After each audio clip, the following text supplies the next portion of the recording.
Hello, hello, hello. Good morning, good afternoon, good everything. What's up?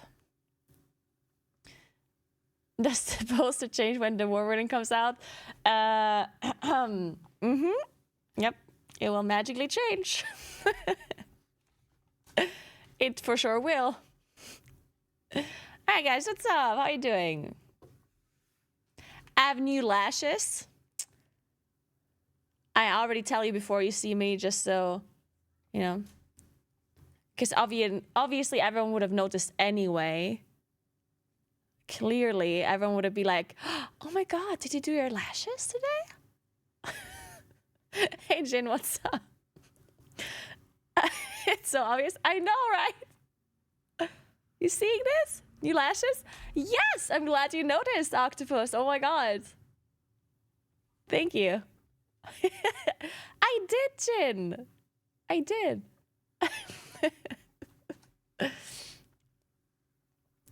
Alright, guys. Listen. I cycled. I keep saying biked, so cycling, whatever. I cycled to the office today with these pants.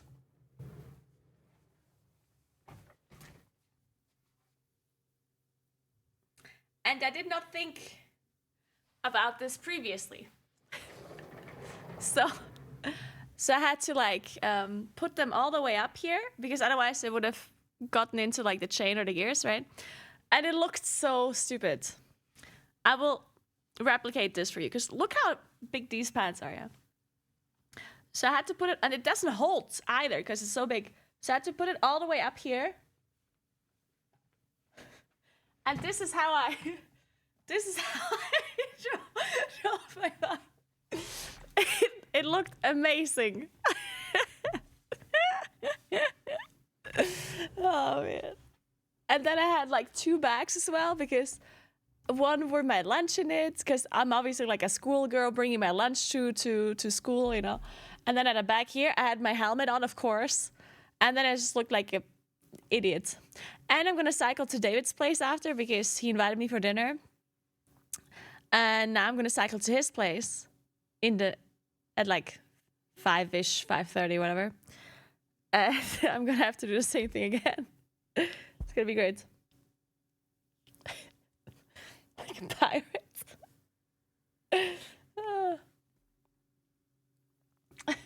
Anyway, it's really nice weather today. It's so nice. It's amazing. It's supposed to be really nice the next 3 days. Then I went grocery shopping as well. I prepared my lunch. And then I went grocery shopping again because I had to go to a different shop to get my yogurt. Because Fate yogurt is the best yogurt ever. But they only have it in Deshbar, which is here. In Sant. But I went shopping in Bruneck because I had to do my lashes there. So, you know. Anyway. Moving on. It is time to do Wordle and Wordle adjacent games. No, my new lashes are not hitting my glass. The lashes, I always do them at the same place, at Lena's. Lena is the girlfriend of Martin, and Martin went to school with me, and he is the son of the people that own the Blackstone Hotel that is very cute. Amazing hotel. I showed you some videos some time ago. I'm sure the only one that remembers is Kuros. And when I say Blackstone, it's just I'm translating it. It's literally called Schwarzenstein, not Blackstone, obviously. Obviously. Anyway, so I always go do my lashes at her place. And today she had like a different kind of way of doing the lashes. She had a different glue, because usually you have the glue that just like dries after some time. And then you can't use water on your lashes for a while. But this time she used glue that fixates with UV light. Interesting. Let's see if they hold better. That would be good because my eyes are watering a lot. I basically cried all the way up here. I don't know why. And that made the lashes don't last that long. Hopefully it lasts a bit longer now. Thanks for 2 months, the Big V Beast. Thank you so much. Welcome back. Okay, so the plan for today is we do some Wordle games, then I eat my lunch, and then while I eat lunch, we watch some video. Maybe we steal some content from the Potty C or something. And then we're gonna play Beta and Plus, okay? And then I have to leave at like 5:30 or so it's not gonna be a super long stream today. E and A. This is a déjà vu. We had this yesterday. What was the word yesterday? Shape. Shake.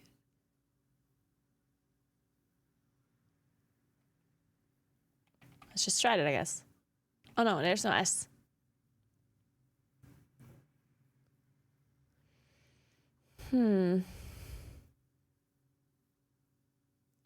Blame.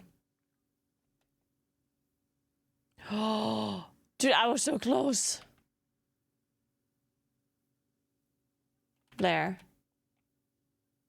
Yes. All right. Ooh, we're in a roll, guys. I could feel the Wordle today. Yeah, I'm totally feeling it. So now we do Nerdle, which is the same as Wordle, but with equations. So I have to enter an equation that computes initially, and then it will tell me if the number is green or the sign is green, then it's the correct number in the correct spot. If it's pink, then it means it's the correct thing, but not in the correct spot. And if it's black, then it's not in the equation at all. So the first equation that I enter, I try to use as many different signs and numbers as possible. I usually just start with 3 times 7 plus 4 is 25. So we have a lot of numbers, and we have times and plus. Ah, shit. So no plus, but there's a times in there. And the equal sign is not on that spot. So it's either a 3-digit number or a 1-digit number. With a times in there, I kind of assume it's a 3-digit number because a 1-digit number with times. I mean, it's possible. There could also be minus. Yeah, it's obviously possible. There's a...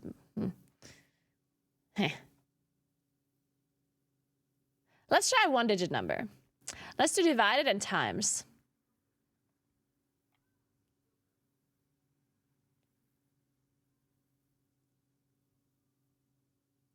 So we have 5 and 4 in here.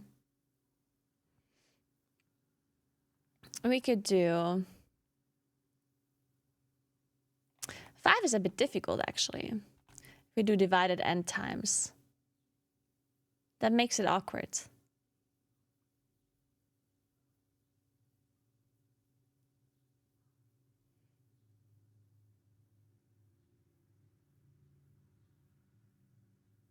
Okay, let's not do it. Let's do minus and times. So we do something minus something times something.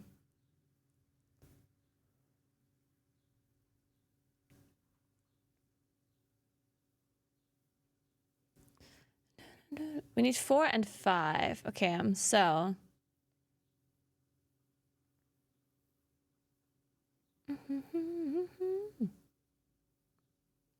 Let me think. Oh, wait, if we do minus, then we need a 2-digit number somewhere. Yeah. So we need a 2-digit number to start. Then divided would work again. I messed it up earlier. Okay, let's try...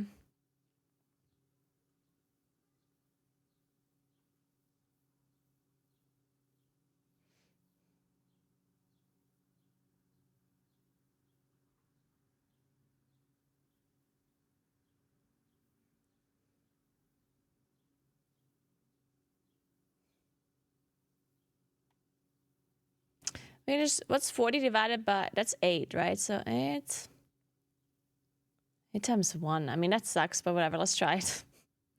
Whatever. So 80 divided by... No, wait. I didn't want to do 80. I wanted to do 40. 40 divided by 5 is 8. Wait, then I... Oh, no, I do have the 4. Okay. So 8 times 1, whatever. So 8.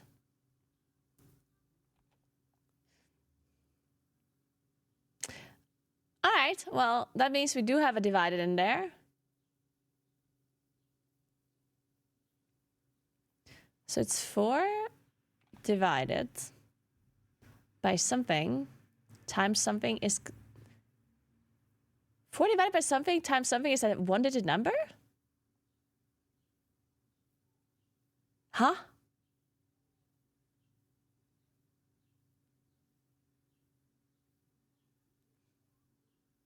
Wait, is the divided here? It has to be here.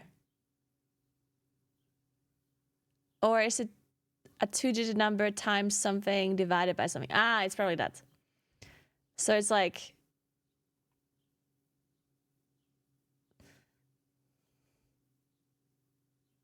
Oh, God. So it's like a 2-digit number times a 1-digit number divided by a 1-digit number.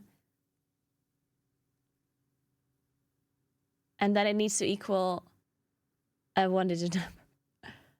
Oh, God. Oh, well, let's see. There's no 0 in it either.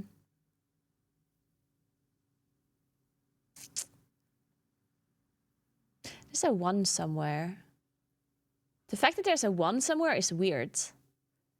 Because I doubt the solution is 1. So therefore, it's either 41 times something, or it's times 1 or divided by 1. Maybe it's times 1. Divided by...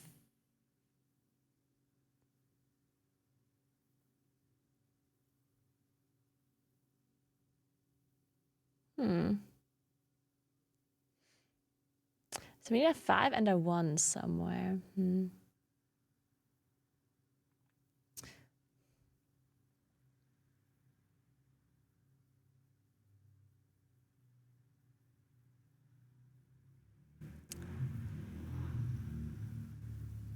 I don't know. There's no 7, no 8, no 2, no 3, no... So there could only be a 6 or a 9 in there somewhere. What's 49? 49, 7. God, this is annoying. It has to be that, right? It has to be a 2-digit number times. Yeah. Yeah, it has to be that.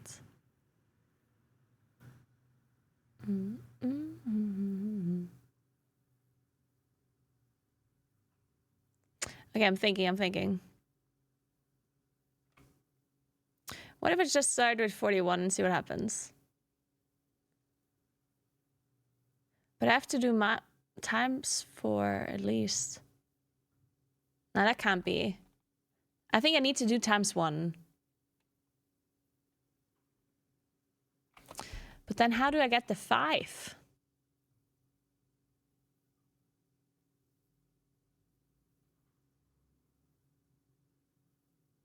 Can't divide by 5. And I can't equal 5 either. Fuck.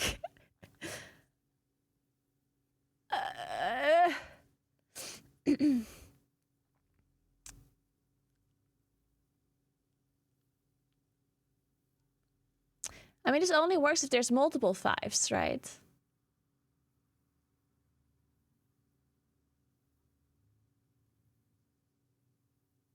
$45 times something divided by 5? No. Fuck. Dude, I almost had it. Wait, what's 45 divided by 5? Oh, that's 9! Oh, wait, that does work. For a second, I thought that's 7. But I'm just... So it's 45 times 1 divided by 5 is 9.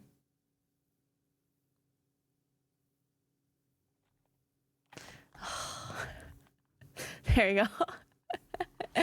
All right, man. That took some time. We did it though. All right. So we have to create 4 groups of 4. There's a lot of dog things here. Dalmatian, Husky, Poodle, and a Boxer. These are all dogs. Then we have Muscle, Barrier. Oh, wait a second. So these are all just like Barrier.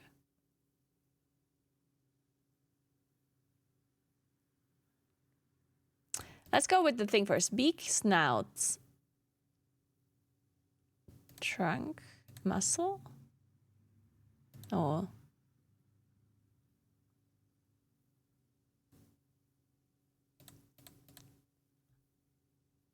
Stop, slow, yield.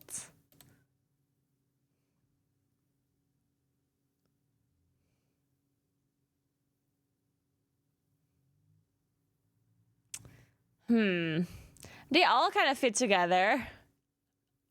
Yield, stop, slow. I mean, barrier would fit in a sense, but not wave.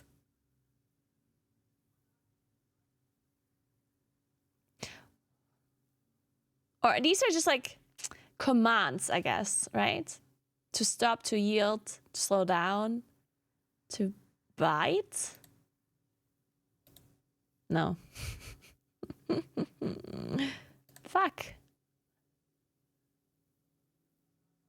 But then they also just mean the same, kind of like stopping, yielding, slowing. I know.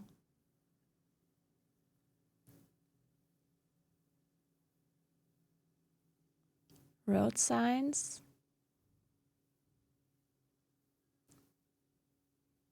Oh, road signs. I don't know what English road signs are. I mean, I know the stop sign, obviously, but yielding, slowing. There's a sign with a detour on it.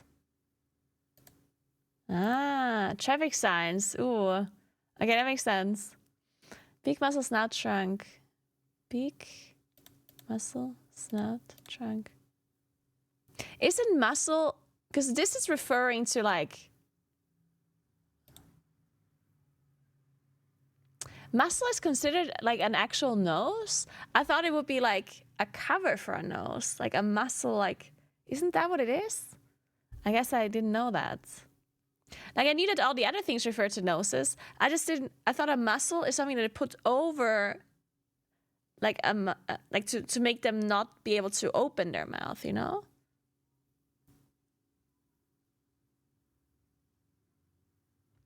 Maybe not.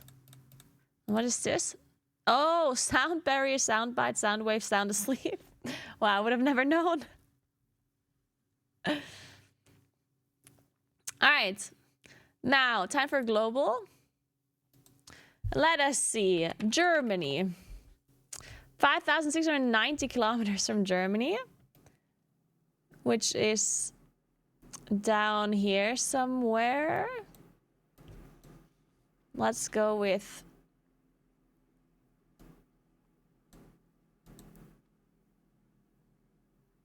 Somalia. 1,130 kilometers from Somalia still. This direction, presumably? No.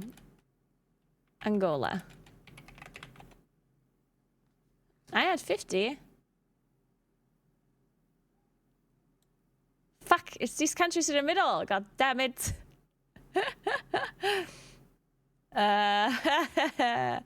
Well.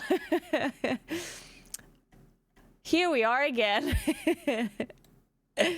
Middle African countries. God damn it. Fuck. Well, if only I knew what's in here. Well, it has to be here somewhere. The country has to be here.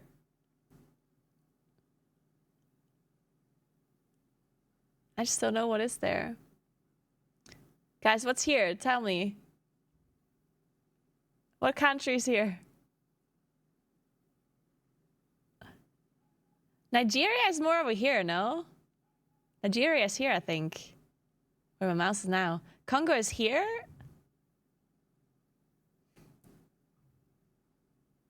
It might be Sudan, yeah. It might actually be Sudan. But Angola is closer than Somalia. Wait. It might be Sudan. Let's go Sudan. Wait, is South Sudan a different country than Sudan?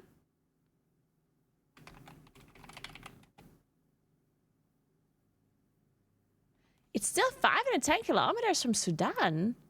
Well, then it has to be over here. Huh? I'm so confused. It's 5,800 kilometers from Germany, right? Isn't that really far? 510 kilometers from Sudan. Then it has to be something here. Then it could be Nigeria.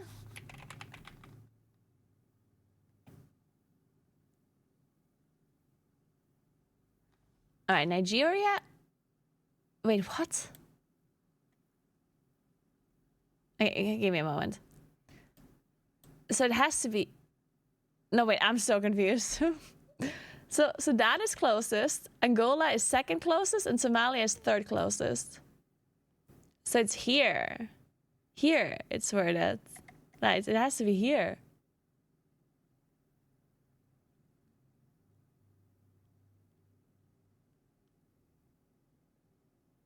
So it has to be 500 kilometers from, like, it has to be here-ish. But it's still 900 from Angola, and it's... The thing is, it's further from Somalia than it is from Angola. So it has to be a country that is like... Oh my god, I'm so confused. This doesn't make any sense.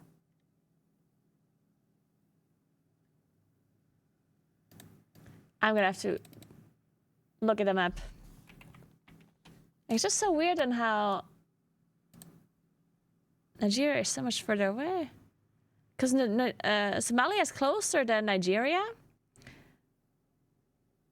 But Sudan is closer than Angola. I'm gonna have to look at the map. So it has to be...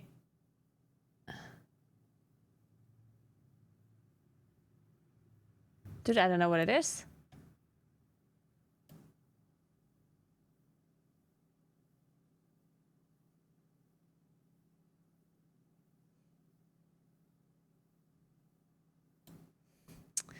Both Rwanda and Burundi, I think they're closer to Somalia than Angola is.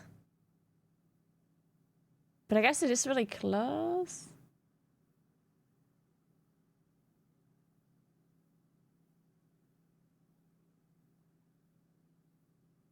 Well, let's try Rwanda. I don't know how you write that in English. Oh, it is!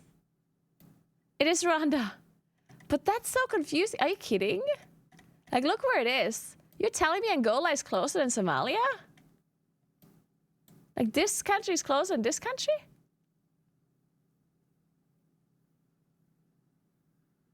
I mean, I guess so. Huh. Interesting. Okay, so now I have to remember. Okay, so Angola is here. Congo is, like, huge. So Congo is, like, all the way here. And then Tanzania is here. Tanzania and Tunisia. I need to... Tunisia and Tanzania. Oh, God. So it's Kenya, Tanzania, Congo, Rwanda, Uganda, South Sudan. Oh, God. Oh, there's just too many countries. Fuck. Angola, Zambia, Tanzania, Congo, Kenya, Ethiopia, South Sudan, Central Africa, Uganda. Fuck me. Fuck. All right. Let's play travel.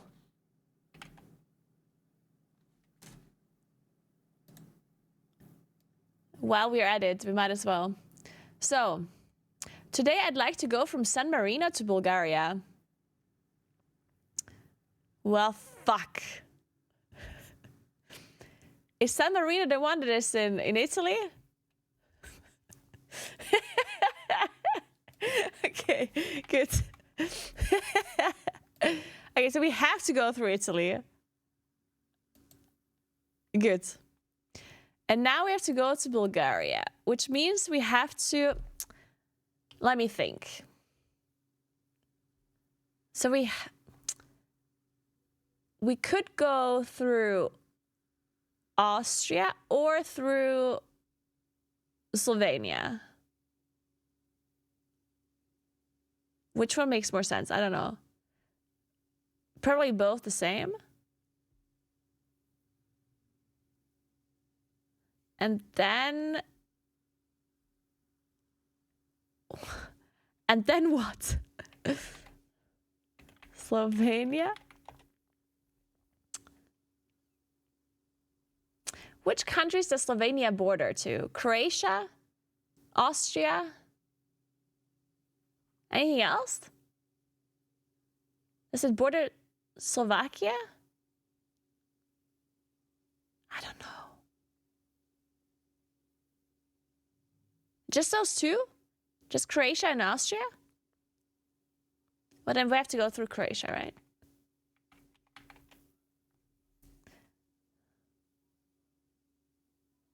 Okay, and then... So Greece is somewhere in here. Is Greece just covering the whole thing? Or is Serbia a better idea?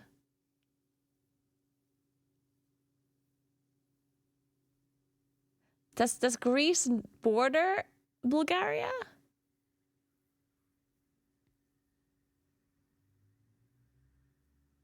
It doesn't. Fuck, I don't know. I know the countries over there. Hungary, Romania. Do you have to go through two countries? Like, we need to make sure we use the least amount of countries. Is there one country that borders both Croatia and Serbia? Bulgaria? Serbia, I think. Okay, well, let's give it a try. It does. Let's go. Nice. All right. Whew. Okay, let's see what else was here. Oh, wait, Greece is all the way down here. Oh, oops. I forgot about all of these countries in between. Literally all of them. I forgot literally all of these countries. Yep. Forgot they existed. My bad. But yeah, going through these bottom countries probably never really makes sense. Because they're just smaller and you probably always just want to go over this side. I think this game is probably going to get... I don't want to say it's going to get easy eventually. It will always be somewhat hard. But you always want to like choose the bigger countries. Because you want to have the least amount of countries, right? So you're never going to go through like these countries here. You're always going to go Greece, Bulgaria, Serbia, or Greece, Bulgaria, Romania, Ukraine, Russia, or whatever, right? Still, Bosnia-Herzegovina, Montenegro, Kosovo, Albania, North Macedonia, Greece. Jesus Christ. There's just so many countries. Anyway, moving on.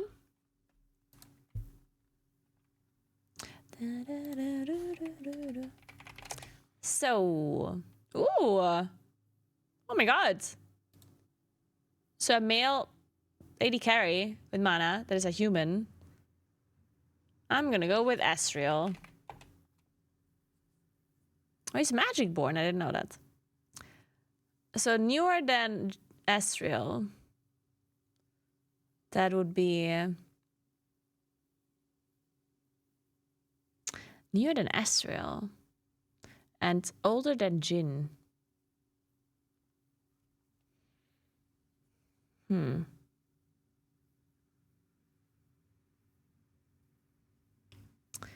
than Asriel, older than Jin.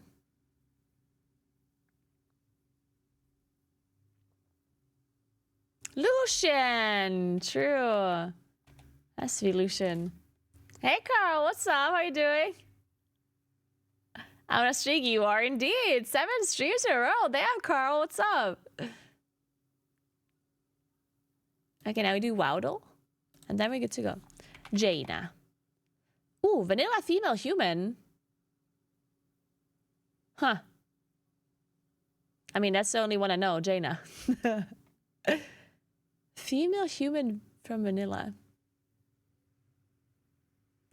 Not a mage. What other female humans do we have in vanilla? Good to hear, Carl. Me too. Me too. Me too. Really nice weather here today, so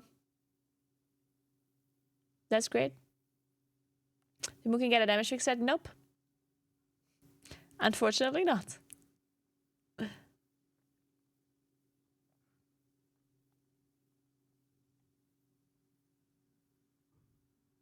Jinx, oh no, we're doing WoW characters now. Yeah, you're allowed to say names. I would never be able to do a WoWdle without Twitch chat. I'd be completely lost.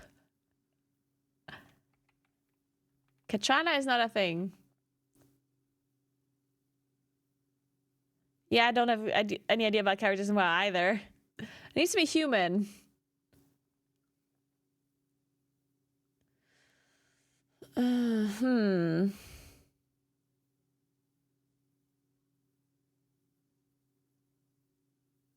Anyone? It's Whitemane? Let's go. It's Whitemane! Well, that was easy. Easy for you. Not so easy for me. Alright. Good job, chat. Good job. Okay, does anyone have a YouTube video to watch while I'm eating? Anything interesting to catch up on? Any potty C's? It doesn't even have to be WoW related, honestly. Yeah? Just give me anything interesting to watch. Because I mean, WoW is a little bit dead right now, so maybe we watch something that has nothing to do with WoW. I never really played GeoGuessr, no. It's not really my thing.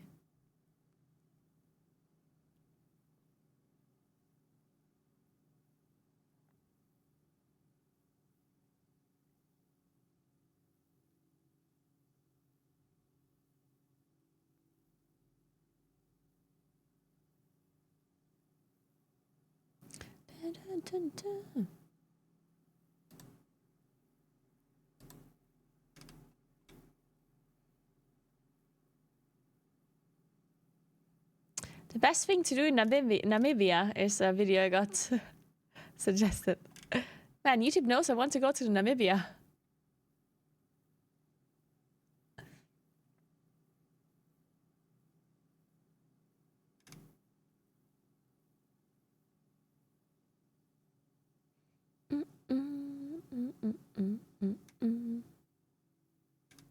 What are we watching?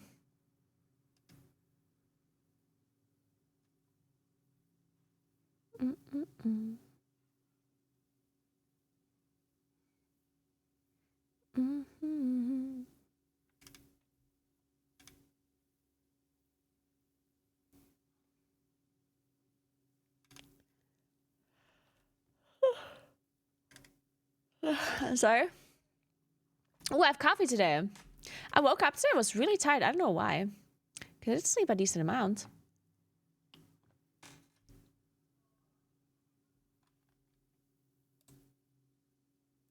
Let me log on beta. Yeah, I saw the Preach video. Do we want to watch that? Sure, why not?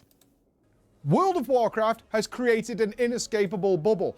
Final Fantasy XIV is about to open the floodgates and iterate on its most popular feature. Guild Wars 2 is adding raiding back and it's giving player housing. And Destiny 2 just made its key expansion feature more accessible than ever before. Ladies and maybe gentlemen, I should watch a cooking stream the instead. winds are changing. And perhaps irrevocably. Speaking of MMOs, this video is brought to you by Elder Scrolls Online. I've jumped in for the very first time, added it to our MMO collection, and their gold... Wait, there's no way he's doing an Elder Scrolls Online promotion in a Blizzard video. Is he allowed to do that? They didn't tell him, hey, shouldn't be any other competing...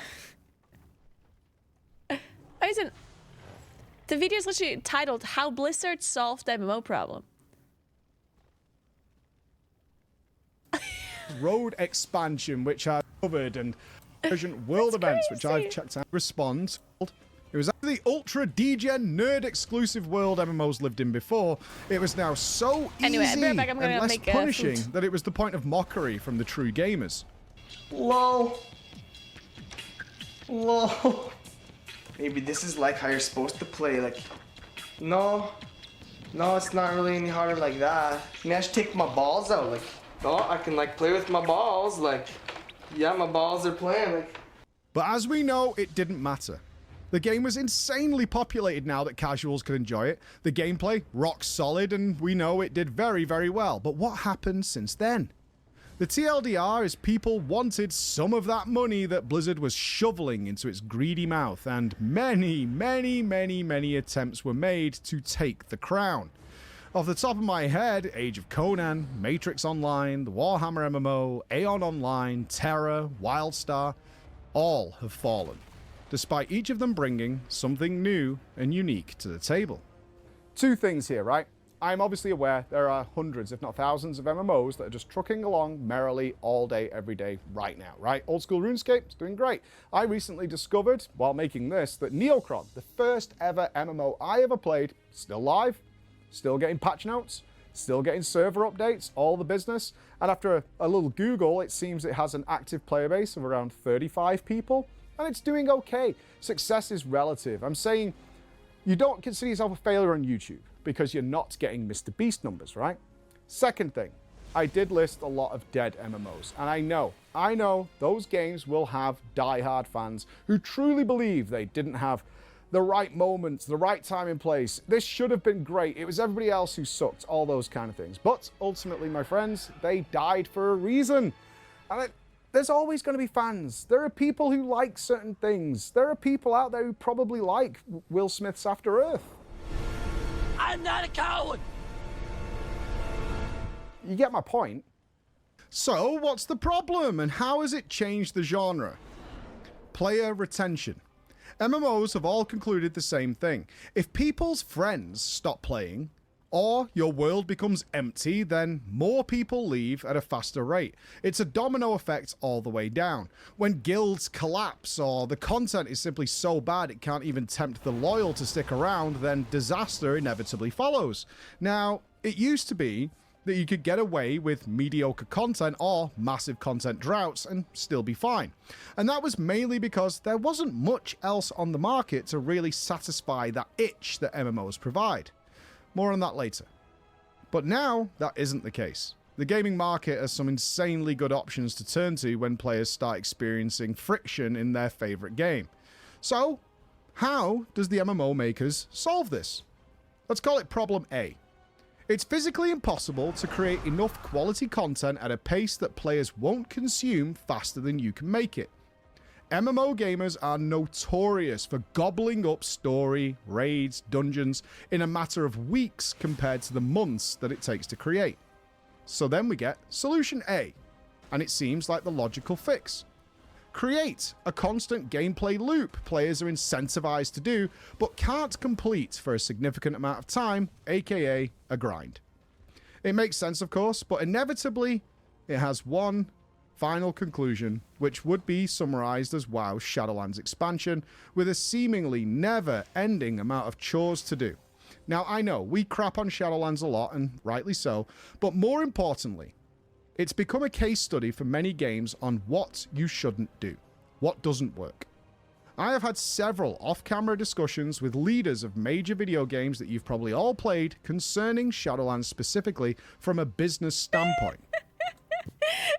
Imagine carrying a child for 9 months just for it to build a PC and main Guild Wars. Let's just say it was a lesson learned across the industry. So now we get to the really cool stuff. Well, cool for us players, but absolutely terrifying if you are making a new MMO. I'm really fortunate. I've managed to sit down with some of the absolute paragons and leaders of this genre, IRL, face-to-face, on and off camera, and they all have very different takes on how to solve solution A. And all of them have an advantage that no other game that is being made now, or is currently out, has access to. And they're all utilizing it in different ways. Now, Didn't you resub yesterday, Skisman, or some days ago? Either way, thank you so much for the 2 months, Skisman. I appreciate that. Welcome back. Hope you're doing well. Thank you, thank you. let's start with World of Warcraft. You might remember when I sat down with Ian and he said this about Torghast. You had a long day at work, then you went out for dinner with your friends, with your loved ones, whatever. You come home, you're exhausted, and you realize, like, oh crap, I haven't done my Torghast run Been for there the many week. times. Exactly. Does that make you feel good about World of Warcraft in that moment? No. Absolutely not. And so, why are we doing that to people? So what we do know is you can't make enough content to satisfy an MMO audience, but we also now know you can't force them to grind. You can't have them logging in every day and being upset and disgruntled at the content they're being made to do. So how do we solve this player retention problem? Well, let's start with Blizzard's idea. Blizzard obviously saw the success of Classic. It did very, very well, and we can see that on the sub-number metrics that were released recently. But they then realized something else. They have 20 years of content. 20 years of polished, refined, beloved content just sitting there, not doing anything. And that's when it dawned on them. Can't just keep re-releasing Classic. Sure they will one day, but you can't spam it. But what you can do is add new things. And that is what we have seen happen in the last 6 months. These are your WoW Classic Hardcores, Plunderstorm, Mop Remix. Now, of course, we have no idea how many people just stick to retail, but definitely some of them also want that glam and transmog from Mop Remix, and probably also crossover like this. The exact numbers are, of course, remaining unknown to us. But what we do know is that they hope people who play Classic will come over to Mop Remix to get some rewards, then get a free character for the War Within, then go that way, and now they don't need to pollute retail. They don't need to fill it with all those grinds and things, because if you're tired and frustrated with retail, guess what? You've got Season of Discovery over here.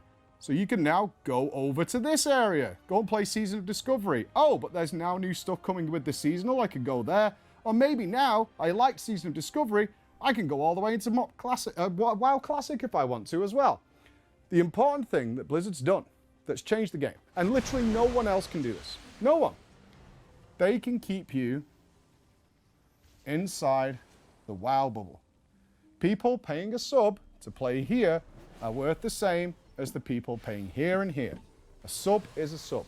And more importantly, your money isn't going. Okay, even though I fully agree with everything you said, there's one thing that is not true. A retail sub is worth more than any other sub. Because a retail player will spend more money on the game than the other versions of the game, right? I think we can agree on that. I think, like, the goal for them, because I think he's right, like, it is player retention, right? But they're retaining them to ultimately go back to retail. Like, I think Blizzard wants people to play retail. And instead of creating things in retail to keep people in retail, they create things in these other modes to then ultimately make sure they come back to retail, or at least pay for the expansion, right? Yes, a sub costs the same thing no matter what you play, but the expansion is what they want you to pay money for in addition to your sub. And of course, they also want you to buy things from the shop, which also is mainly retail, right? So retail is by far the thing that makes them the most money. It also costs them the most money. So they're trying to kind of funnel people into retail whenever they release new stuff. They don't need people to play retail right now. Like right now, they couldn't care less if people play retail. Because right now, no one's going to pay for the expansion that doesn't already have it. No one's going to buy Dragonflight right now. Unless you have it already. So right now, it does not matter if you're a retail sub, a classic sub, seasonal sub. It doesn't matter, right? But as soon as something new comes out, like the War Within, they want all of their subscribers to be retail subscribers. Because they want them to buy War Within, right?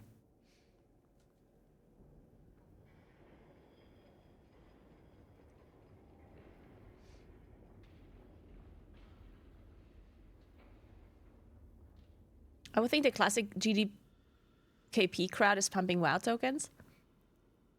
It doesn't matter. It literally doesn't matter. Retail, not only do you have to pay monthly to play retail, you also have to pay a lot of money for an expansion every 2 years, plus shop money, right? Mounts, transmogs, pets, everything. Like, there's just a lot more opportunity for people to spend more money on retail than on any other version of the game. Company. The comfy, familiar blanket of World of Warcraft is now available everywhere without the need to spam one of these with update after update after update. Switching MMOs is a really big deal for a lot of people. People do not like change. MMOs by nature are habitual. Have you ever had a large group of people swap games for a single day? I have. It's a clown show. The UI is different. I don't know the stats. I don't know what the classes do at endgame, and they ditch that game quickly. Blizzard's bubble is growing faster than it ever has. Let's go back to droughts and content releases mentioned earlier. Look at this. Typically, Blizzard is utter chaos. In the past, Blizzard has averaged a new content patch every 120 to 150 days, with some absolutely hilarious outliers, like Siege of Orgrimmar being the last patch before the 429-day gap until Warlords of Draenor. Or, of course, more... Man, I still remember this. It was crazy, like... So I actually stopped playing before Siege of Orgrimmar, yeah? What's a dumb take, Bilbo? Hey, Suhad, what's up? Thank you. I'm having a good day so far. Hope you have a good day yourself. So I stopped playing before Siege of Orgrimmar came out because I was just bored of the game. And then I played Hearthstone for a whole year without even thinking about WoW. Like, I didn't check anything WoW related. I never checked WoW progress. I never checked Twitch, nothing. And then a year later, I was like, you know what? Maybe I should check out what's going on in WoW. And I opened up WoW progress. And I still saw Siege of Orgrimmar as like the latest content. I was like, oh, this must be a bug. And then I checked, and it turned out they literally had been playing Siege of Orgrimmar this whole time while I was gone, and nothing else was released. That's crazy. People play another game for one day and then quit. Oh, Preach said that. I don't think people give up that easy on other MMOs. Well, I do think he has a point. I think nowadays people give up very easily on new MMOs if they're not satisfied immediately. I mean, if you look at games like New World, that game was released, people were pretty hyped about it. And then there were server issues, initially couldn't log in, and then blah, blah, blah. There were just issues, right? And people stopped playing. It's not that they stopped playing after one day, but pretty quickly, I would say. No, I'm not talking about FF14 right now, because FF14 is a pretty well-established game already. I'm talking about new MMOs. FF14 is a good game. Like, I personally played it for like 2 months or so, 3 months, when WoW was like dead during 9.1. But I would play FF14 again, like at any point. It's a fun game. Like, the rating in F14 is a lot of fun. I just, you know, like, I just don't play it because for me, switching it to a different game cost me viewership. Like, people are not going to watch me play FF14 as much as they watch me play WoW. And what's the difference for me, right? If I play WoW or FF14, like, I'm not going to get a benefit out of that from a streaming point of view. And from a playing point of view, I'd rather keep up with WoW than with FF14, unless there really is nothing to do in WoW at all. But the FF14 thing is that I don't really have any projects or any guilds or anything to go there, right? It's the same issue that Preach talked about, like player retention. If you don't have any people to play a game with, then you're not going to play the game, even if you maybe like it. So even though I like FF14, if I don't have like a project or a static or something to play with, then what am I going to do? If the thing that I like the most is raiding.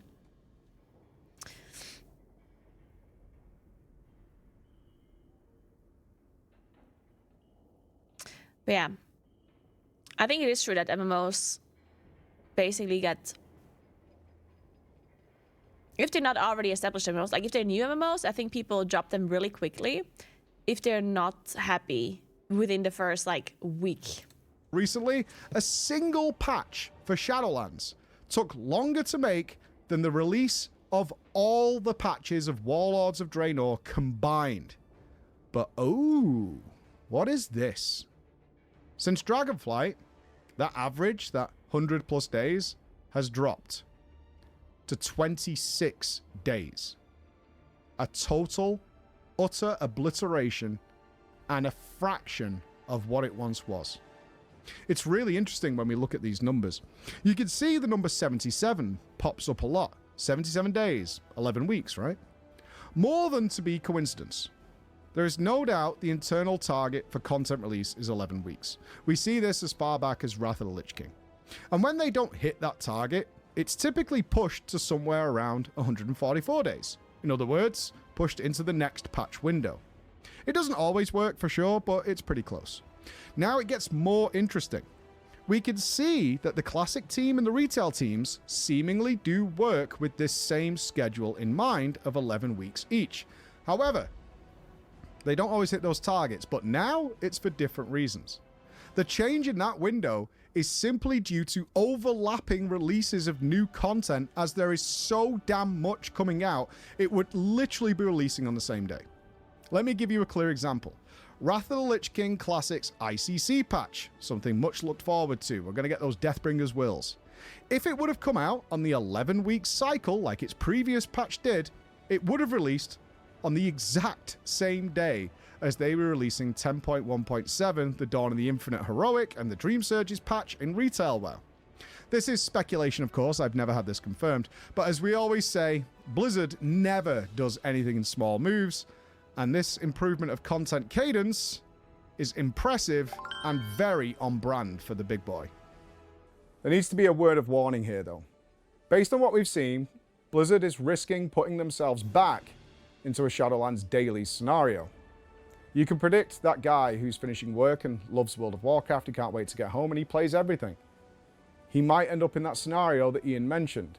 He's got some things to do with his family. He's also got his Cataclysm raid tonight. He's also got to get onto retail to do his vault. He's also then got to get onto Mott Remix in order to do his bronze dailies, because he's after that mount that he's been farming for literal years. It might not happen. We don't know what the crossover of players is, but there will be some. And frustration and burnout could get very real. Blizzard has changed the game.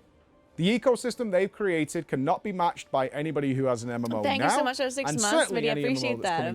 Made a boom because of the great streams. Nice. I hope you enjoy your movie. I hope they fix it for the next expansion. Since it launched. Only 9 There's of them some time were for left, the but new not a lot. current retail game. 11 of those patches are using old, reused, modified assets for content that has just been sat on their servers for years and years at this point. And I am not bashing them for this. It's working. It's fun. It's exciting. It's interesting. They have managed to create a world where their games are not polluted, not bogged down with needless content. They're just releasing it elsewhere and keeping their players going round the ecosystem over and over again while staying within their familiar comfort zone that MMO players really enjoy. And they're doing all of this without giving a single penny to another company. But the other titans of this genre have also been paying attention, and they have come up with ways of defeating this problem themselves, using their strengths in a way Hey, that probably Charlotte, no thank other you so much MMO for 64 in months. creation now, And or coming congrats in on the doing so future, well in could TGV. possibly compete with. I was very And impressed. Good We job. will be looking at that in part 2, because Well this video deserved. is already very, very long. I do want to thank ESO for sponsoring this video, and you players of ESO, you better watch out. I still can't believe he's doing an ESO. Like, this is just like mind-blowing to me. This video, he's doing an Elder Scrolls advertisement in a video where he's praising Blizzard for being like the best MMO creator. It's like, I mean, I love it, but oh. Blizzard doesn't own his channel. Yeah, but Elder Scrolls owns this video. like usually when you have a contract with a company that pay you money to do advertisement, they say stuff like, don't mention competing brands or something like that, you know. Not saying, you know, I'm not saying it's horrible. Like, it probably kind of works for Elder Scrolls, because I never like it when companies, like, if a company, in my opinion, like an MMO company approaches an MMO streamer, and then they're like, oh, but don't talk about WoW and don't talk about, like, that just makes no sense, because the audience of the MMO streamer are players of that game that the streamer plays. Like, for example, me.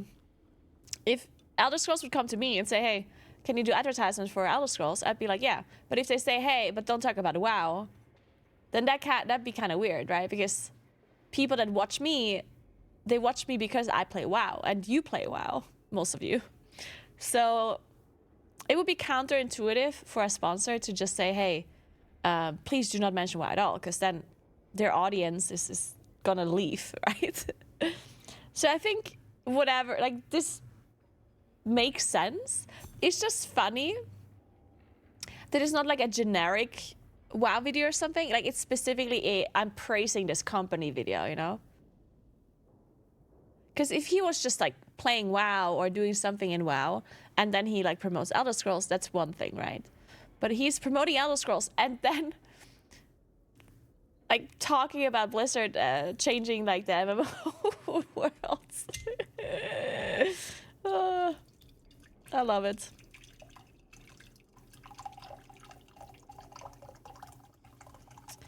Sorry guys, I'm just pouring my coffee. Pouring ASMR, yep. So. Oh, by the way, I got my hoodie. Guys, I got my hoodie. My long-awaited hoodie is here.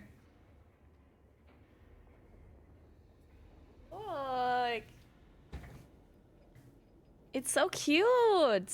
I did honestly think it would be a little bit heavier, like, weight cloth. I think I can wear this, like, even right now, and I'm not gonna be too hot. Like, it's not super, super, like, heavy, you know what I mean? It does have fluff inside, like, it is warm. But I can probably wear this in a summer day, when it's not, like, super hot, like in the evening. Nice! Wait, it washes well. Okay, good to know, because I saw the thing here where it says this sweatshirt is blah blah blah blah individually dyed. Due to the nature of garment dyeing, fabric color may bleed or fade after a wash. Which, to be fair, I mean, that's something you kind of expect all the time. But if you say it washes well, that's good. I did buy this hoodie in XL to wear as like a hoodie dress. And I haven't put it on yet, but I think it should work well for that. It's certainly very big. Oh, you washed it inside out? Nice. Maybe I should try that too. And I love the color. The color is very cute. I do wish I had it in another color too, though. Like, I think I would love to have it in... Wait, can I put this on through my... like, over my headset? Or do I have to take my headset off? What do you think? Perfect.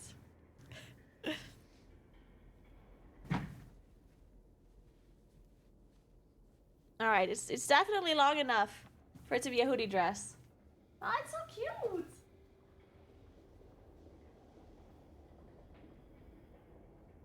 Oh, it's very cute. I love it. I mean, obviously it looks weird now with me wearing these pants.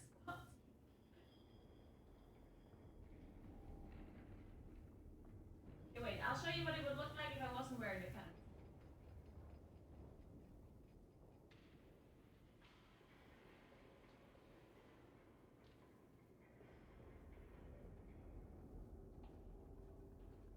Okay, look. Look, it's cute. Okay.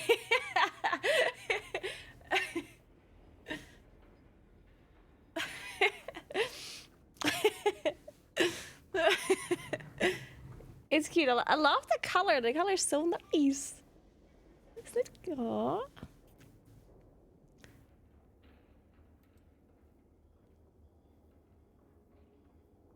Hey, Marcus. I'm so glad you like your mug. That is good to hear. Dankeschön.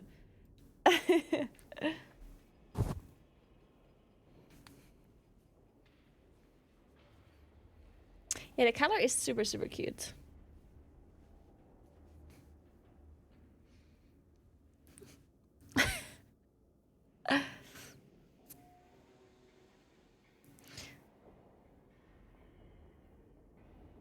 Nice, Jin. Yeah, I also have the mug here. May I look at that? Look at that.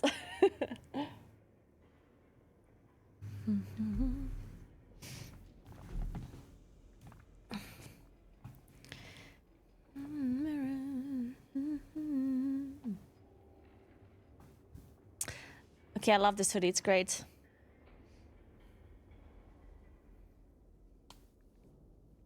And I'm so glad that the inside color is also purple. Because sometimes these hoodies are like a different color inside, which is horrible.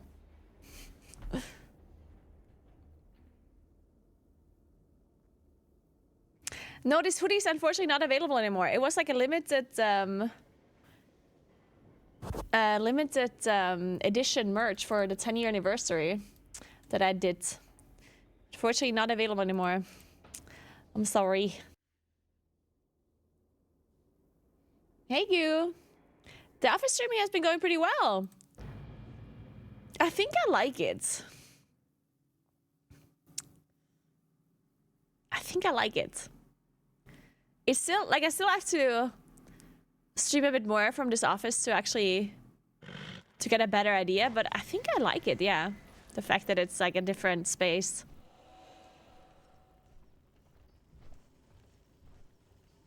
No, I will remove the old shop soon. The old merch shop, I'll remove that one.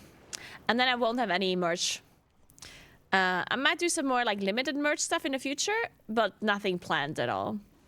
But I'm not gonna do a regular shop anymore.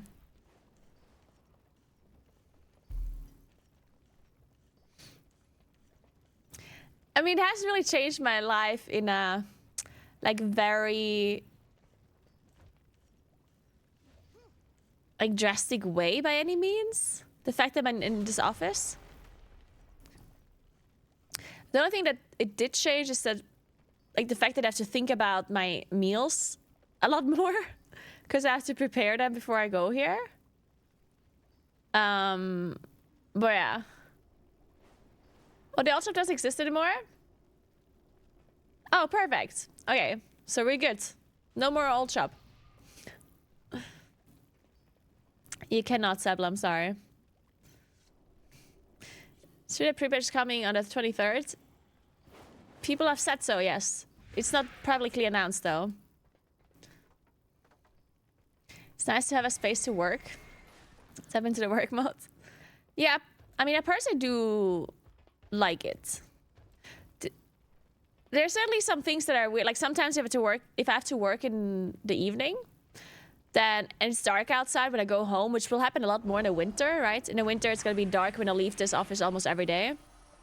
But right now, it's only dark if I leave at like 10 p.m. And then it's a bit weird. And I guess in the winter, it's generally gonna be worse. Cause like in the summer right now, I can cycle to the office, I can walk to the office, like it's all nice and awesome. But in the winter, it's probably gonna be like cold and there's snow everywhere. In the end, I can always drive to the office. It's not that I don't have a car, right? But yeah, then the commute might be a little bit... Because the purpose for this office is partially so I can go outside more. And if I'm just going to drive from home to the office, then there's no real point. But then, to say one thing that I also enjoyed a lot is the fact that I feel like I'm more productive when I'm... Because I just need to get things done to be able to leave, right? I can't just say, hey, I'm going to do this later. I have to get the things done as I'm here so I can then leave. Well, if you're at home and you have access to all of your equipment and everything at home all of the time, then you do this thing where you're like, I'll do this later, or I'm gonna watch the show first, then I'll do this other thing, or I'm gonna cook first, I'm gonna eat first, I'm gonna do this first. And if you're in an office, obviously I can't say that anymore, so I have to get the things done that need to get done, and then I leave.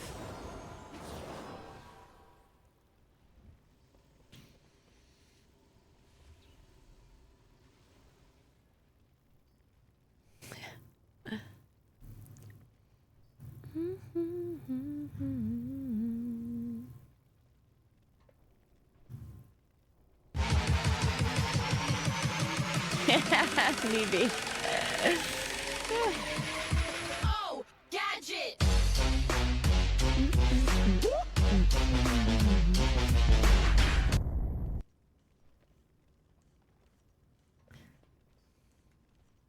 I rarely work at home. I like a clear dividing line between work and home. Yeah. I'm still not gonna have a clear division between working and home, right? Because, I mean, obviously I'm constantly thinking about work, no matter where I am. But it's certainly more of a division with an office than if I work from home.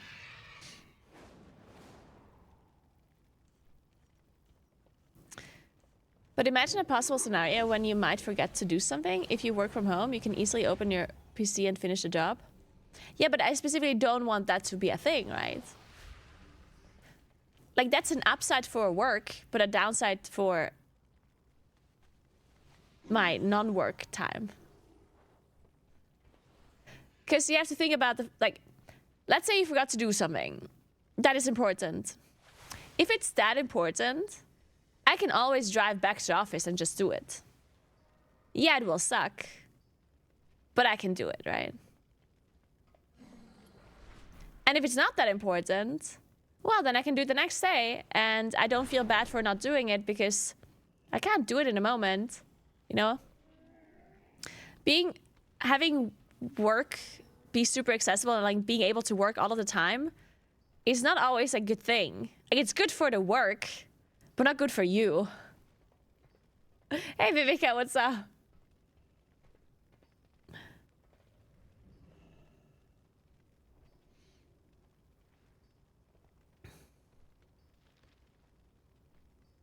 I'm good. How are you doing? It's preventing you from saying I forgot to do this. I'm not driving back to the office. I will just do it later than I needed it. Yeah, well, nothing's preventing me from doing that. That's literally the purpose.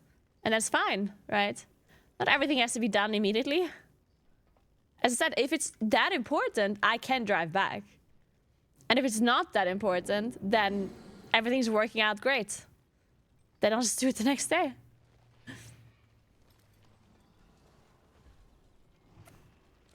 The difference, because you could do the same thing at home. Like, you could literally, like, you could be at home and have access to a PC and remember something, and you could still, and it's not that important, and you could still just not do it, right?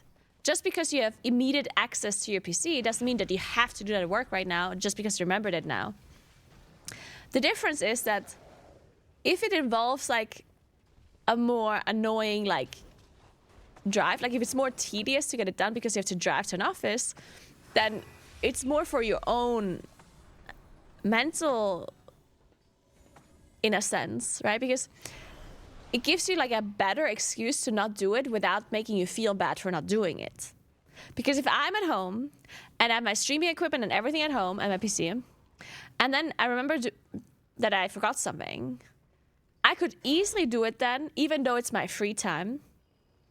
And if I don't do it, I might beat myself up for it, being like I might constantly just have it in the back of my head, even though I'm doing something else right now. I might be like, I don't know, I might be literally laying in bed and be like, oh man, like, I guess I should do it, you know, and then you constantly think about it, even if you made the decision that you don't want to do it.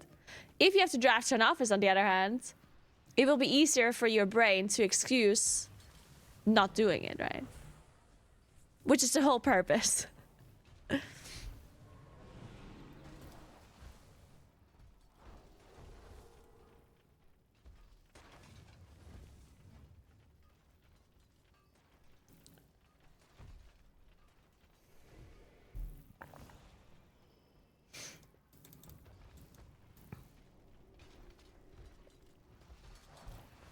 It's only 20 degrees. No, wait, it's warmer than that.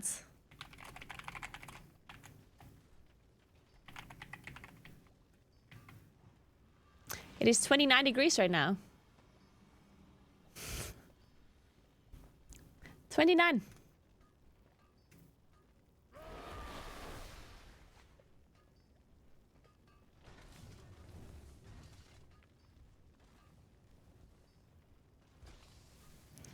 I also think that it depends on which department / branch you're working. It depends what kind of work you have to do. I mean, of course, it depends what kind of work you're doing. I'm not saying one is better than the other, by the way. Like, I'm not saying that at all. I'm not saying that that everyone should do this over the other thing. It just has pros and cons, right? It's not, I don't think it's always best to be in an office or it's always best to work at home. It obviously depends on who you are as a person, what job you're doing, numerous things, right?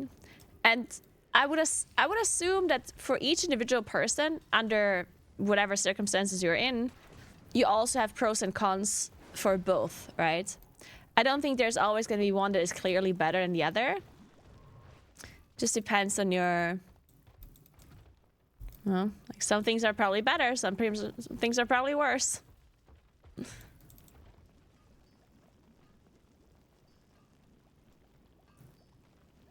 Not working at all is best and base. I actually agree 100%. That is arguably best for everyone. Without a doubt. There's no pros and cons there. It's just pros.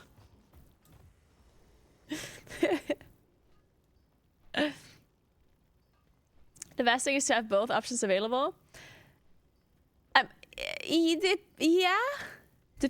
Well, yeah, depends on what you do as well. Because if I would have both options available, that would suck for me again, right?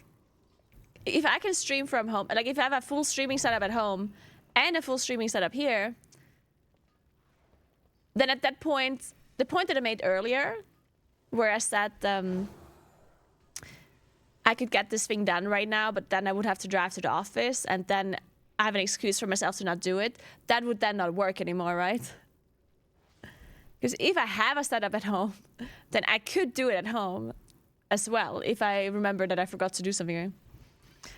Or I could say, hey, you know what? I'm going to drive home first, then I'm going to have dinner, and then I'll record this video at home. But I think if you're employed, if you're not a self-employed person, if you have like an office job or something, then having the option to work from home or from work, I think is probably it's a good thing. And then you, I don't know, have a week that you work from home, a week that you work at the office. I think that would be like a really good like change of pace as well. Having a little bit of a variety in your workday is probably also nice. Because a lot of people like working from home, but maybe always working from home is also not the best. So having like a mix once in a while would be nice.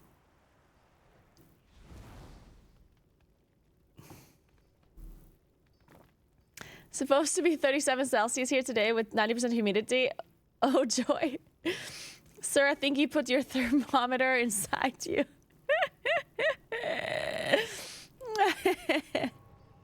Well, it must be nice if the outside temperature is the same as your inside temperature, no? Must be so nice and cozy.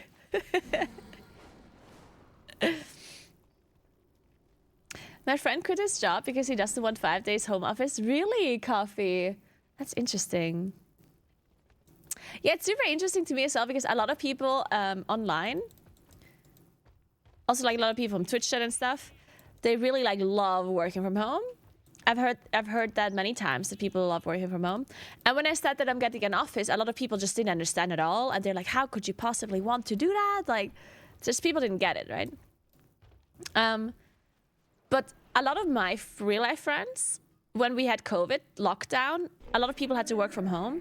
And almost all of my friends hated working from home. I think, I'm not 100% sure why. I think it partially has to do with them just not having a proper at-home setup. Because if you're just thrown into home office without like a proper setup. Like if you have to just take your laptop and you have to sit at like your couch table to work or whatever, because you usually don't work from home and then you don't have a setup for it, then I can see how it's kind of shit. Because, yeah, you know, it's probably not going to be as comfortable as being in the office where you have everything available to you. Maybe that is partially the issue why they didn't like it. And the other might be that they're not used to it. Because if you had a clear division from working at an office and then being home, like if it was like a clear division for your whole life, that at the office you work and at home you don't work, and then all of a sudden it switched, maybe that your brain is like thrown off and you just don't have the motivation to work because you're in your home space, right? And your brain is like, oh, I'm not supposed to work. I'm like, you know, in my free time, basically. So I guess some people had a hard time motivating themselves, probably.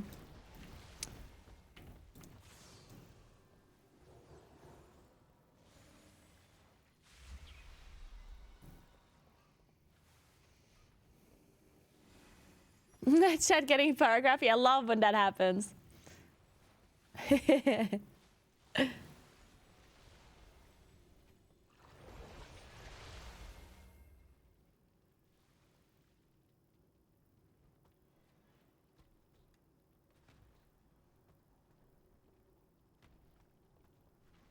And do you like it, Mini New?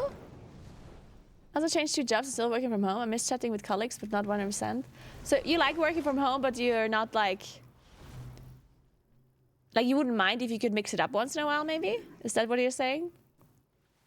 Okay. And do you also, like, did you have a hard time working from home before? Like at the start?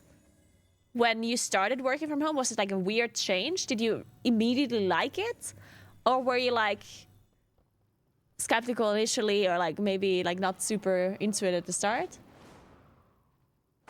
Oh, you didn't like it initially. Yeah, okay. Yeah, like my friends were the same. I think maybe that's it.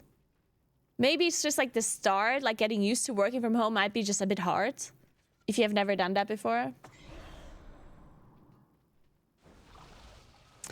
Many people probably need the real life interactions, especially when they don't watch live streams or something, I think. That is something I actually wanted to talk about as well. Like, I actually do think that watching live streams, it obviously by no means replaces like a real life interaction. Like, obviously not, right? Because I am speaking and you guys are chatting, right? It's not that we have a real conversation. But I do think that, I mean, watching a live stream or watching something where, or even just speaking on Discord with people, like gaming with other people, like it's certainly more of a like social interaction than watching TV or listening to a podcast or whatever, right? So I do think that sometimes people that are not gamers and people that generally just don't watch like live stream stuff and people that don't talk to others on Discord, like I think those people, if they're stuck at home, they're gonna have a much worse time socially than like gamers and people that are used to this, right? Because gamers, they'll listen to a stream and then they have interaction in the chat where they talk to other people in the chat or they talk to the streamer, or you're on Discord, you speak to other people as you're gaming and whatever, which again, it's not replacing like a real life conversation, but you know, it's certainly better than nothing.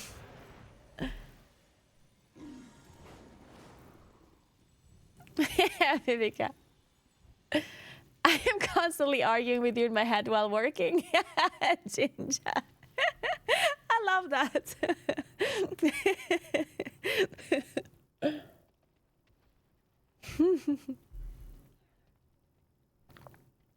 So we need to teach them how to be parasocial? Apparently so.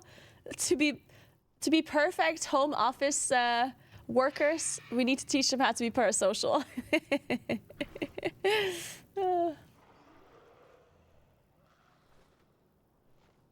I'm from the UK and hated working from home because we were thrown into it. However, I categorically cannot go back to the office now. Way more productive at home and work-life balance is superb. Really, host? That is super interesting. It's really cool to hear like the different perspectives.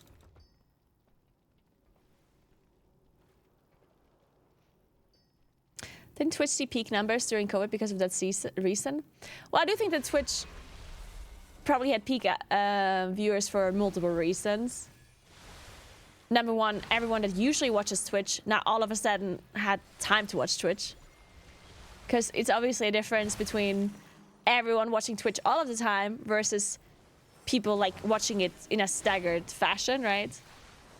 So when COVID hit, all of the people that usually already had watched Twitch, they have now time to watch all simultaneously in a sense.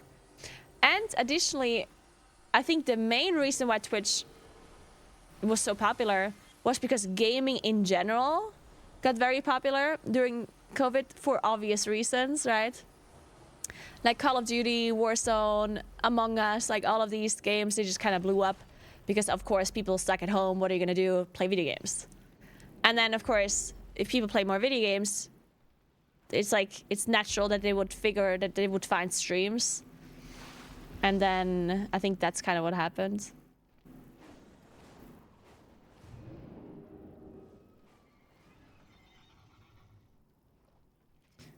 I think the best thing for every individual is actually to do the job they're supposed to. Doesn't matter if it's from home or not.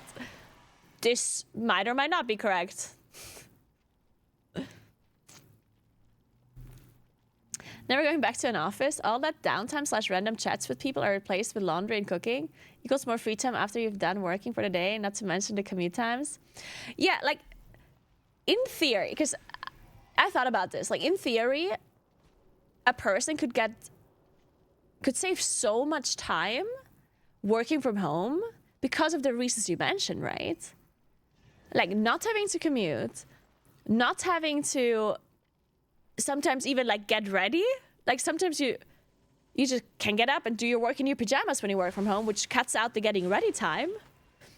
If you don't have to do anything else after work, right? You can literally just sit there and whatever.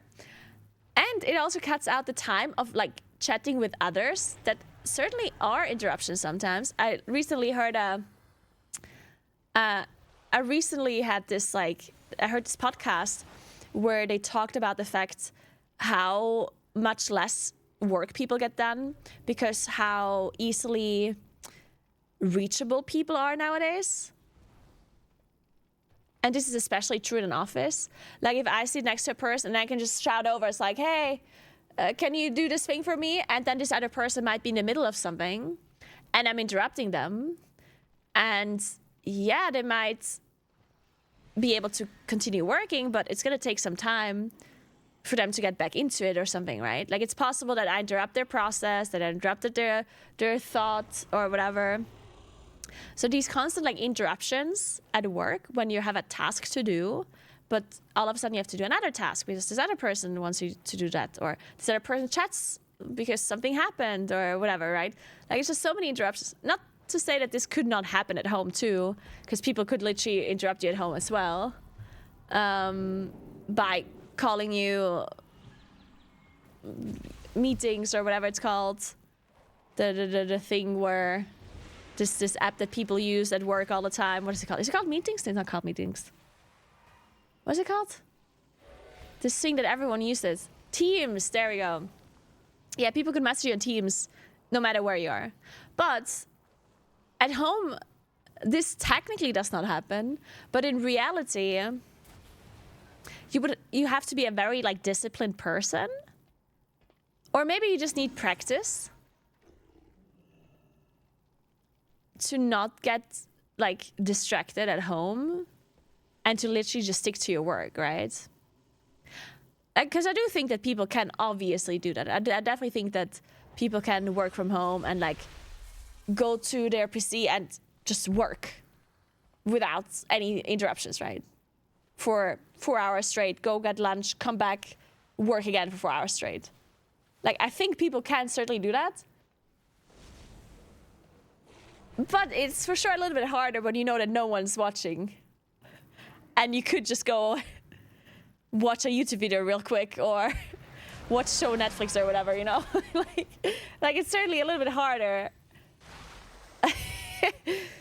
But if you could get it done, like if you're a person that can fully focus on work, then I definitely think that you would save a lot of time, like gain a lot of free time. by working from home.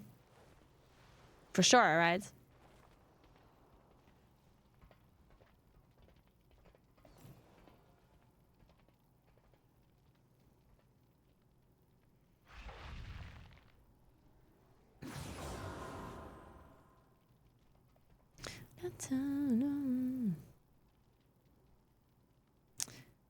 Also really important, working at an office shows how fast you are. If you are too fast, you get thrown more work. From home, you can just deliver on/before deadline.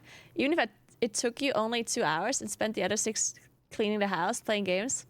See, this is interesting because I've heard this multiple times now. And I think this is actually a really big issue that I personally think the companies have to address this issue so much differently. I don't know what companies are doing, but it's super stupid that people purposefully, because like, let's say there's 2 people that work at a company. One person is really efficient, really good at their work, and the other person is like procrastinating, right?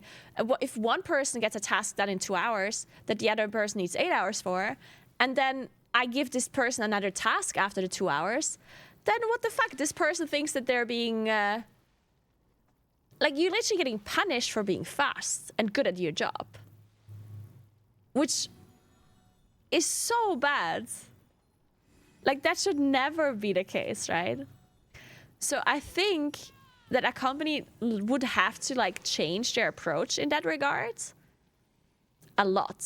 Because I've heard this so many times that people say that, oh, well, I'm doing my work slower than I can because otherwise I'll just get more work and I'm more efficient than the other people, you know?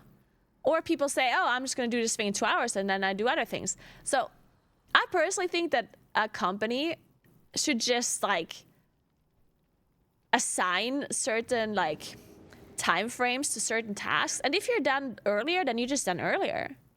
And then you're off. Right? Because I feel like if that is how you approach it, then people are just going to be more efficient. No? Because if I give them a task and I say, hey, once this task is done, you can just be off, right? And you get paid. Like, if that is what you say, then people are just generally going to be more efficient, right? Because in the end, it doesn't matter if I pay them for because the time that they're working doesn't actually matter. It's the product that that I'm getting in the end that matters. I couldn't care less if somebody works 16 hours to get something done, or if somebody works 4 hours to get something done and then does something else for 12 hours, right? Because in the end, I'm paying for the product, not for the time that they spend on it. Or I want to pay for the product, not for the time they spend, right? So I just want them to be efficient. So I would approach this differently. Like this whole, like, you have to work from 8 to 5 or whatever. And yeah, I don't know. Like, I personally would do this very differently if I would if I would own a company. Well, I do own a company, but if I would have employees. Because I just think it's stupid. Are you hiring?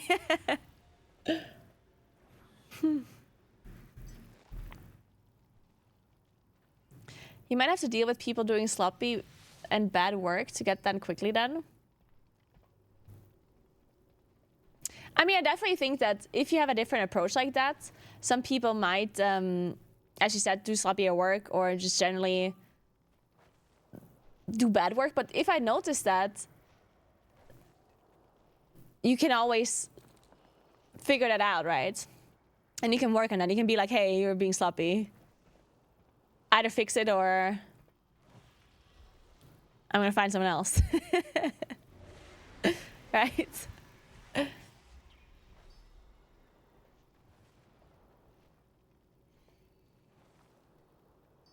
People, yeah, it's definitely true that some people actually just do shitty work. Sometimes people work 8 hours a day and get absolutely nothing done.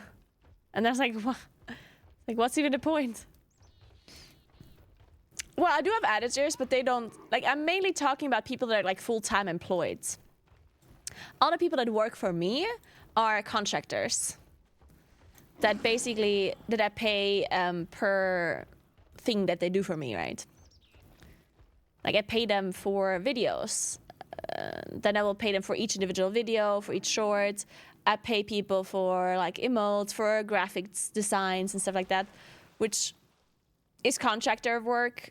I'm not really saying, hey, you need to get this done in 8 hours or whatever. I'm just saying, hey, I need this product. Whatever the invoices they send me, I cannot actually confirm if it's true, whatever. You know, I can't, if they say, hey, this took me 8 hours, I don't know. I don't know if that's true. I have to pay whatever invoice they're sending me, right? I'm not the one that is determining their salary. They're determining this themselves. And I either agree or don't agree, right?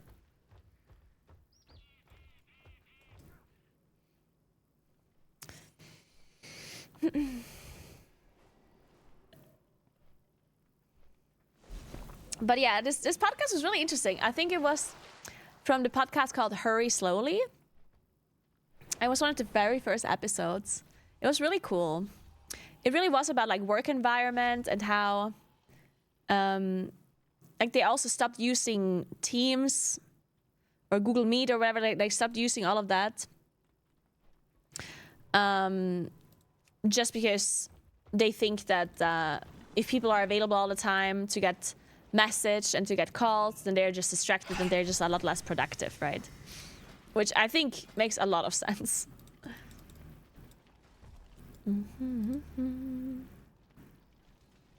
Have you heard of companies starting unlimited PTO?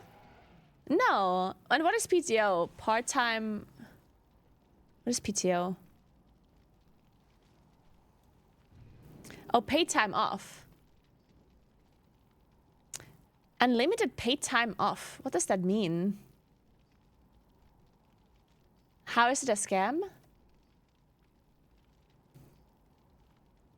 Speaking of a podcast, you should check out Diary of a CEO. Insanely interesting interviews. Really interesting.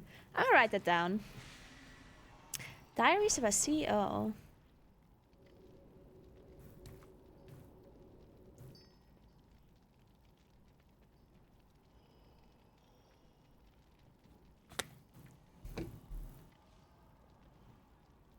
Instead of sick days, you get paid time off.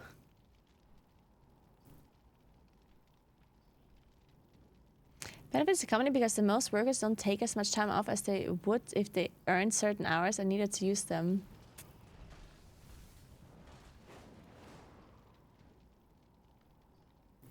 Oh. Interesting. I mean, one thing that I personally thought, like, I did not know that this is true. Like, I still cannot believe it's true. But what companies do here is during certain times that there's not like official holidays, they will close the company for like a week. And the people that work at this company have to take vacation days. Like, they have to. And I couldn't believe that at first, because, like, what do you mean? If the company, like if you can't work, then why would you need to take vacation days? But that is how it works, apparently. And I thought here where I live, we have, like, proper laws for, like, the workers, but apparently not.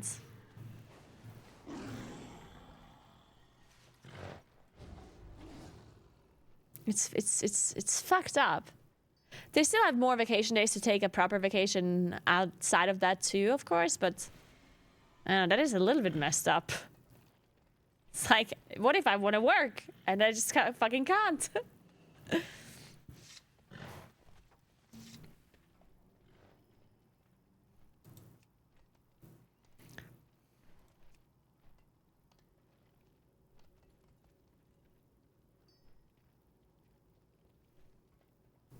The company is top 12 in Fortune 500, and we have 2 planned PTO days. They auto take out for us, really. Interesting.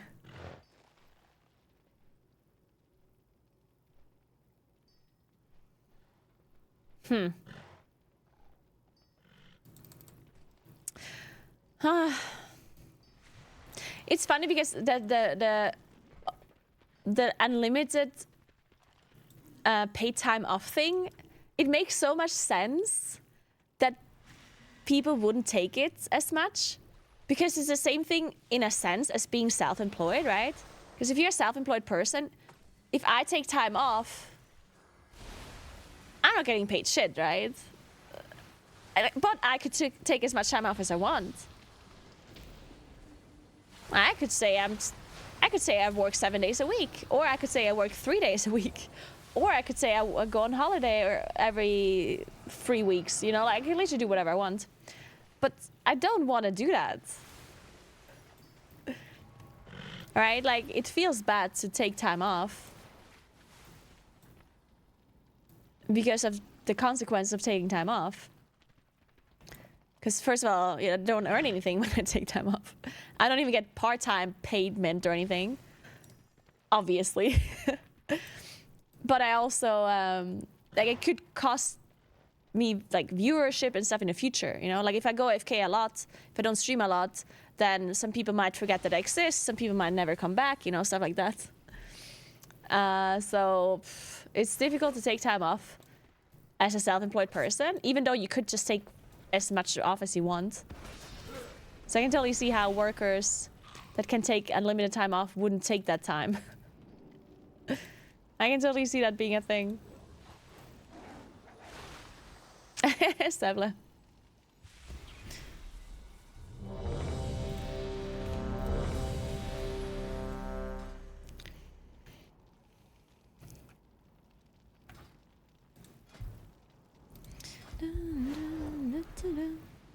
Yeah, it's not about the money that the holiday itself costs. It's about the time that I take off mainly that is bothering me. It's not that I feel like I should be saving my money to not go on holiday, because I know that when I work, I earn money that I can then spend on a holiday, right? Like, that connection is obviously, like, I get that. Like, I don't have to earn money while on holiday. Like, I think that is fine. It is mainly the, like, the fear, or this kind of, it's not even a fear either. I just think it's like, I think people always blame themselves when they could be productive or could do something that would, like, help you out, and you're not doing it.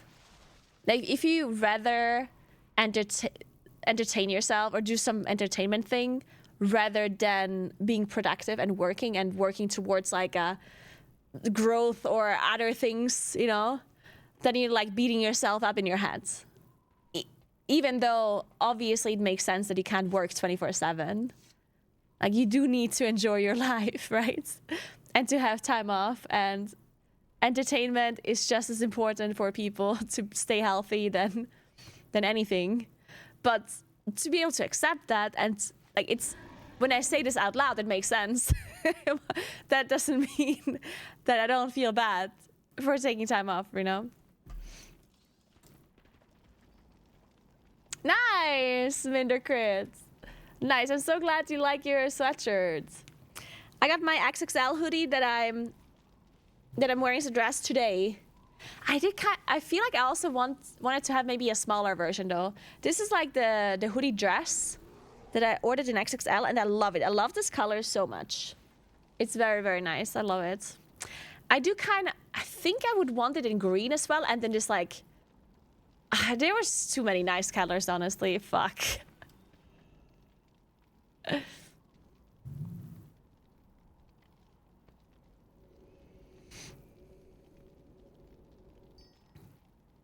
I'm one of those people that give themselves a schedule even on my days off. Yeah. Yep. Nice, Tyler. Congrats. Well done.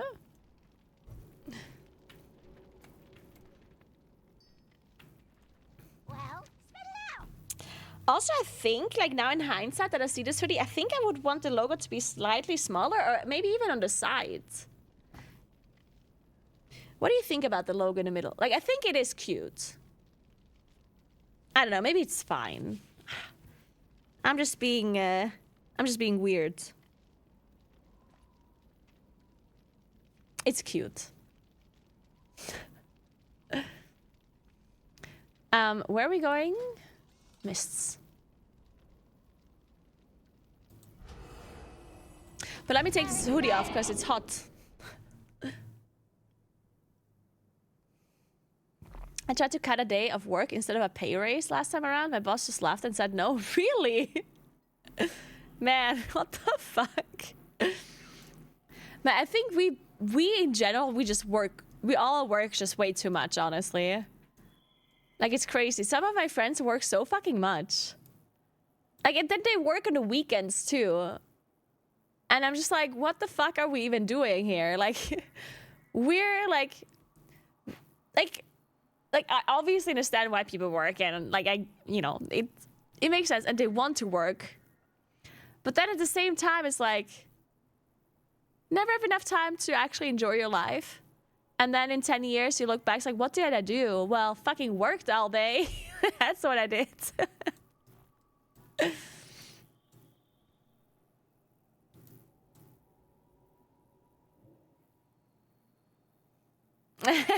James, enjoy your day at work, James.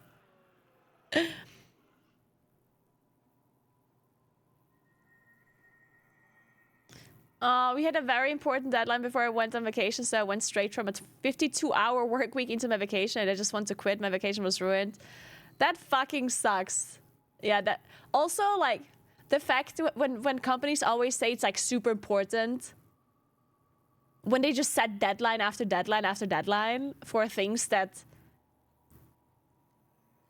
like, other people, they're setting deadlines for the workers when they don't actually know how long it takes, and they're just cutting it closer and closer and closer.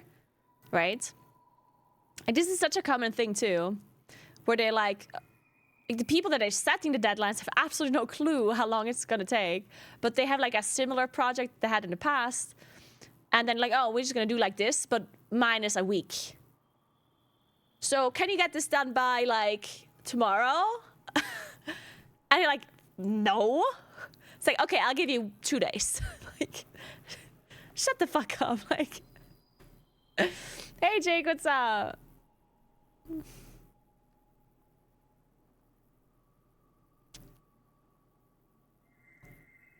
have been working high urgency mode for 9 months now. I'm spending all my time protecting my team, and honestly, it's a struggle. Yeah, I totally get that. That's horrible, especially when you're just stressed at work all the fucking time because of these stupid deadlines that they're setting for you. Honestly, that fucking sucks. Love my team though. They're the best people I have worked with. Oh, that's so heartbreaking then if you like, you hear that so many times that people love their like teammates and the people that work with them, but like the higher ups just make it horrible for you. So what do? Like, if you feel like quitting because of the higher ups, it sucks because the team that you work with is nice and you want to like keep working with them, right?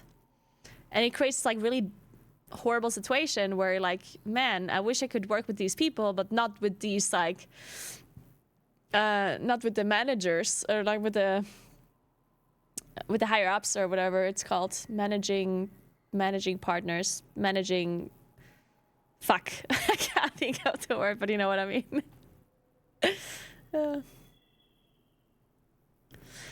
Change company.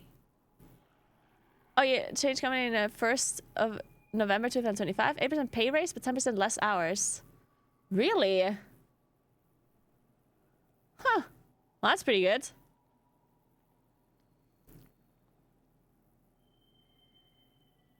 Senior leadership, management. Yeah, those were the words I was looking for.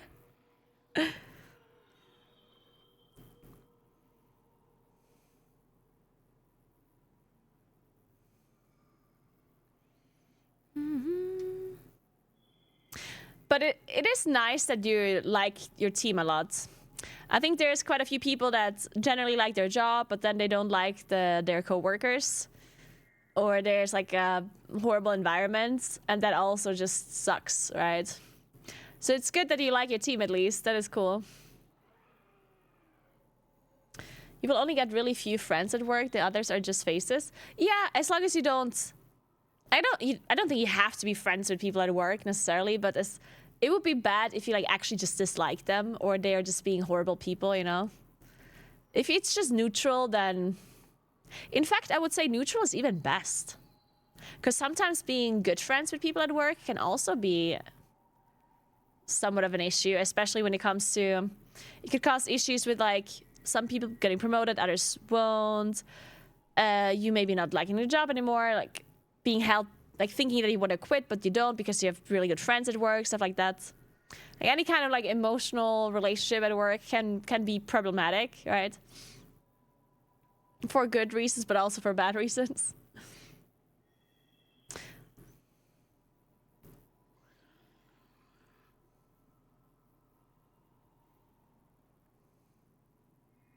What live lesson did I just walk into? Hey, Sturkin, what's up? We're currently talking about work. It's funny that I am here speaking about work when I've literally never worked in an office or any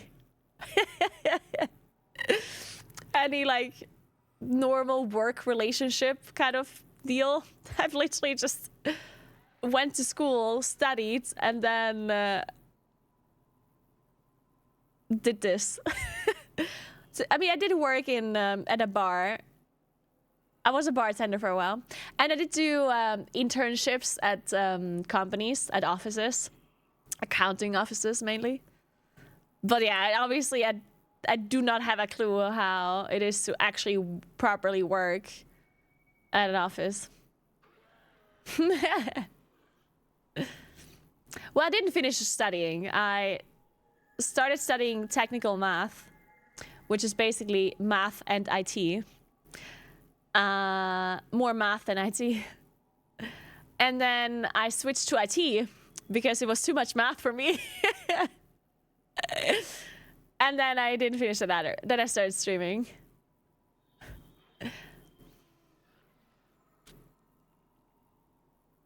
I never actually wanted to study IT. I was not actually super interested in IT when I started. That's why I first only wanted to study math. But then I realized with math itself, you can't really do like yeah, you can do things, but not like I feel like math itself is like either you become a teacher or something, or you have a hard time. So then I wanted to like pair it with physics, believe it or not. And then I wanted to study astrophysics. Until I realized that the school that I went to didn't even have physics. I only did 1 year of physics. So I could study physics or astrophysics for that matter, but I would have had to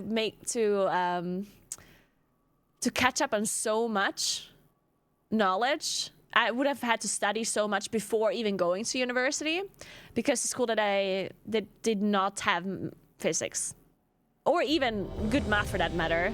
The math that I did in school was very, very like low grade. So yeah, I ended up deciding against it just because, yeah, I didn't really know what kind of profession to do with studying math or physics or whatever. And I figured, you know, it's going to be too much to study beforehand. So I ended up finding technical math, which I thought was still enough math for me to actually like it.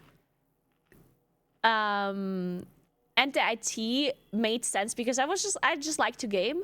And then I was thinking, you know what? Maybe at some point I can do a job in like that, you know, math, computer, something related to gaming. Back then, I was not really thinking of working in esports because, I mean, it's a while ago, and esports wasn't necessarily like that big of a thing back then. 2, 1. And I never thought that I would be working in esports or working in gaming, but, you know, I was thinking maybe my hobby could somehow be incorporated into what I studied. That's why I decided to do technical math. Are we going here?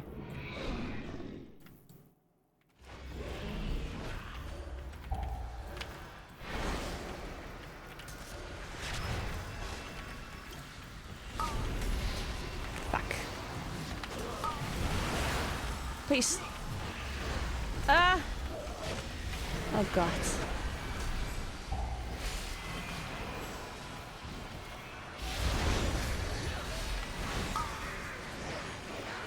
But yeah, then unfortunately, it turned out that my math knowledge was not sufficient for what I wanted to study. Which doesn't mean that I could have caught up on all of the, because the way it works here, let me explain this. The way it works here where I live is like I live in South Tyrol, which is in Italy, to the border of Austria. But my first language is German. And if you want to study, if you want to go to university, then you either have to go to an Italian university. Well, I mean, there's some like German universities, but they're very small. Like there's South Tyrolean universities, and there's only like certain subjects that you can study. But if I want to study math or technical math or IT or whatever, then I would have to go to either an Italian university or to a German-speaking university, which would be in Austria. And I decided to go to a German-speaking university because obviously studying something that is not your first, studying a subject in another language that is not your first language makes it more difficult, right? So I decided, you know what, I want to study in Austria. But the problem is that the universities in Austria assume that you went to school in Austria, right? Because they assume you're Austrian. The thing is, though, that the school, like the way school works in Italy is obviously different to how it works in Austria. So whenever I went to school, we didn't have to do certain subjects that the Austrians did do in their school.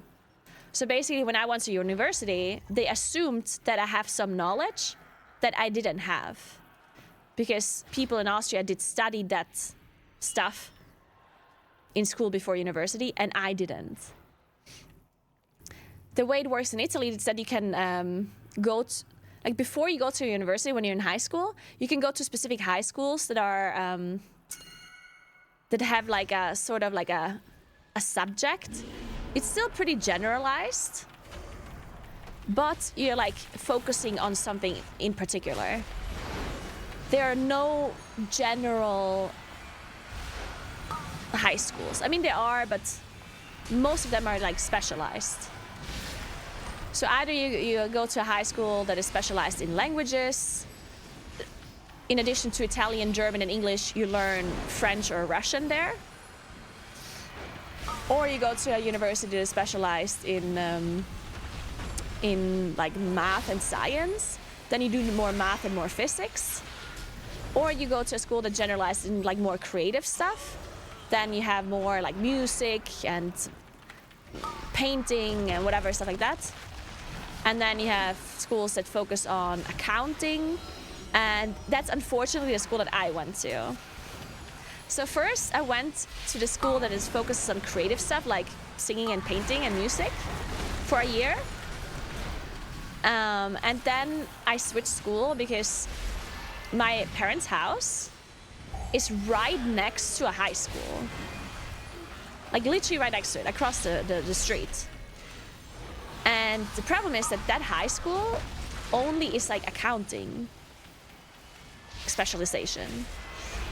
That's why I initially didn't go to that school. That's why I initially went to a different school that is further away, because I was not necessarily interested in accounting.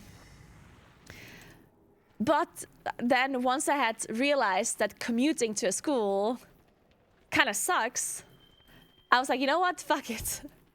I'm just gonna go to this high school that is close by, because I'm gonna go to university anyway. So in my head, I was thinking, you know what? I just need to like finish my high school.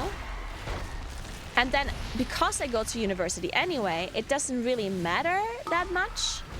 Because the high school that you choose, the specialization, does matter for if you go take a job immediately afterwards, right? Because if I want to work as an accountant, as like a secretary in an accountant firm, then of course if I did account in high school, then that would be a big advantage for me, right?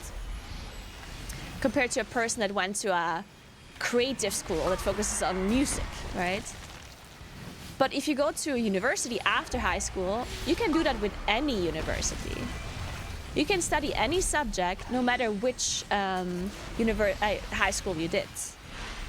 But I was not thinking about the fact that if I want to study math later, that having some math in high school is probably a good thing. And it's not even that I didn't think about it. I think I was just mainly... Because my teachers even told me this. I remember my teacher, when I switched school, my math teacher came up to me and said, hey, are you sure you want to like go to this school? Because they do even less math than we do. And you seem to be pretty interested in math. So do you really want to like switch? And I was like, yep. I think I was honestly just a little bit cocky in a sense that I was thinking that I could just catch up all of this knowledge anyway that I'm lacking. I honestly think that was like the main thing that I was thinking. Because I was always so good at math and I always understood everything so fast that I was just thinking, you know what? Like, it's fine if I have less math in school. I'll just learn it at university, like it's gonna be fine. Turns out, it was not fine. Spoiler alert, was not fine. Turns out 5 years of basically no math at all is problematic if you want to study math. Surprise, surprise. But yeah, I think I could have caught up, of course. It's not that I couldn't have done technical math. I think I for sure could have finished studying. It's just that I did not have the willpower and the motivation to catch up on all of this knowledge that I was lacking, on top of keeping up with the like current studies. Like I was just not able to motivate myself, especially because I was also like playing video games a lot. Like I was literally rating in method. I was doing world first rating, right? So yeah.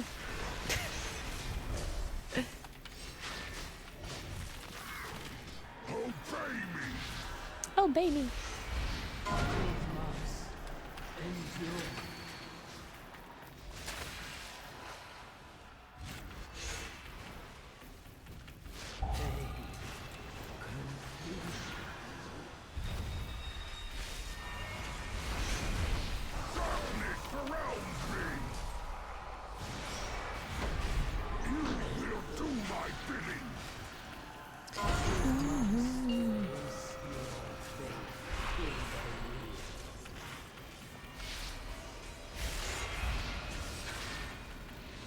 Also, one thing that I remember how frustrating that was. Oh god, because I never had this situation. Because the math that I had in high school was very like I did not realize this until later. But the math that we actually had in school, in my high school, that actually was like much less and much like worse than most other high schools. It was very like low grade math in comparison to what other schools did. And as I said, like I usually understood everything really quickly. And that's why I liked math, because to me, when I understand something logically, then it's so easy for me to remember. So I never had to like do any kind of memorizing or whatever. I just had to understand it, and then I was fine, right? And I was always, that's why I liked it a lot. But I never had the situation that it took me a long time to understand something. I almost always understood things really fast, right? So when I went to university and I had this situation where I did not immediately understand something, it frustrated me so much because I never had that happen to me before. So I was like, I mean, what the fuck is going on? Like, how can I not understand it? Am I stupid? Like, so I did all of this research to just try to understand this thing, but the problem was that I was lacking like the previous knowledge to even understand the thing that I was trying to learn. And instead of going back and learning the basics that I was lacking, I tried to understand the next thing, you know? Because I was like, why would I go back and learn something that I don't have to learn? Like, you know, like I want to learn this thing right now. And every time I listened to explanations or whatever, I like didn't understand it fully because again, I was lacking like basic knowledge. And it frustrated me so much. At some point, I got like a private tutor. I remember I got a private tutor that explains things to me. And even then, I didn't understand because again, I was lacking the basic knowledge to understand it.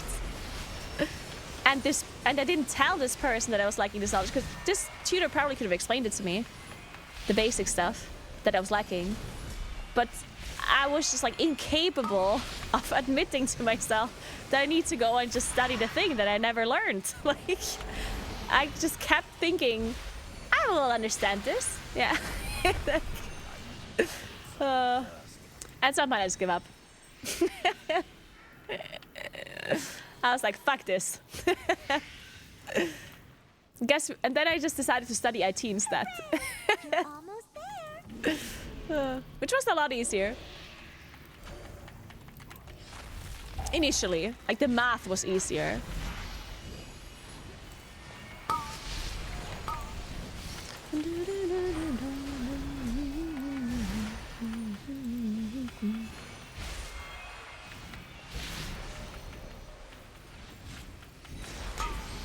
Man, didn't they nerf...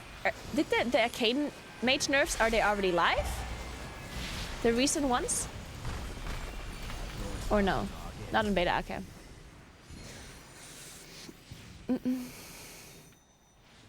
Good thing you're not stubborn. Yeah, good thing. Hooray! You're almost there.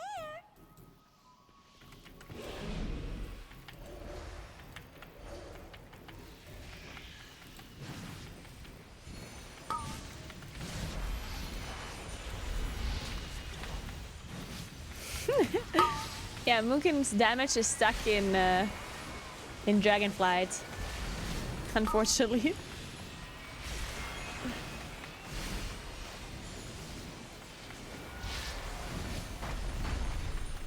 I need a target.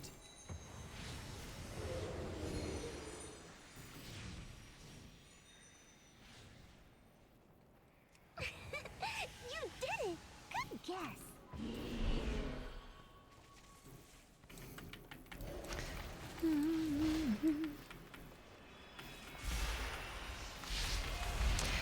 What conversation are you guys having? Hidinji and Scorns? I want to join in. What is the TLDR of the different point of views that you guys are having?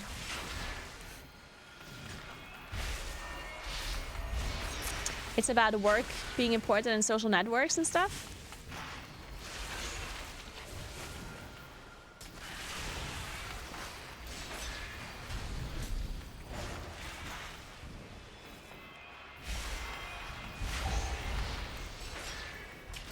Work friendships, should you or should you not make friends with people you work with? Oh.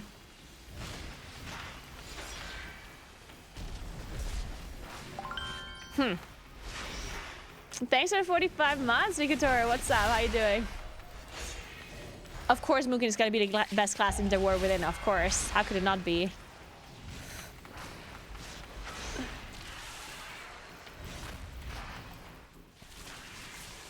I don't have a target. No fooling you. The risk of losing having work friends versus nerve friends. Yeah, I don't know. Like, obviously having... Like, I think that... I mean, again, this is kind of hard for me to have a perspective on because I personally never worked at an environment where there were other people. I mean, obviously I work with other people, but not in like an office environment or something. Like, it's not that that I was ever employed somewhere with other people that were also employed there, right? I did meet people through work, of course, but that is certainly different than having like friends at work or like work friends. So that is like hard for me to talk to. I do think that having friends at work can be like problematic, but at the same time it can be really nice, right? Also, it depends what kind of level of friendship as well, I think, right? Because just being friendly with people at work can be incredibly beneficial. Like, I think that is definitely something that people should be striving towards if you want to have good relationships at work and if you want to enjoy work. And at the same time, it also helps to actually move up at work too, right? So I think if you're a liked person generally at work, that will be positive for you in many regards. Even for stuff like promotions. Because sometimes people think that a promotion or that the higher ups only care about your performance at work. But sometimes that's not true. Sometimes if you're just liked more, if there's two people, both people do a similar job in how good they are,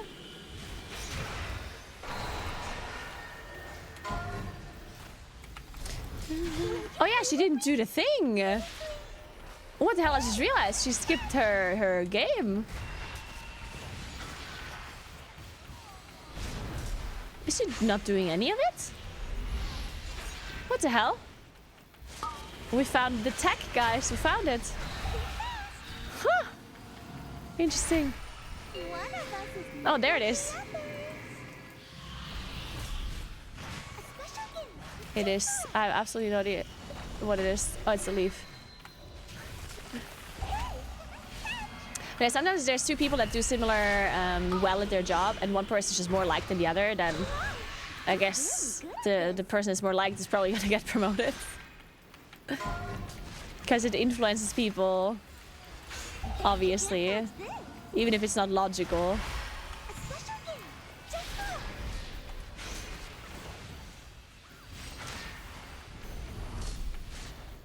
But yeah, the level of friendship for sure does matter, I think. Because having a very like close friendship with a person, or with multiple people, that can cause issues, I guess. But it can also be nice, so I think it's just very situational. It depends what kind of work you're doing, what position you have in... Skipped again, what the fuck? Like what position you have versus what position this friend has as well, right? Because if you're like if you're above some other people and you make friends with people that are not like on the same level as you, that might be like, you know, could be problematic because people might think that you're treating this person better because you're friends with them. So yeah, it's definitely complicated, I guess. Balance Street does not look good on beta at all, no. But obviously tuning can still be done. There's still time. The problem is not necessarily tuning, I think. The problem is the way the spec kind of feels. Like, the problem is that we haven't really gotten any, like, really, like, great playstyle changes. Dude, I keep getting one-shots. By the cast.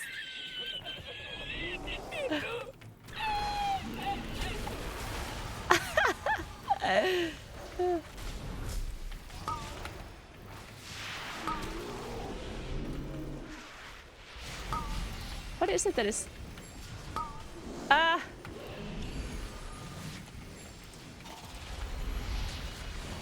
Christ. It's Acid Nova. Okay, Acid Nova is what I have to bear. Okay, I got it. No, man! Somebody give me more health. No, no, no, no. Please. I just want to live.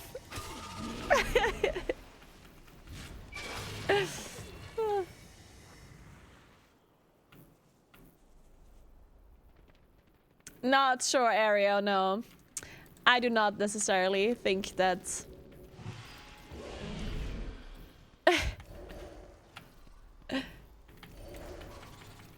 I don't necessarily think that Moonkin will be fixed properly until the war really comes out. I just doubt it.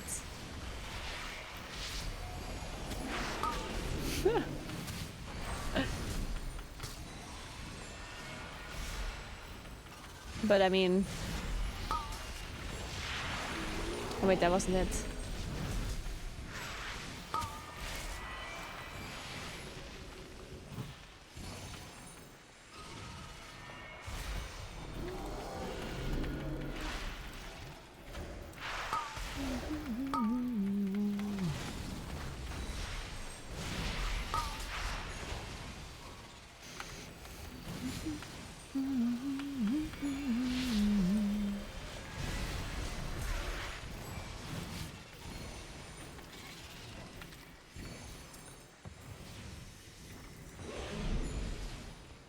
Needs to fix shamans. Oh, that's something.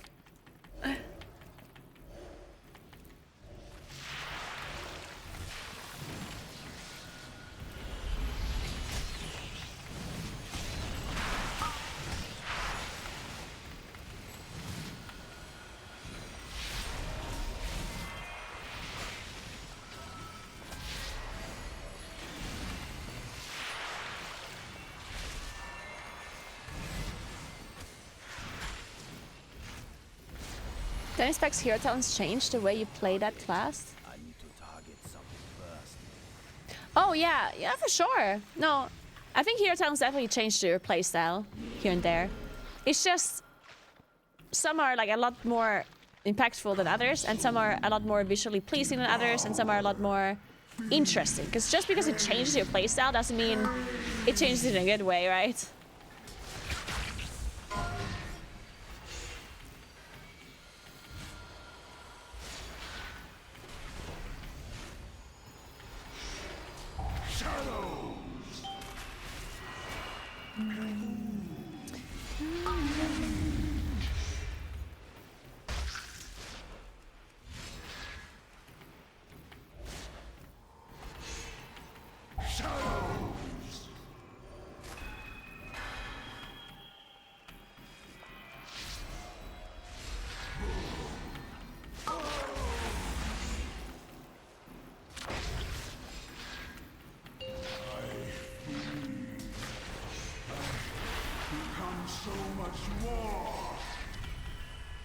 Man, that coffee's cold.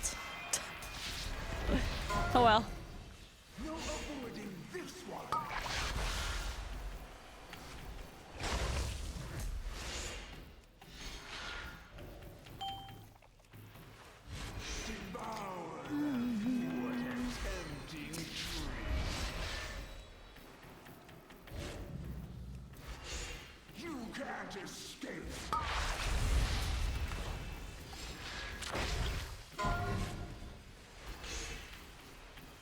Yep, Moonkin's very bad at the moment.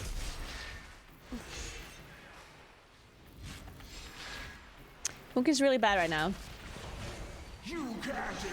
Also, Arcane is really broken on top of that. And apparently also Frosty K. I think the Frosty K is broken, by the way. Interesting.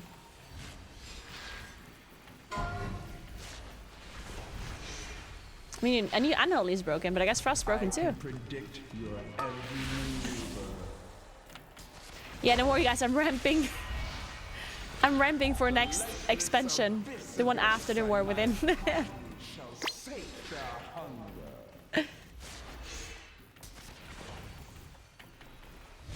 Your actions are easy to anticipate.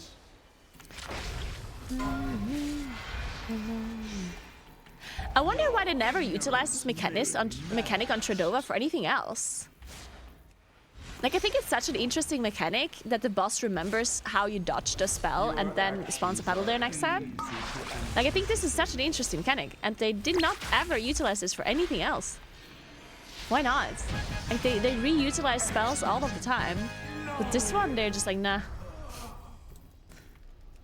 Strange.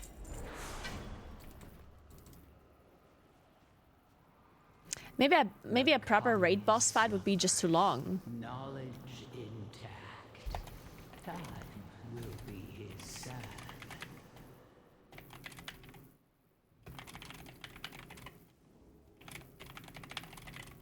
Genocide will remember you. Always.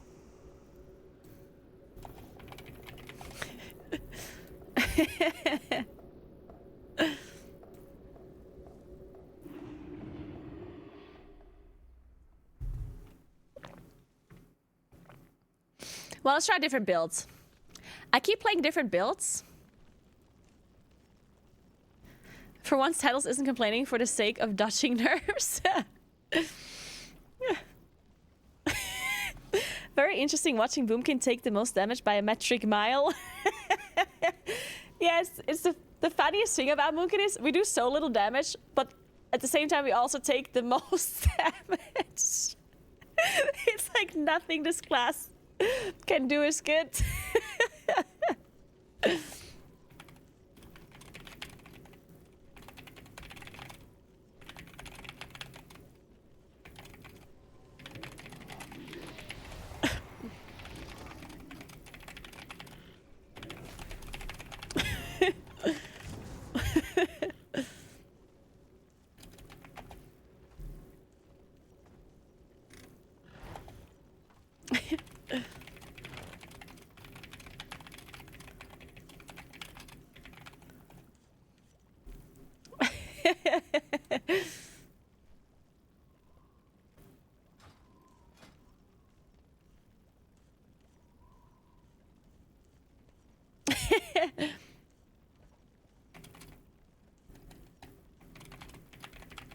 Apparently Dark Moon trees are broken.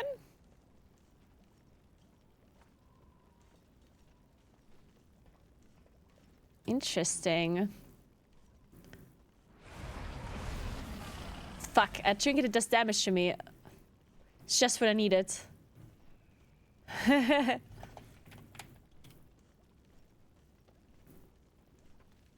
Okay. I'm also gonna try...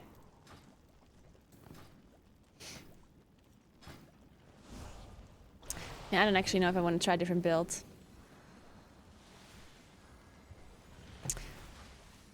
I don't know. I mean, I could try trees. Should I try trees?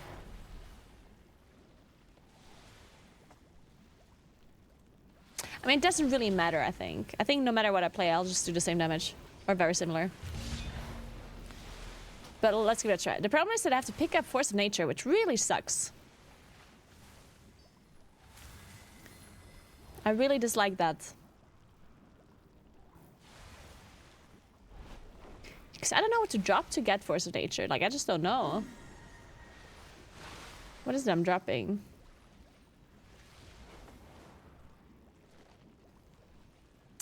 I need these spells for the connections here.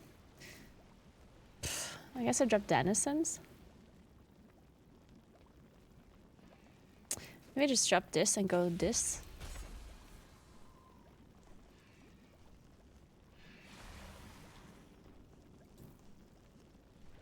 I don't know.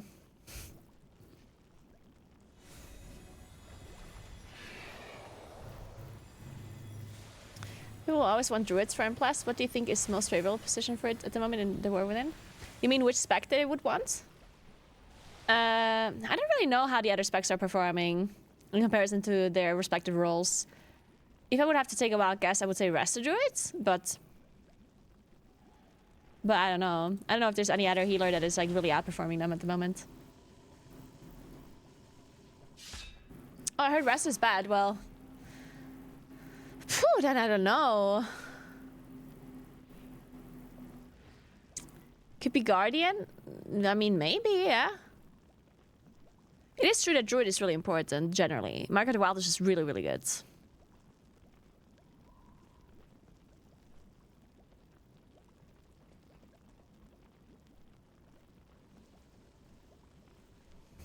Maybe I just don't play Orbital Strike.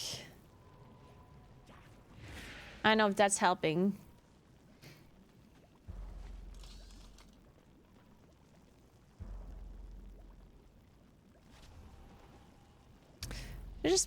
But having 3-minute cooldowns without Pulsar, it just feels like you're not doing any damage for so long. How does a 45-second cooldown line up with 2 minutes?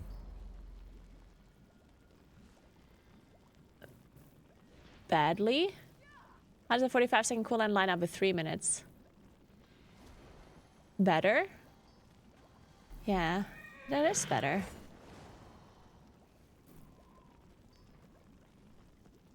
So maybe I just do 3 minutes alignment? I don't know.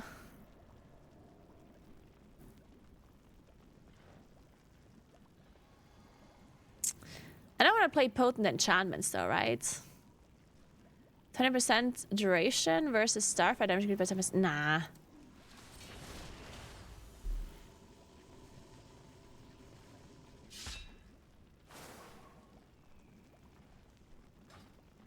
Okay, let me get rid of this sweater.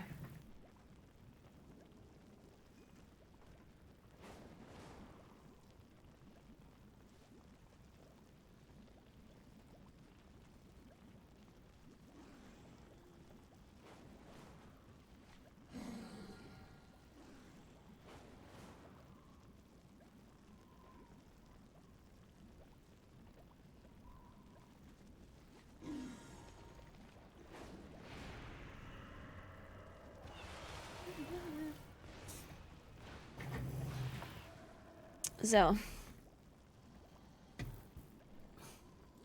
how bright is it right now? Is the camera fine? Oh god. Yep. I swear my hair used to look good at some point. Today.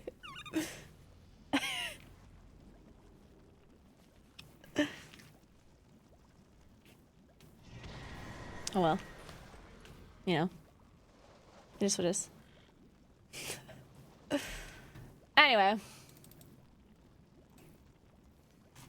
What dungeon are we doing? Oh, missed again. Sure. Yeah, Tanker Man. No, this is new, the early access. That one is for sure new. And I would also have to optimize my gear a little bit. What's my stats? Keep it real.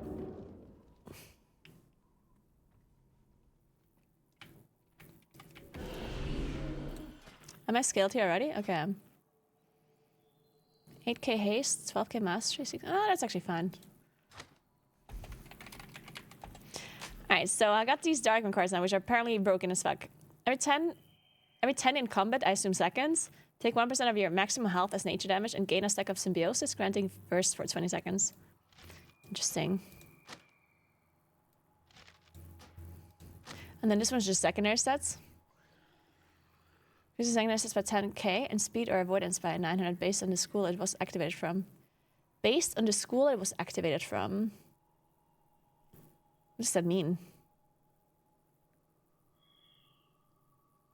Oh, does it mean if it was like a friendly spell or not? Wait, does that mean that if you're healing you get avoidance and damage gives you speed? Or, oh, do you mean the magic school? Well, magic school would be worse because that would mean that a certain class would always get the same proc.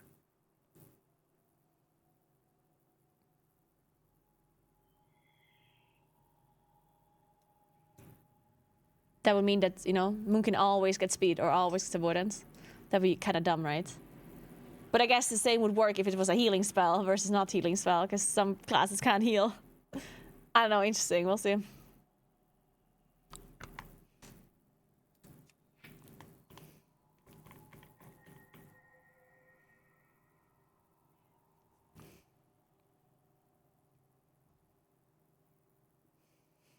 Try Kilrock's eye from what? Drops from Kilrock in tank spec. It makes you immortal when it scales up.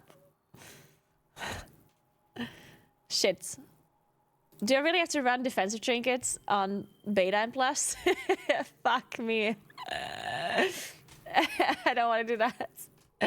Hey Rain, what's up?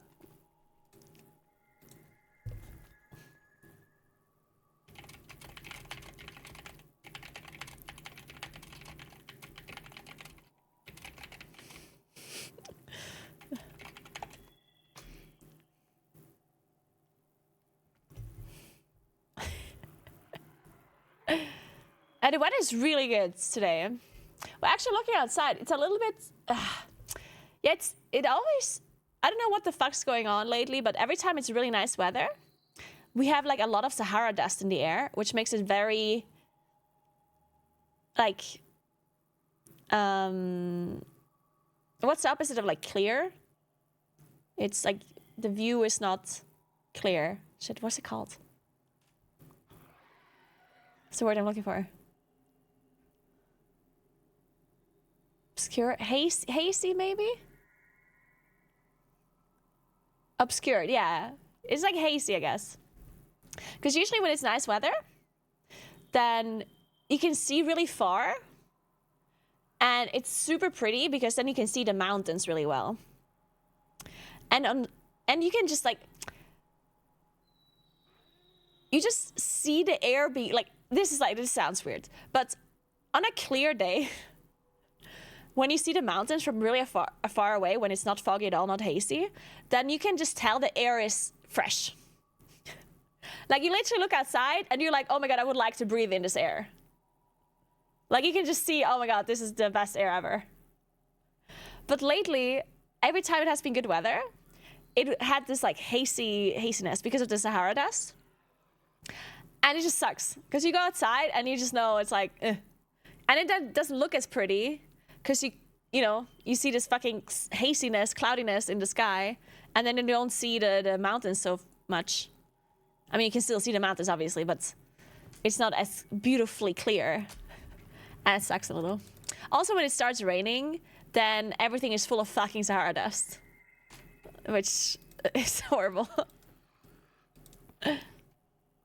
It's mainly just visual. Like, no, the air is still...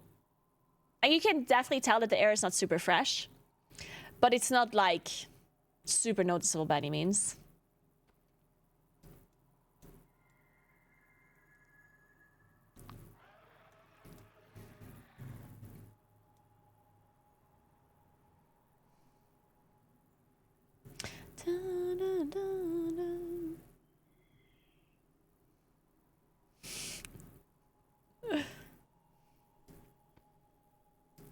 Yeah, the air... also, like, we did have a decent amount of humidity lately, which is...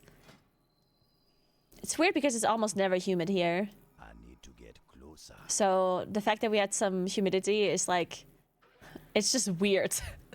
You go outside, it's like, what is this?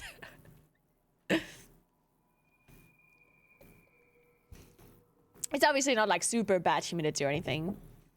But, yeah.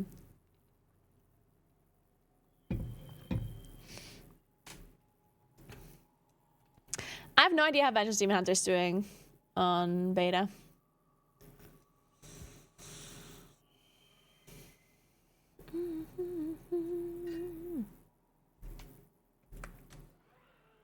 Really, LDAP? Holy shit, that's fucked up.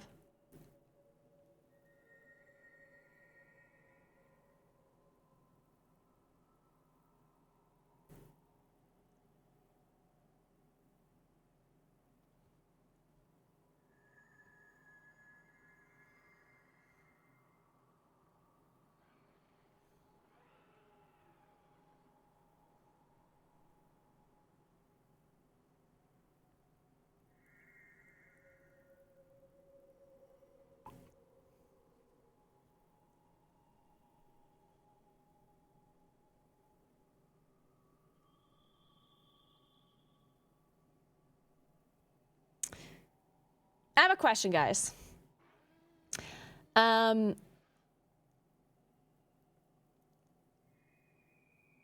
Is okay, this sounds like a very dumb question. It probably is a dumb question. So a capture card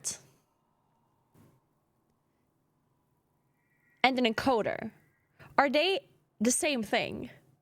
Isn't a capture card just encoding like the feed of like whatever you're putting in to like another medium? Isn't the encoder the same? Okay, it's not. Okay, what's the difference between an encoder and the capture card then? What's the difference? The capture card uses your PC as an encoder. And what does the encoder use? Oh, you're basically saying that encoder is doing the encoding itself, while the capture card is using the PC. Okay. I see.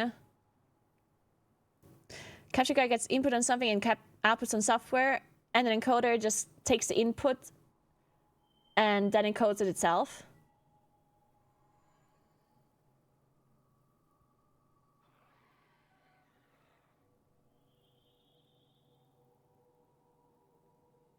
Yeah, but what does an encoder do? Is my question.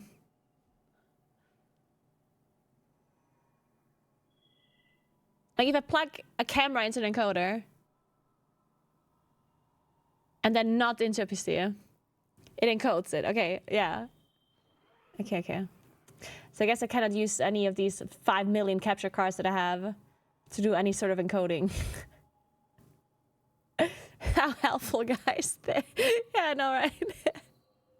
Okay, that makes sense. Okay. So the capture card just like makes like the inputs digestible for whatever I'm outputting it to, which in this case a PC. And the encoder takes the input and encodes it itself and then puts it out to like whatever. All right, interesting. So I guess all the things I have, yeah, okay, fuck. So I would have to buy an encoder. If I want to, so basically if I want to use a camera that is not a phone for something like live streaming, then I need to buy an encoder. Then I plug the camera into the encoder. You already have an encoder? Yeah, but yeah, I know that my PC is encoding, but that's not what I'm like. I'm not gonna carry my PC with me when I'm doing an IRL stream. You need a capture card only? No, you guys are assuming what I want to do, but you don't know what I want to do. I want to do an IRL stream where I'm not here, where I don't have access to my PC. So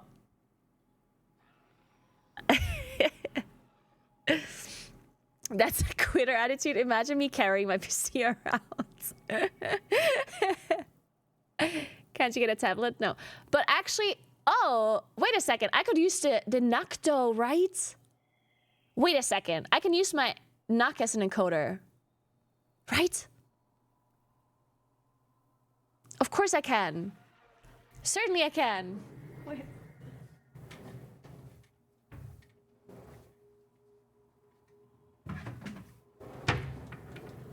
I can use this thing, right?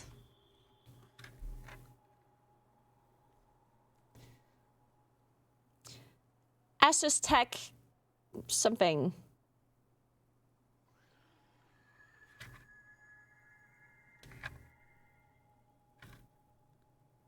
It has an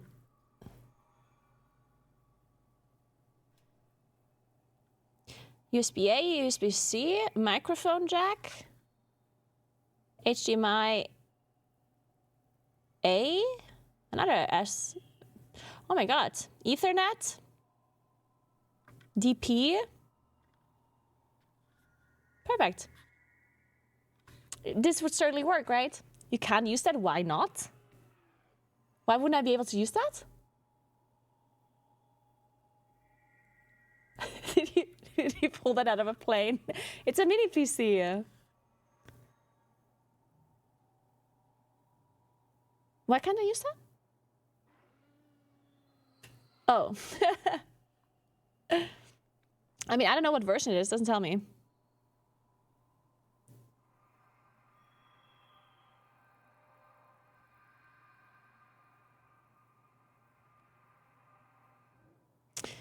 Contains Intel model AX200 and GW.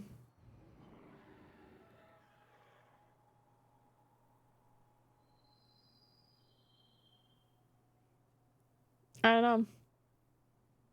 It doesn't say a model on it. Push.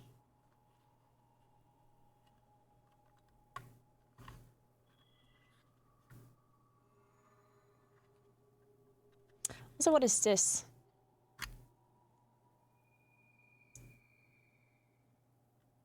What is this, like a dongle for something? But for what?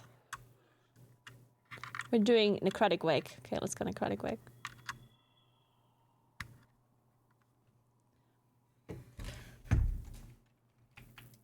I'm out of range.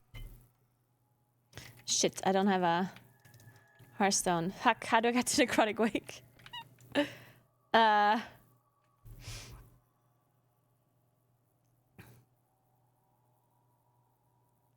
Unless it has hardware encoders. Well, but I have a capture card, right? I can plug, let's say a GoPro, into a capture card, and then the capture card into this mini PC. Right?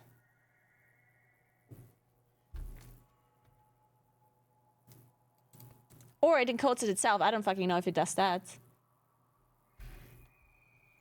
I assume not.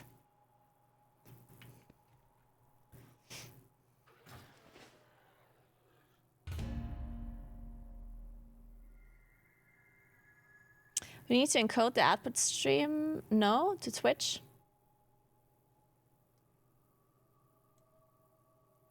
I'm still thinking about this. I haven't thought this through, okay? This just came to my mind. Wait. Okay, wait a second. First of all, I need to fly to the dungeon before I think about this any further.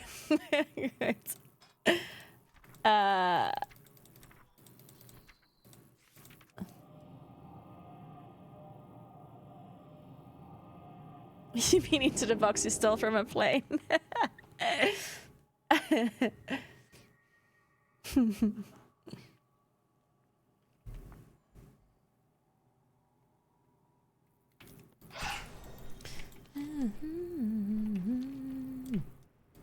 Greetings. Yeah, I don't know It is how this fortunate works. I found you.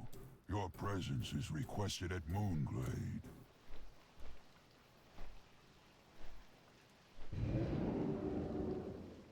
I mean, technically I could stream from this device, but that's... I don't want to do that because then I require an insane internet connection, so I don't want to do that. So I guess what I want to do is record through this device, send the footage to my PC, and then stream from my PC. And I send it to my PC by capture carding the footage into my mini PC, and then attaching my mini PC to a router, and then sending whatever I get through Video Ninja. And then WebSocket it into my OBS, right? Certainly that works, somehow. Somehow, I don't know how that works, but it must work somehow. It's already burned, you cooked too much.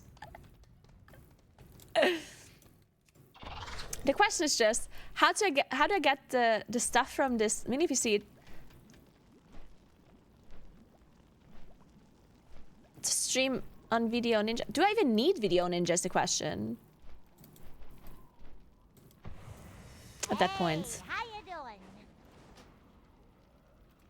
Be good.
Do I have a router lying around somewhere?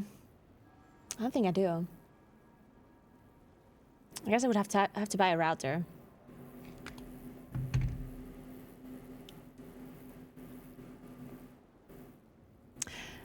Well, the reason I'm thinking, because I could do a phone stream easily, because I do have in fact 2 phones, so I could actually stream easily from a phone, which is something that I will try first. I will try first streaming from a phone. I do want to stream to my PC though, like I'm trying that out, because in case my connection drops, if I'm streaming not directly from the device that I'm using, then I have like a safety net, because my PC is connected to fiber, which, you know, is a very stable internet connection. Phone internet connection, on the other hand, very unstable. So if I'm streaming from my PC remotely, like if I'm just sending my video to like a web source that I then feed into my OBS on my PC, then if I drop connection on my phone, then I can play videos onto my stream without my stream dropping, basically. Obviously, if my internet connection drops on my phone, you know, like my live stream basically stops. But because my stream doesn't stop going, I can then show like videos, YouTube videos or whatever. So I don't lose all of my viewers if my connection only stops for like 5 minutes or so. So that's the plan. And then I was thinking, if I want to do an IRL stream that is not stationary, because if I do a cooking stream or something from like a different location, then it's totally fine to use my phone. Because a phone obviously is nice to use because my phone is an encoder. So it like records and uses the footage and immediately sends it to Video Ninja or whatever I'm using, right?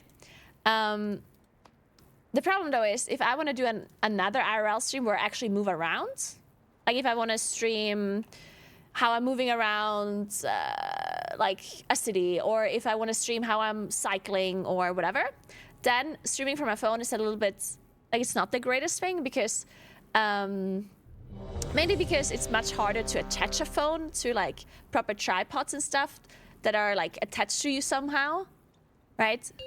Compared to like a GoPro that has like multiple ways. They're very tiny and you can really easily attach them to straps and to helmets and whatever. And they have really good stabilization as well.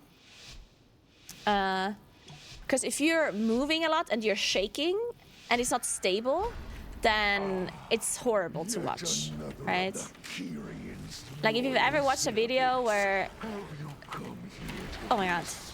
If you ever watched a video where the footage is just like shaky, it like gives you motion sickness. It's very bad. And a GoPro stabilizes the footage itself. I know that some phones also do stabilizing, but it's never going to be as good as like a proper camera that is made for that kind of content, right? The problem is if I want to use a proper camera like a GoPro or something like that, then I need to encode the video somehow, or at least like I need a different encoder that's on my phone.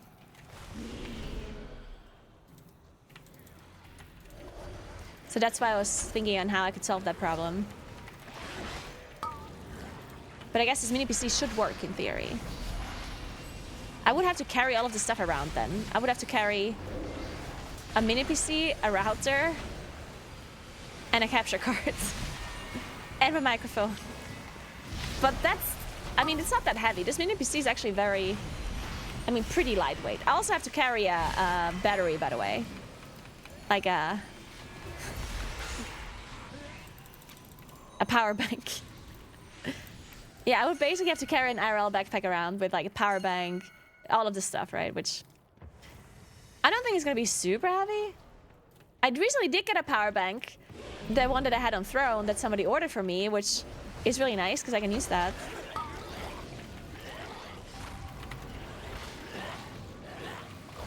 How do I charge this thing here?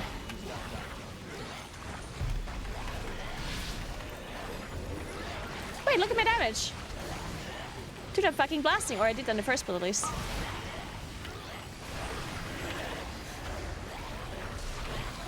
Guys, we're so back. Moonkin is so back, guys. We're so back.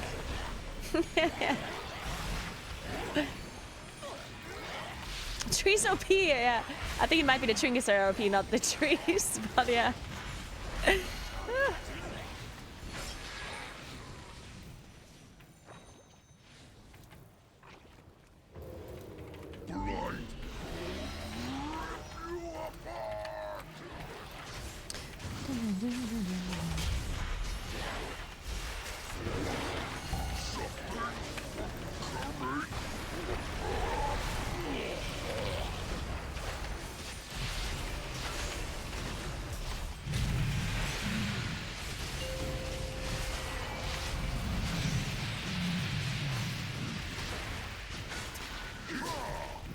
The problem is, what kind of capture cards I have? I only have cam links.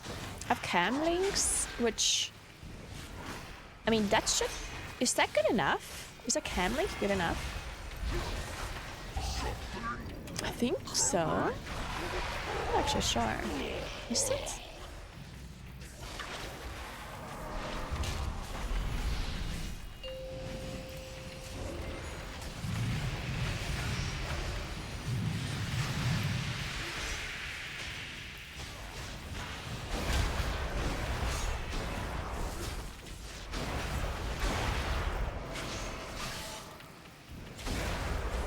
Yeah, I think the trinket definitely is not intended to work this way.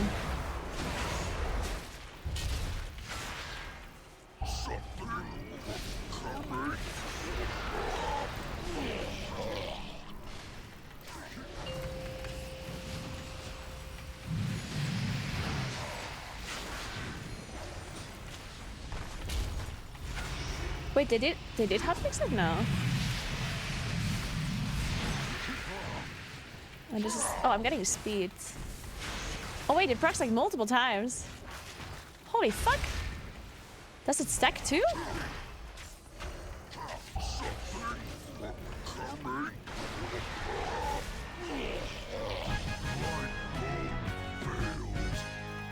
What do you mean, where's the damage? I'm doing so much. What the hell? I can't believe you think that I'm not doing damage. You should have seen the missive turner side before this dungeon. I am sure he would gladly take your limbs as repayment. We improved so much, guys.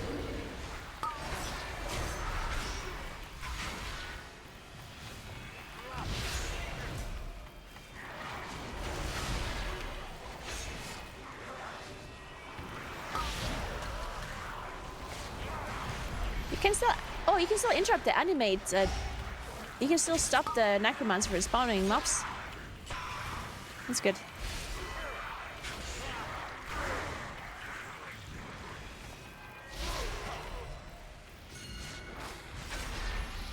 A boom is broken in the war within. Yeah, it is. In a bad way.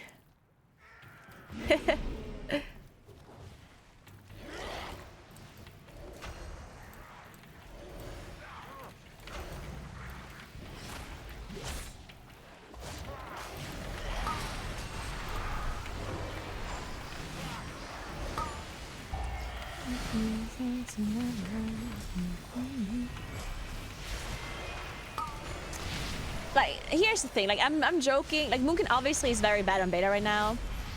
And I'm like, it's not that I'm joking, Moonkin is bad on beta. But don't let that stop you from maining Moonkin in the War Within, because just because it's bad right now on beta does not mean it's gonna be bad in the expansion. Because something that is like this right now, like this is literally what beta is about, where you're testing stuff and where you're looking at numbers and you're tuning stuff, right?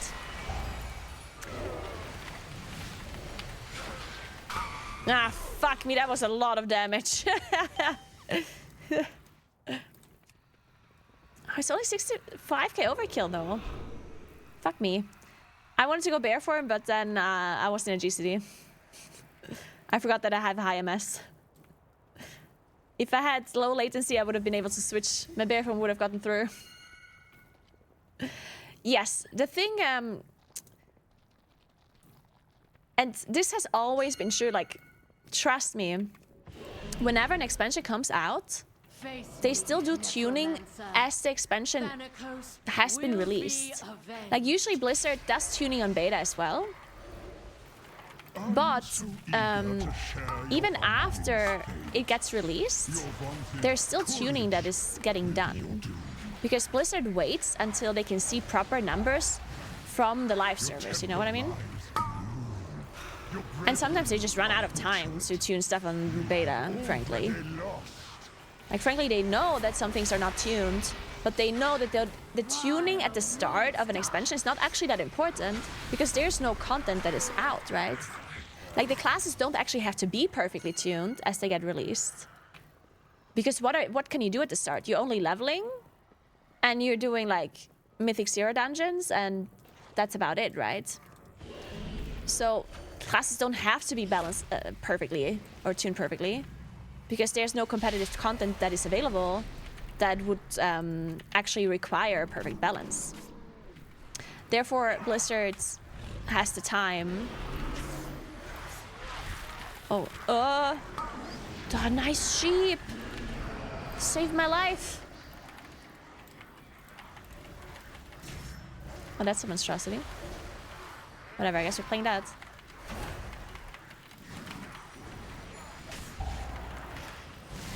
So many times, classes are not balanced when they get released, but then later they do some balancing. So deciding on which class you play just because they do well on beta is not something I recommend. If you're, let's say you're not sure. Let's say you either want to play Mage or Moonkin, and you don't care which one you play. And then you look at beta and Mage is a lot better, well, then just play Mage. Then it makes sense. But if you would rather play Moonkin, but you could also play Mage, but you don't want to, and then you decide to play Mage just because it performs better in beta, I would certainly, like, not recommend doing that, because, as I said, balancing happens after the expansion even has been released, and just because Moonkin does not perform well on beta doesn't mean it's not going to perform well when the raid and the plus season gets released. It might be a completely different story then.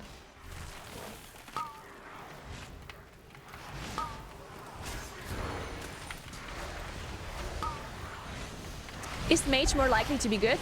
Yes. But if you don't like playing Mage and you would rather play Moonkin, just play Moonkin, you know?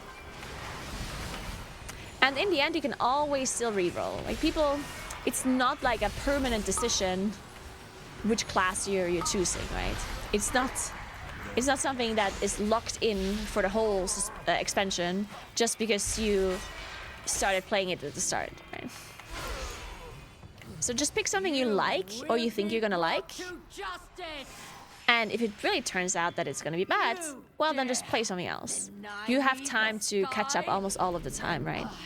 It's never the case anymore that you're gonna be behind forever. Because World of Warcraft used to work like that. That if you didn't play at the start, you were behind forever. But we know now that is just not true anymore, right?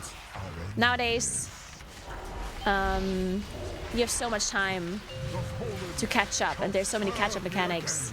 So if you really want to reroll to a different class, you can do that. And it's not going to be the end of the world.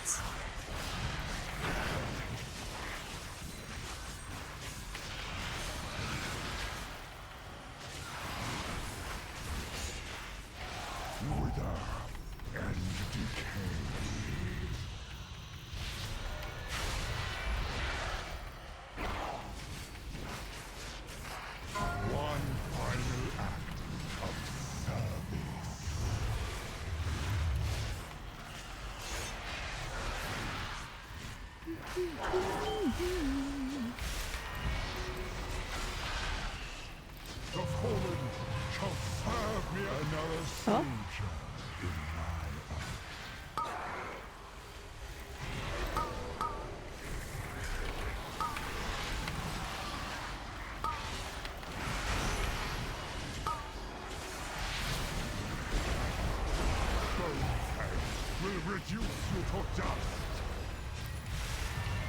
And there's still weapons in Necrotic Wake. They don't do as much damage anymore as they did One final act of service. in BFA and Shadowlands. And you can't get the orbs anymore, like from the Kyrian, Soldiers rise. like from the, what are they called? The constructs, like the... Like these buffs that dropped out of the construct. Your arrival proved timely. I can pick the spear Yet now. the battle rages on. We cannot rest until these invaders are purged from our skies. Did we miss an angel? I will lead the effort here, while my disciples bring you to the necropolis. Let us end this atrocity. There shouldn't be such a huge gap between specs regardless its launch. Some gaps sure, but even a blind monkey can see the current issue Blizzard are just lazy.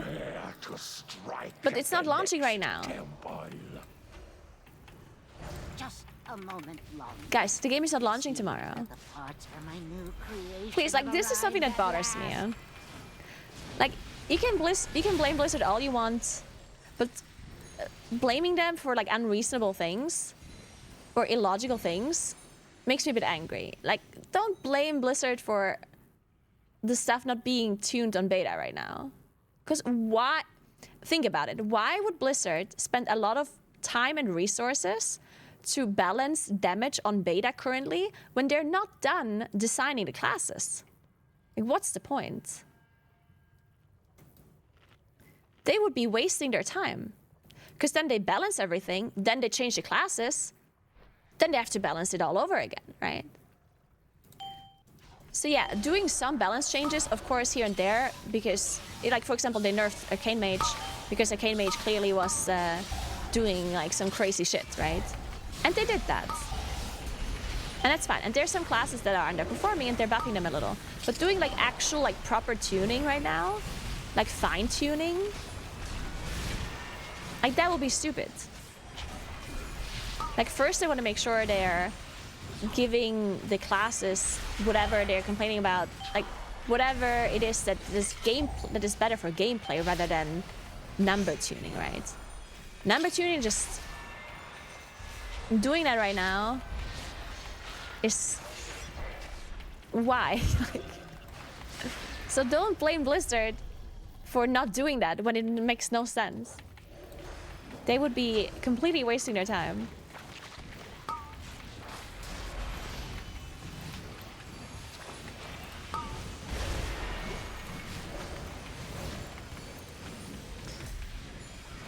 We're all using the Darkmoon cards, FX.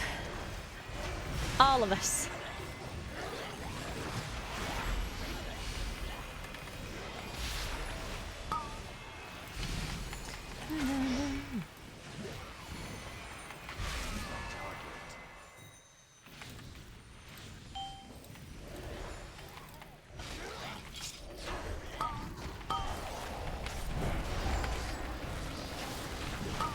How much damage does this throw flesh stuff?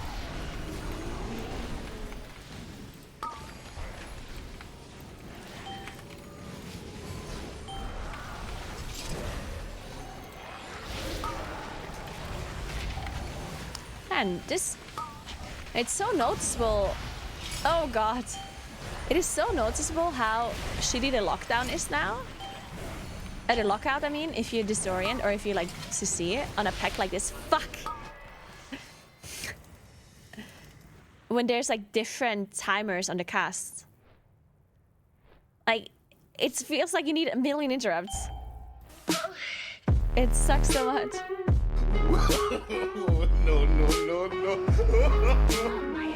Cheers to best streamer. Materials are in need of processing. Thank you so much for the donation. Sorry, I didn't see it. I'm gonna have to open up my stream elements so I can actually see it. Wow! Oh my God, Mogras! Mogras, thank you so much for 100 euros. What the hell? That's insane. Thank you so much. Cheers to the best streamer. Oh no, you! Oh my God, thank you so much. You're insane. That is so kind of you. That's amazing. Thank you very much. I hope you're doing well, and I hope you had an amazing weekend. Thank you. Thank you, Margaret. Thank you, thank you, thank you. Oh, the flash is being thrown at me. Oh.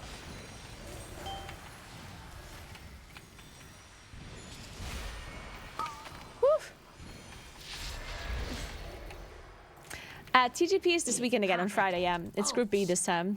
And then the final is going to be afterwards, the week after.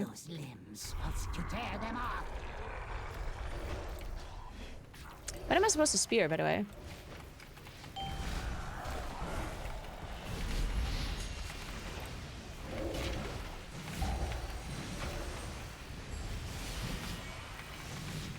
Yeah, they brought Necrotic Wave back.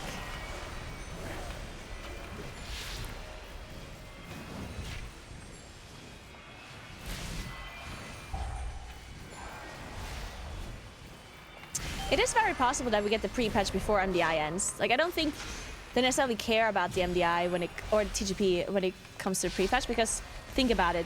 The pre-patch is not content that has anything to do with competitive gameplay, right? So I don't think they need to wait for the final to happen before they release the pre-patch.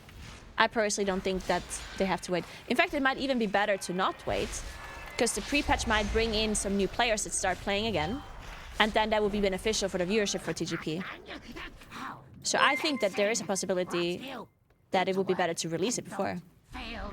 Hey, Snapster, what's up? Thanks for 200 bits. How you doing? Hello, hello, hello. Snapster, I got my hoodie. Oh, I mean that's. Oh god, dude, I didn't see it. Whew.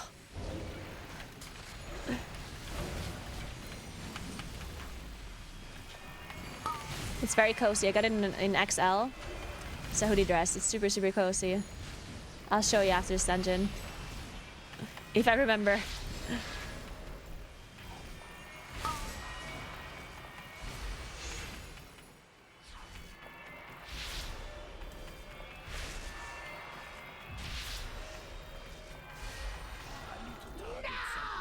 No! I have to rebuild those two from scratch. It seems I must take matters into my own hands. We're scaled to item level 580.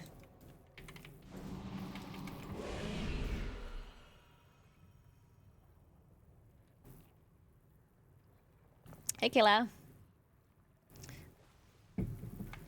I can't wait to put your corpse. I'll have you in stitches. Shit, I don't have cooldowns for 40 seconds.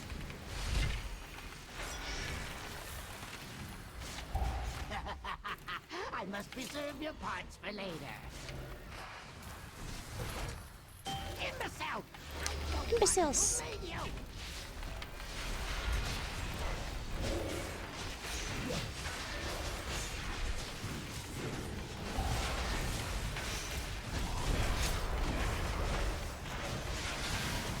Impressive ears. Oh, those are so hard to find. Wow, this creation really is dying. Man, we're cleaving it a lot. This must be all passive cleave. Some damage maybe, some Handle you on their own. Another exquisite creation. No! That one was my favorite. Oh shit. I must preserve your parts for later. Oh no. Ooh. Imbecile! I'm the one. Dude, I think I'm saving my ink card. This boss is dead on my screen.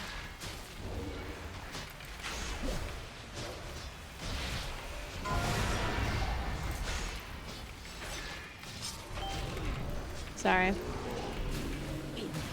Well, that worked. Perfect.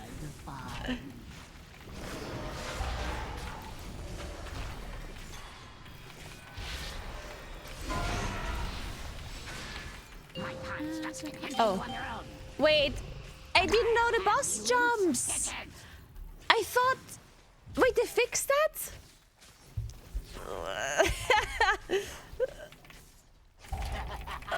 I must preserve your parts for later. Oh, I thought...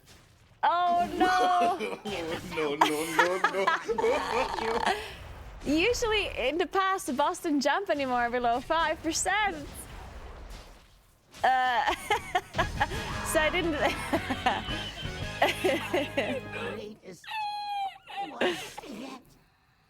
Oh, they changed it to Shadowlands. I forgot. Yeah, no idea.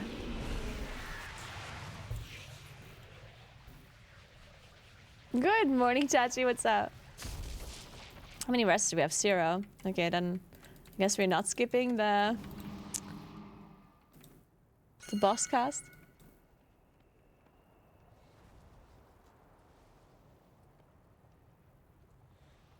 Bastion shall be laid to waste.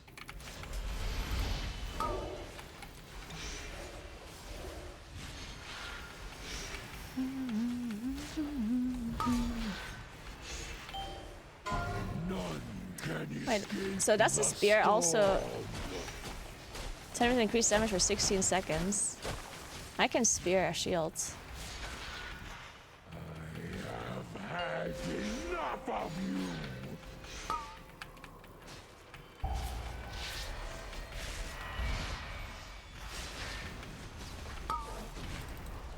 Okay, these shields are kind of...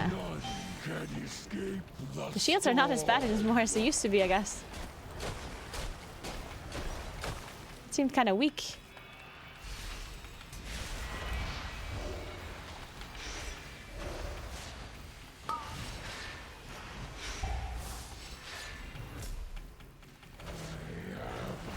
Enough of you. None can escape the storm. Ah, shit. Sorry, I'm inting. Sorry, I looked at the timers. My bad. Oh shit, our DK died too. Uh-oh. Okay, well, thankfully we have 8 minutes, so we can go again.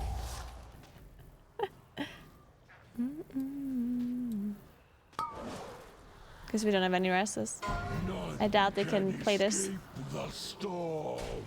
The last one's gonna be insane without weapons to break shields now. Well, I mean, we still have the weapons.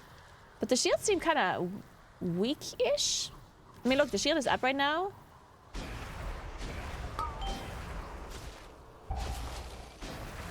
I don't know if they nerfed the shields or what. I don't know if they nerfed the damage or if the amount of the shield. It seemed kind of low.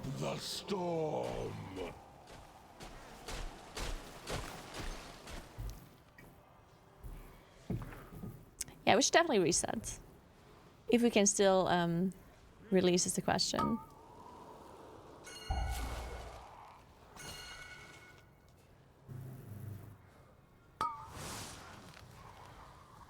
None can escape the storm.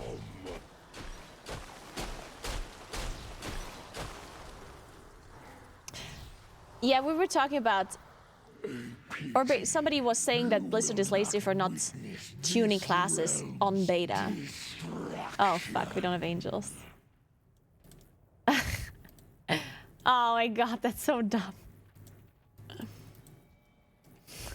Like, I'd much rather them fix bugs like these than to tune the classes properly at the moment, right? Well, I'm lucky.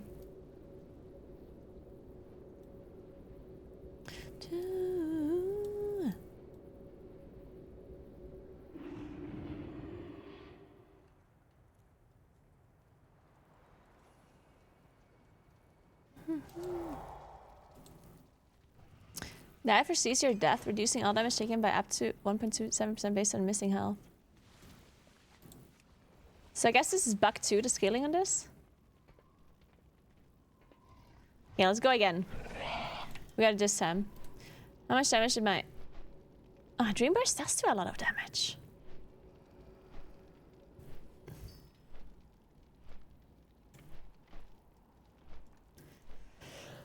I'm sorry. I myself am a trinket enjoyer. You might not see the, the damage meters. But you would think that they play the trinket and I don't. But we indeed all played it during kids.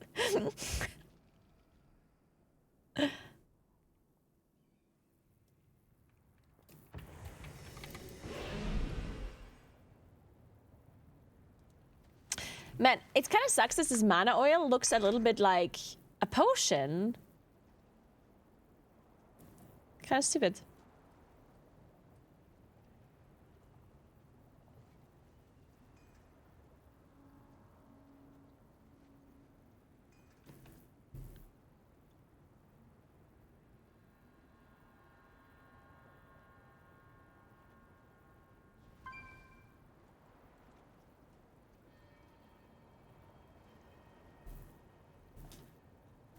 I just realized something. If I put my SIM card into the router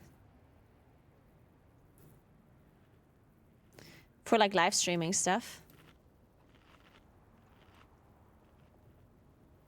Oh, the tank left. Fuck.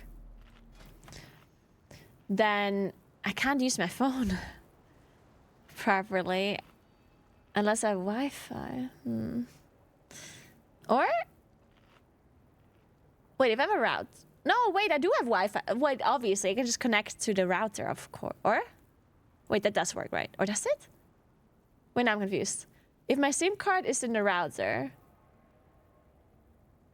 and the router is Wi-Fi capable, then I can just connect, like if it's a mobile router.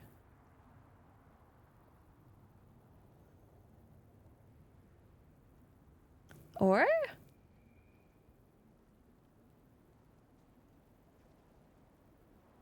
Let him cook. You can connect your phone to the Wi-Fi. Yeah, but like, but if the router's internet comes from a SIM card, does it still work that way?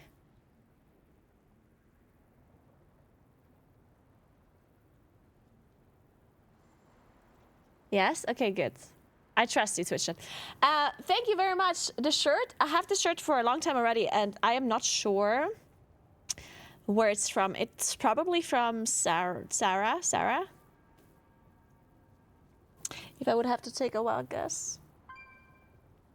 Oh god. It's from Divided. I don't know what that means. Oh, it's H&M, I think. H&M has these like black...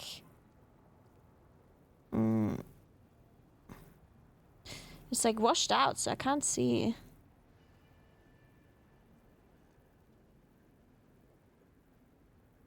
I think it might be H&M. Yeah, I think it is. Fix it.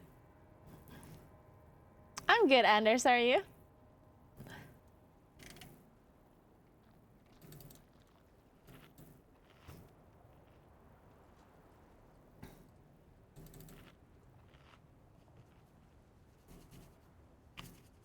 I need to wash my hair, but I don't want to.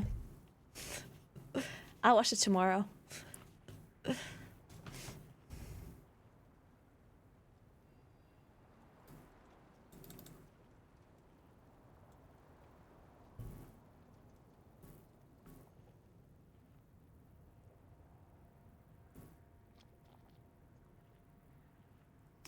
How does Boomy feel without Arcanic? Yeah, I don't know. It feels a bit boring. Like, I feel like we should have gotten something to replace Pulsar for gameplay, but we didn't get it. Like, I personally understand why they removed Pulsar, and I totally agree with that decision. It's just that like, we didn't necessarily get anything to replace Pulsar from a gameplay perspective. So it's just kind of boring, you know? Like, in the past, we used to at least play around Pulsar procs, and we would have, like, something to, like, look forward to in our rotation, like, small, like, damage windows that we could build up and, like, play around. And now we don't have that, and we also don't have anything else to replace it. Like, yeah, we have, like, our hero talents, but our hero talents should be something extra and not in replacement of losing Pulsar, right? And the hero talents are not that engaging. Like, you have like small cooldowns whenever you press trees or Fear of a Loon, depending on which hero talents you go with. But it's not nearly as interesting as Pulsar procs were. Nice, Mutsu. I hope you enjoy your Europe holiday. You're going to Brussels and Amsterdam. Got any tips or things I should see or food I need to try? Well, I've never been to Brussels. I've been to Amsterdam, but only for like a short time for TwitchCon. So I didn't really go out of my way to try anything. One thing that I did like that I can recommend in Amsterdam, depending on how, I don't know how long you are there, but there's a city called Utrecht that is really close to Amsterdam. I think it's by train like 30 minutes or 40 minutes by train. It's very close. And it's a very cute city that is smaller than Amsterdam. And it has like, in my opinion, it has a little bit more of that. Like I personally prefer Utrecht over Amsterdam just because Utrecht has more of that like charm with, you know, the canals, with the restaurants down and like these like tiny little like things everywhere. What is it called? Like, yeah, I don't know. I just think it's a smaller version of Amsterdam that is a little bit cuter in comparison. But obviously Amsterdam is nice too.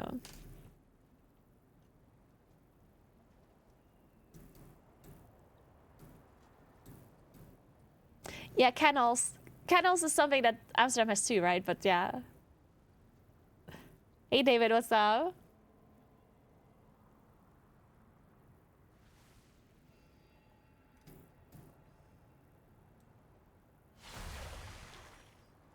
Yeah, Amsterdam is also very touristy, of course. Oh, definitely go get stroopwafels. Yeah, I agree. If you're in Amsterdam or not, it doesn't matter. Buy stroopwafels. Delicious. You have to try them for sure.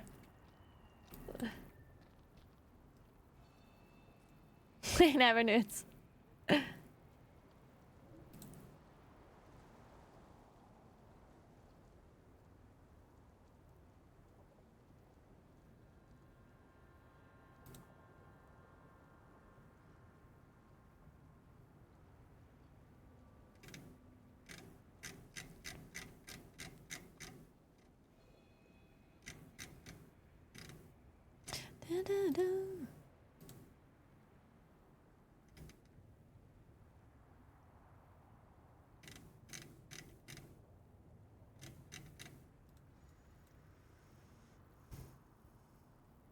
I'm actually going to go to Gamescom probably, yes.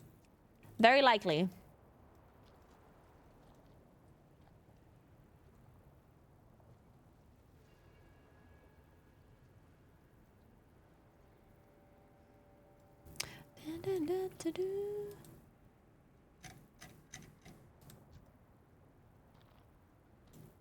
Yeah, check.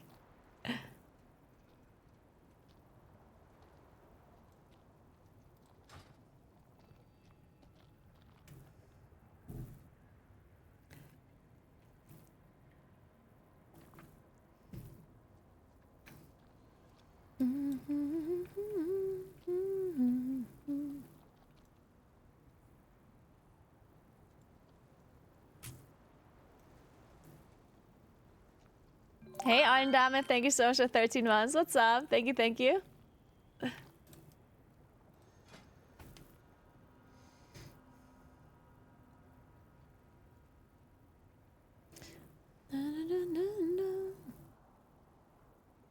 Yeah, I don't know, like, I always wonder, like, when people come to Europe for the first time, like, how do you decide where to go?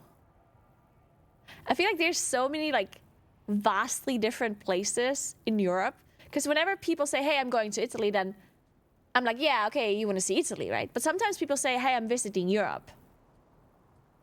Because they just want to go to, like, the continent. But then I wonder, like, where do you decide to, like, how do you decide?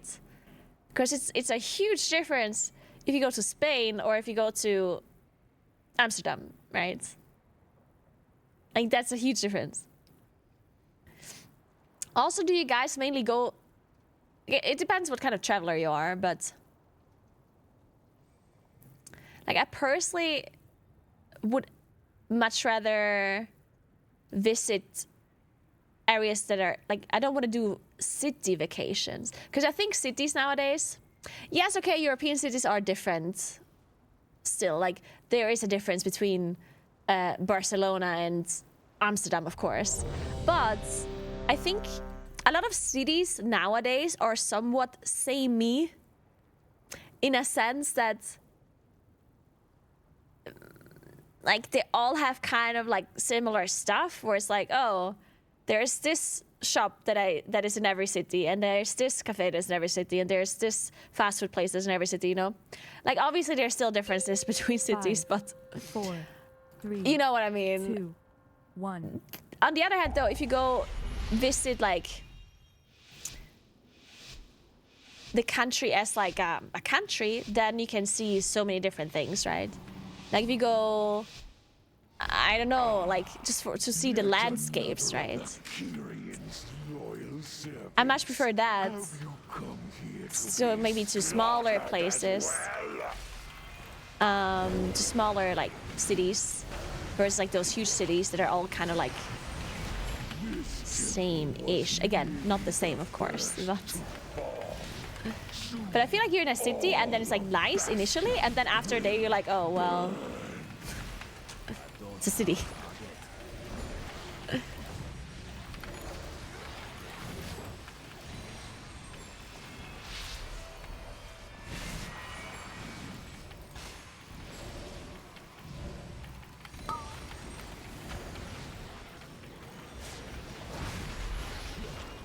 Frosty K pump, so yeah.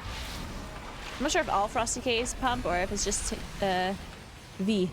Who knows? Could be just him.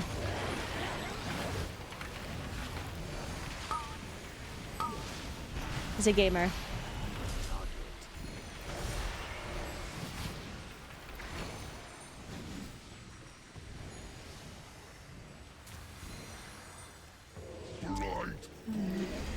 Yeah, I mean, I know that culture is obviously something that you can experience in a city too, but you can experience it in a smaller city more, no? In my opinion.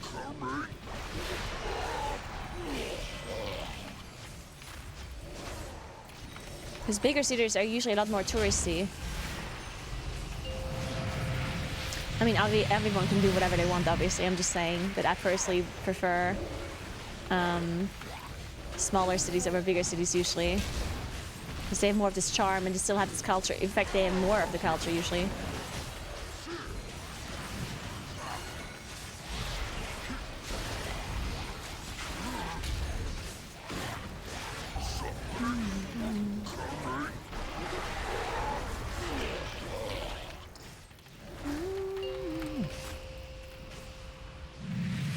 That's why I prefer Utrecht over Amsterdam, for example.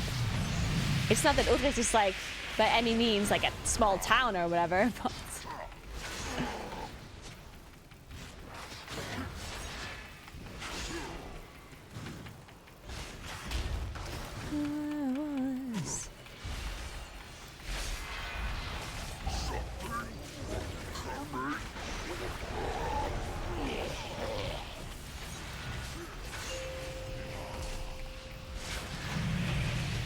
Unfortunately, I've never been to Brazil or even to South America at all. I would really love to go to South America. I would love to go there. It's the only continent I haven't been to, in fact. Outside of Antarctica, of course. I've never been to Antarctica, in case you were wondering.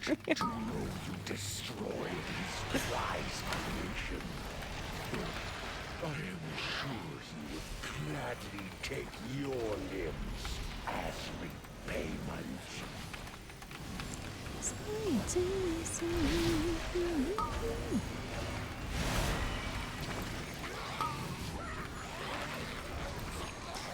Next up, Antarctica.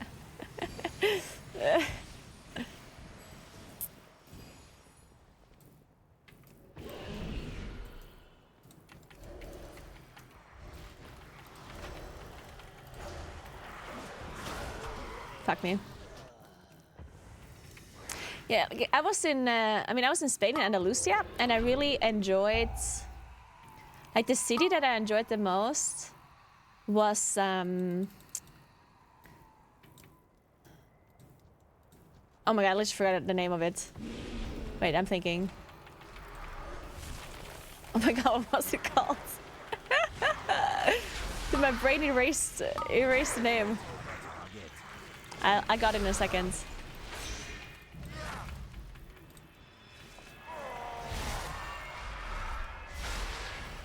I'm not looking at chat. I'm sure you guys are telling me, but I need to remember this.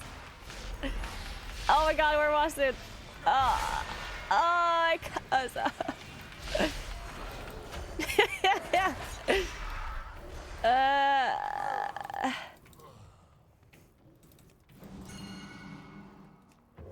I can't remember. No, it's. Oh my god. I can't remember. No, it's not Rhonda, not Tarifa. No, the one I was before that.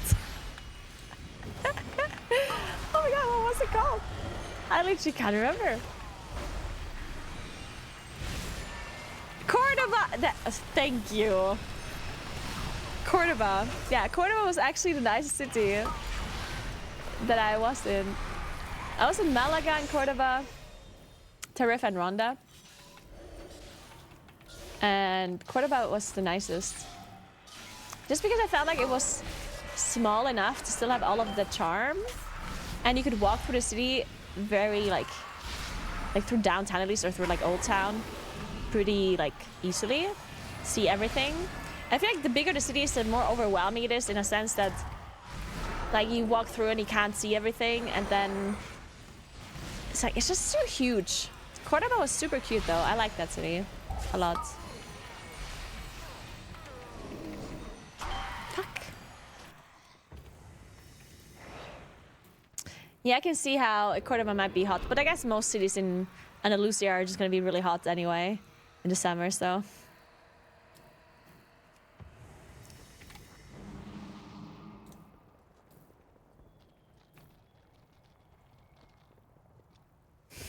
Face me, necromancer.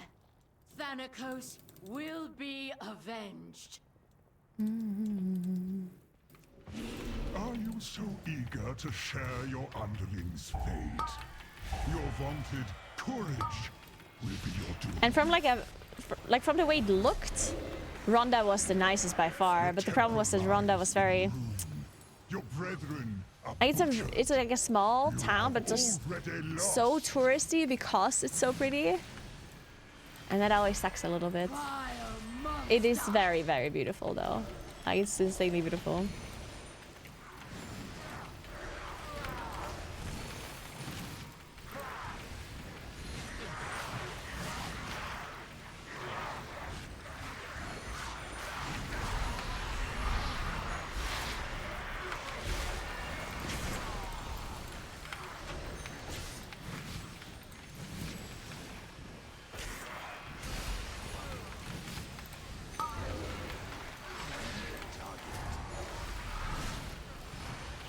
What's a nice little place in Italy to visit?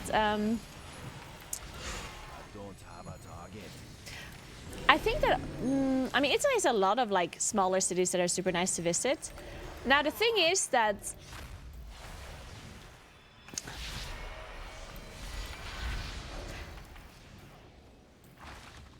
I don't know, I think that even like the bigger cities in Italy are nice to visit just because of like the insane amount of like old buildings and history and like stuff that they have. Like I think Italian cities, not all Italian cities, but Italian cities are a little bit different compared to like, let's say German old cities or Scandinavian cities. Because they just have this like extra, they're not like you cannot compare Rome to like another Italian city. Like, yes, Rome is a big city, and it is for sure very touristy. But the things you can see in Rome, you can't see in another city, you know? Then I shall answer in So, kind. I mean, there are smaller cities. I personally always recommend Verona, because I think that Verona is like a city that's pretty like unknown to people that know other Italian cities. Like everyone kind of knows Rome and Venice and Florence. But Verona is like a super nice, like smaller Italian city that is super, super, super cute. So if you want something that's a little bit smaller, I always kind of recommend Verona.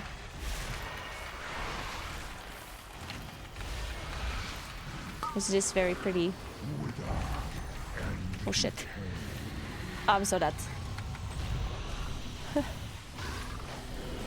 I'm alive. I think. I made it. Okay. I disagree. I would not recommend cities around Lake Garda. It's way too touristy. Lake Garda is insanely touristy. It's pretty. It for sure is. Like, Lake Garda is beautiful.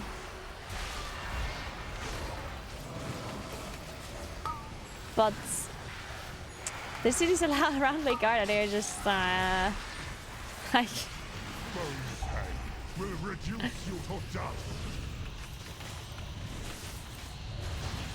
And they're just too... That's the problem, right? I think if you have small cities that are very close to super famous tourist attractions, then they just lose all of its charm, in my opinion, just because they're overrun by tourists and they're too small to hold the tourism. And then you basically only need tourists and nothing else. It's like 90% tourists, 10% people that actually live there. We cannot rest until these It's very similar with Ronda in Spain, in Andalusia. I think Ronda is also like one of those cities that is like just overrun by tourists. I think it still has its charm, of course, and it's still nice to visit. Like I'm not saying don't go there because it's beautiful, but if you want to experience a city for its like culture and for its like authentic, like kind of feeling, then I would not recommend cities. I wouldn't recommend really big cities, and I wouldn't recommend small cities that are super close to like incredibly famous attractions, right? So I wouldn't recommend a city close to Lake Garda, and I wouldn't recommend a city like Ronda that is obviously visited a lot because of how pretty it is.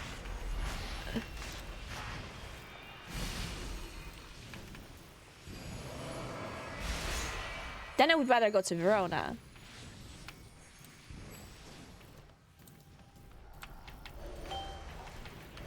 And I'm sure there's more Italian cities that are super pretty. It's not that I've been to all Italian cities, obviously.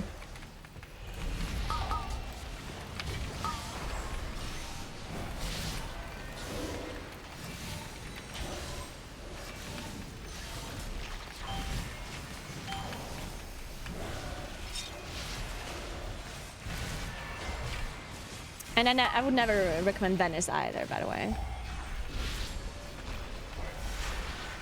For that reason. Venice is nice to see, for sure. But maybe rather go, if you don't want like pure tourism, then going on like a city or an island that is next to Venice, where it's like the same thing, just less touristy and smaller, would make more sense. But obviously it just depends how much you care about it being touristy or not. Like some people don't give a shit if it's touristy. Some people even prefer it being touristy.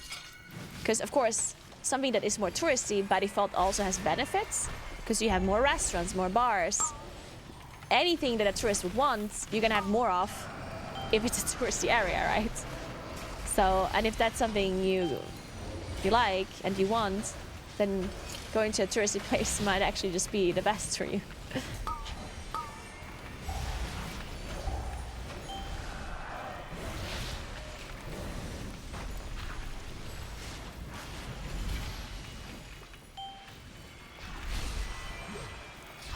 Well, I do think that instead of Venice, you can go to like other islands close by, you know, that are very much samey. Or prettier, even. What are the cities called again, Kroos?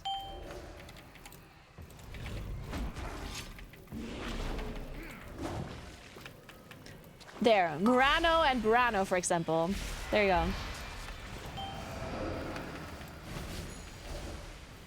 Go to those instead.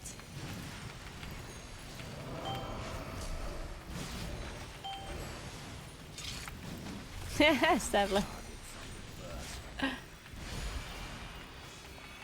Yeah, if you want to see architecture, then if that's your main thing, then of course you have to go to the main cities. And it's not that they're bad to visit either. I mean, I've been to Florence, and I've been to Naples, and I've been to Venice, and they are nice cities, and they're beautiful, and they have beautiful like things to look at, like obviously like.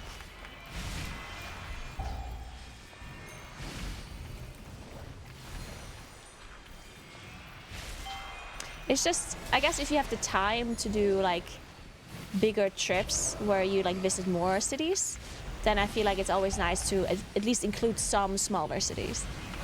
Because you don't have to go to only smaller cities, right?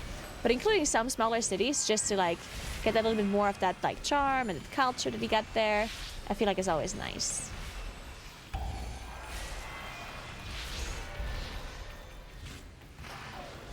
Yeah, it for sure is smooth too. Yeah, that is always crazy to me as well. Bologna is also pretty cool, yeah? Bologna, yeah.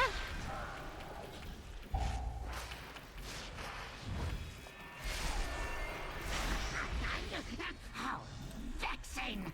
Rotskew, get to work and don't fail me like your predecessor! Oh, well, I guess I did not have time to rest. Guess I'm resting. Shiny.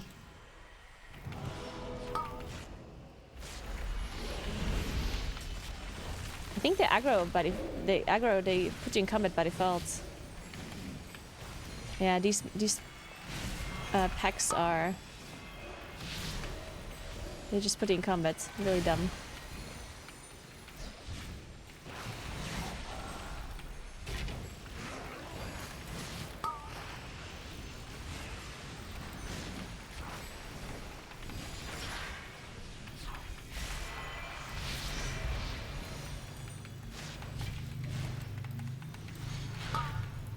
But yeah, I haven't been to that many towns. Like, there's still so many cities that I haven't seen, so I can't really recommend that much.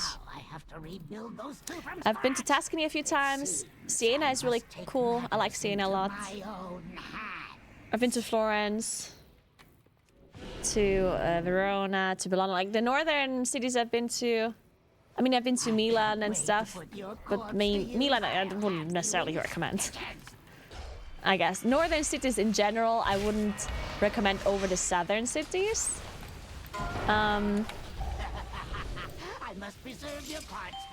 If you mainly care about like architecture and stuff like that, it's just a lot prettier in like Rome, Florence, stuff like that over, you know.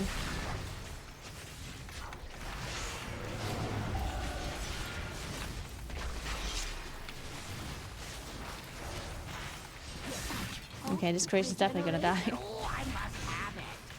I've been to Naples as well. I've been to Sardinia. Never been in Sicily.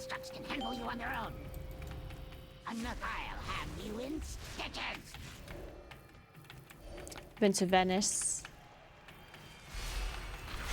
And I've been to Lake Garda like a million times. And like the beach cities as well.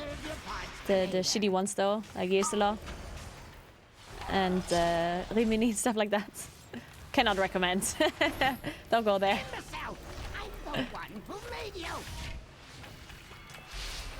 It's just nice because it's close.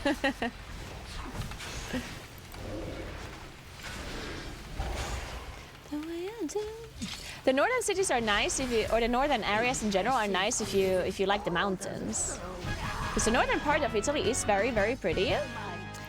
It's just not as like it just doesn't have these like impressive buildings and these like old kind of like towns. I mean, they still have old towns, but they're not as like impressive as like Rome or Florence is, right? But northern cities still have like their charm because their landscape is very pretty.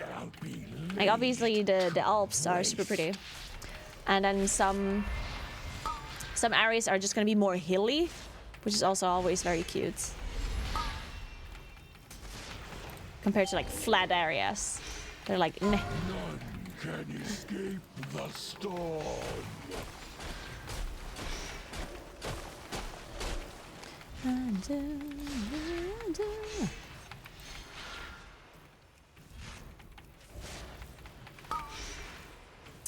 Do we have a rest? 20 seconds. Do I skip the... Okay, it's not on me. Yeah, South Tyrol is... I mean, that's where I live, and it's still in Italy. But we're mainly German-speaking. Because we use... That part of the country used to belong to Austria.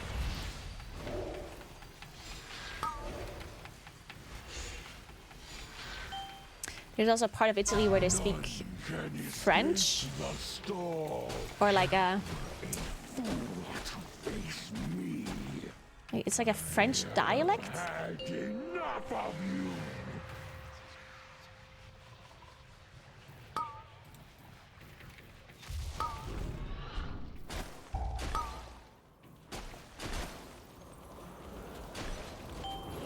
None can escape the storm.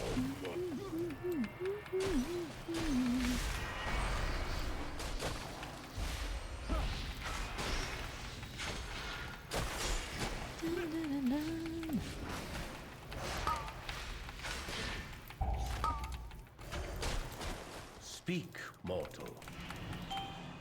None can escape the storm.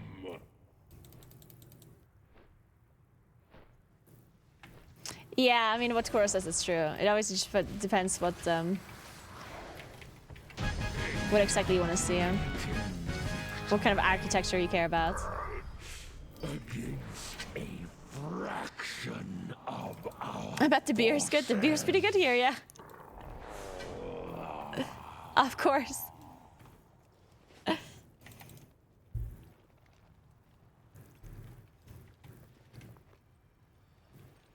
Yeah, this dungeon went really well. I'm still not doing damage, but you know, it is what it is.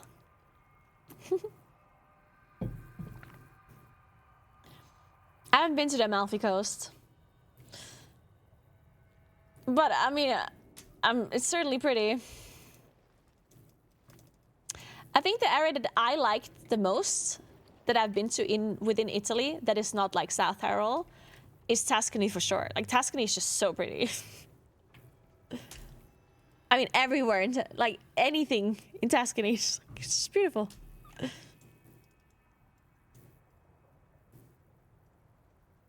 If you think Lake Garda is touristy, you're in for a treat there. Yeah, I figured that the Amalfi Coast is very touristy as well, yeah. It's still recharging. Unfortunately, South Tyrol nowadays is also very touristy. Like, it sucks. Man, it really does suck. But, you know, the good thing about South Tyrol is that at least it's kind of like spread out. Because it's not only summer that people are here, they're also here in winter. Because in winter they go skiing and in summer they go hiking and stuff.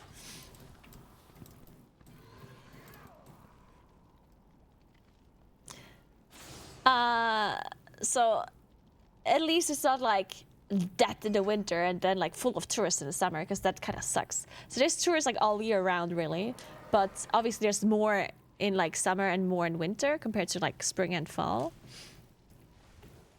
But I feel like it's like somewhat balanced. There's still just like a lot of people here. And I guess the fact that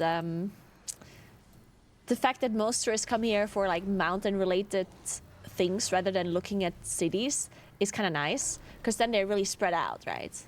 Like if tourists go hiking, they're gonna go to places like we have so many mountains and so many like hiking paths that if you want to go hiking and not encounter a lot of tourists, you'll just go to less popular places. Maybe places that don't have like a lot of tourists will go hike up a mountain to go to a certain cottage. That is pretty, like, even, I mean, almost any cottage will be like visited a lot. But if you hike up a mountain and you just don't, like, you don't go a path that has a cottage, then you probably not encounter a lot of tourists, right? Because you just bring your own lunch with you and then you go up the mountain, you have a beautiful view. and you just eat your lunch and drink your beer that you maybe carry up with you, and you're gonna have a good time instead of going to a cottage where it's overrun by tourists and a schnitzel costs 30 euros and a beer costs 5, you know, like.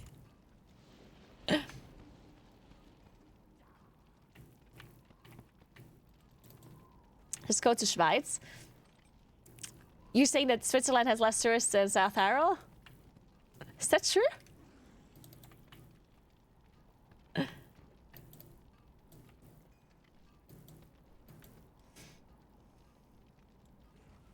Because it's so expensive? Yeah, yeah. And yeah, I'm obviously not gonna go to Switzerland to have a mountain vacation when I live in the mountains, yeah? Like, if I want to hike mountains, I can do that right here. I'm not gonna go to Switzerland. Even though I did want to see Switzerland, like, I always kind of wanted to see Switzerland, but it just makes no sense for me to go there. Like, it just does not make sense. We go Arakara? Okay. Time is money, friend.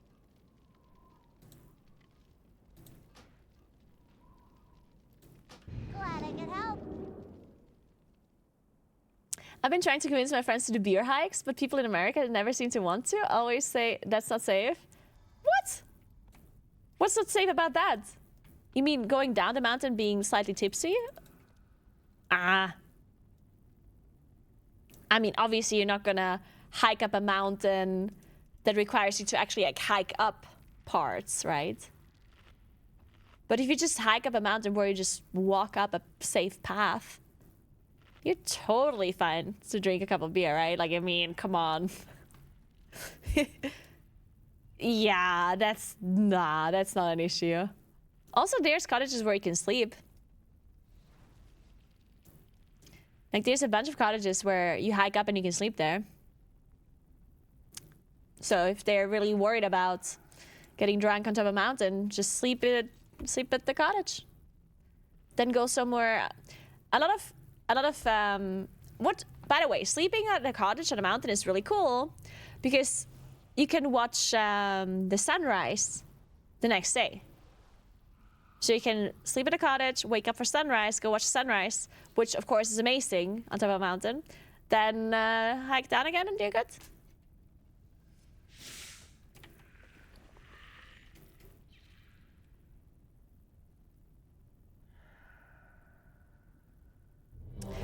Yeah, the thing with the ankles, like rolling your ankles or whatever, that obviously can happen. I do think, like my mom, for example, only ever uses hiking shoes that goes up over the ankles, which usually they don't sell you in the summer. 5, like in the summer, 4, hiking shoes for summer 3, hiking, 2, they're like short. 1. They go below your ankle. But if you're worried about your ankles, you just go with the like taller shoes that go slightly above your ankle, which makes your ankle a lot more stable, obviously. And then you're usually fine.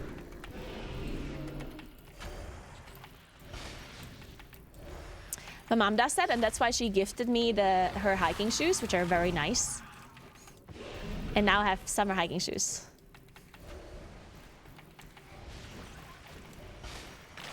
Dude, my mom gives me so much stuff. My mom gifted me a bike.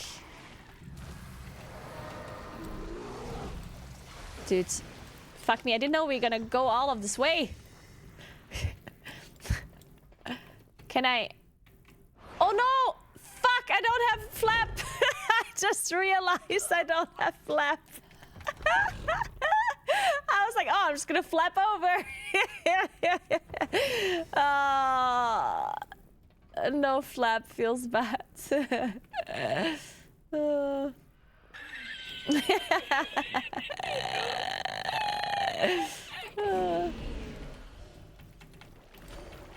I'll feel bad. I would have liked to be part of this pool. Feels bad.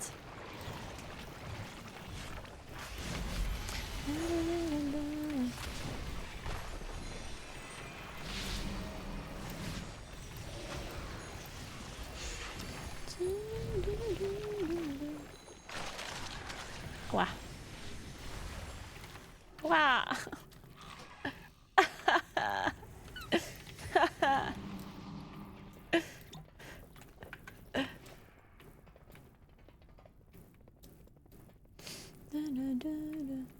It's okay, guys. I'll be able to be part of a pull at one point. Just wait, guys. I'll be able to do some damage in a second. I'm out of reach. Soon it will happen.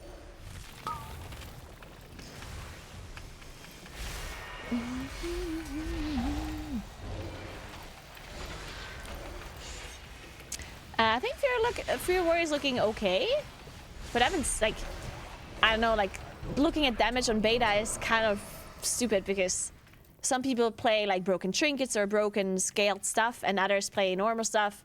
I don't know, is this player like a good player or not? Are they playing the correct talents? Are they doing the correct rotation? Like, so it's really difficult for anyone to really judge damage unless you do like proper damage tests with your guild, which I'm sure guilds like Echo and Liquid are doing, but not me. And plus, like, I can't really judge damage here, right? I mean, a key like this I can judge damage because I know these are good players, but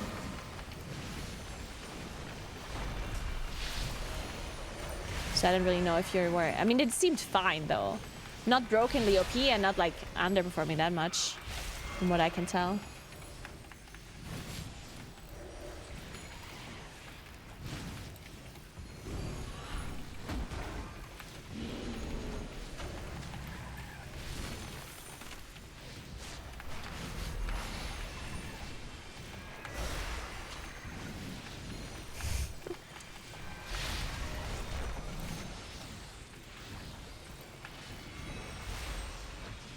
Wait, what's the time? It's 4:30 already.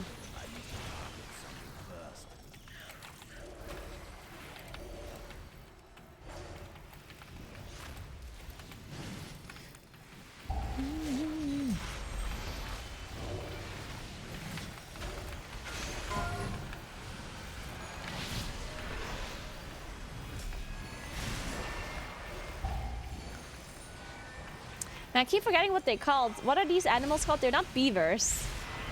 They are similar looking to beavers, and they live on mountains. What did they call it again? Roosters.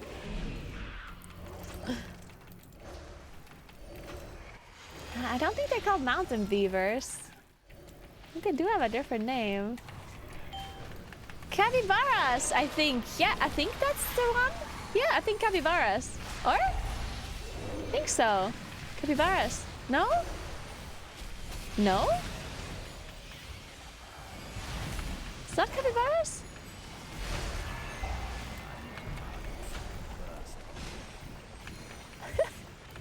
Fuck, what is it then? Marmots? Yeah, marmots maybe makes more sense, actually. Maybe it's marmots. Yeah, maybe marmots. Yeah, probably marmots now that I think about it. Yeah, I think it might be marmots.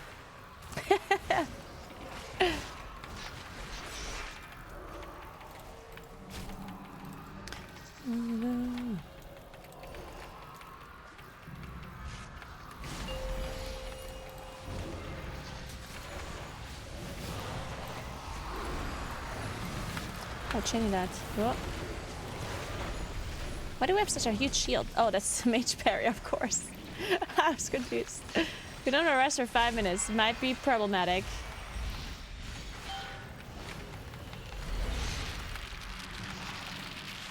Fuck. Oh yeah, of course we're still dooming on Boomy, yeah. Of course. Never stop dooming until Moonkin actually does more damage than a tank. Set him in Tyrol in the summer all over the mountains? Yeah.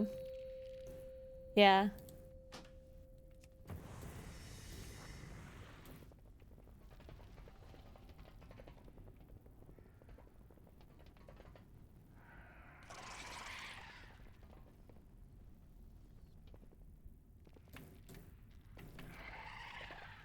And flap would be so useful here, actually.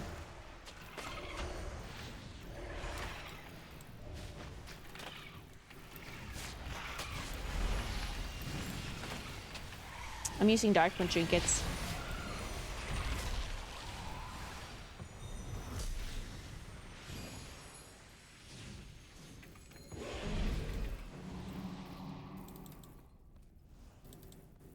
Wait, reloads didn't work on beta before? What was the problem with them?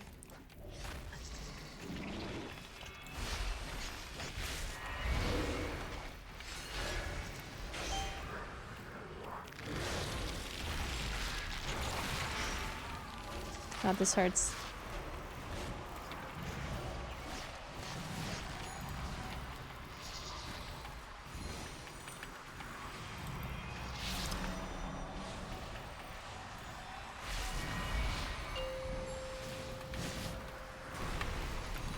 What is going on with these crawlers? They have so much HP.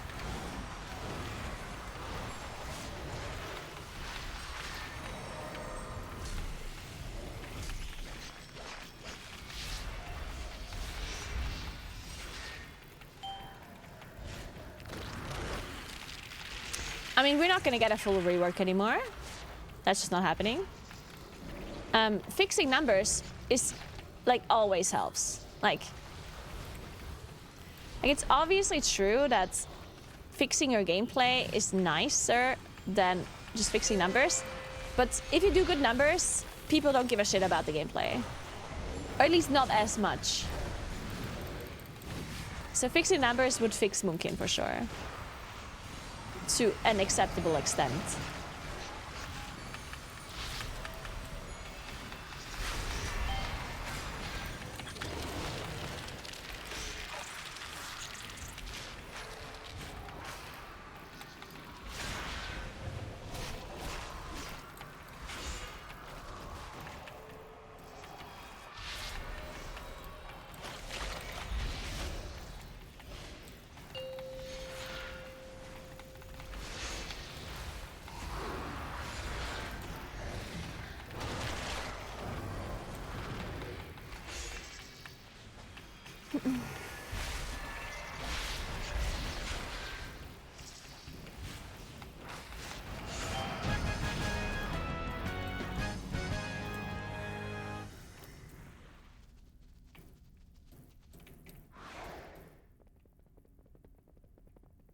Yeah, some other classes where playstyle was kind of shitty and then they just buffed their numbers and people were happy about it, you know? Usually doing a lot of damage solves all other issues. Find them.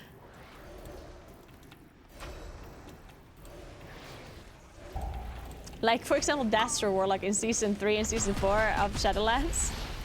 It was the dumbest gameplay. All he did is press Rain of Fire. But people didn't mind it, right? I mean, some people minded it, but mainly people were just like, ah, whatever. This is fine.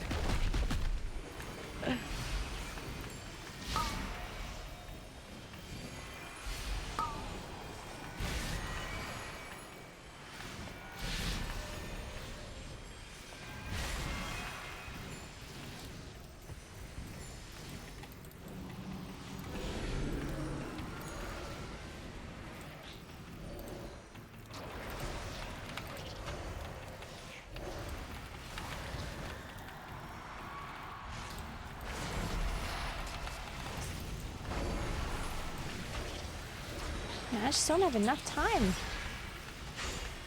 to proc my Dream Burst. These mobs don't live long enough.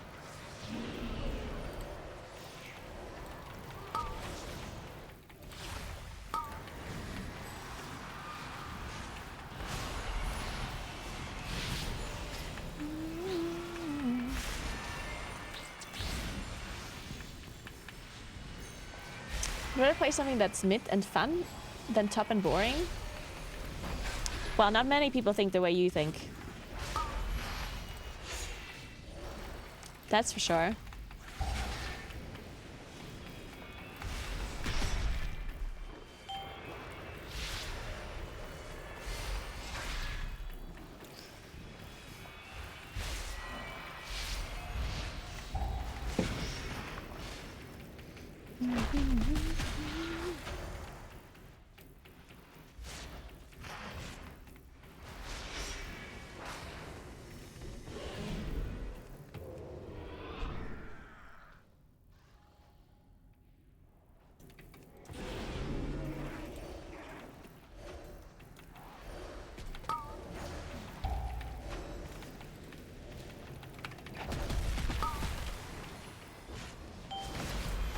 Are we single targeting this guy or AoEing? I guess AoEing is the answer.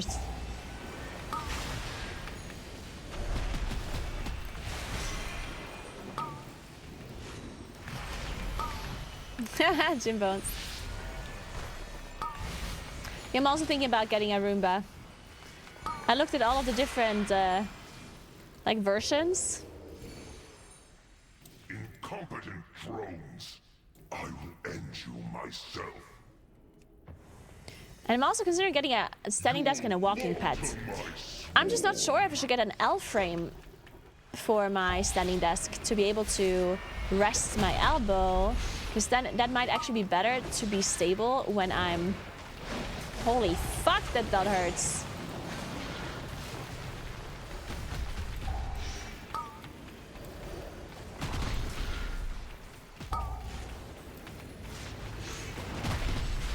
My swarm hungers.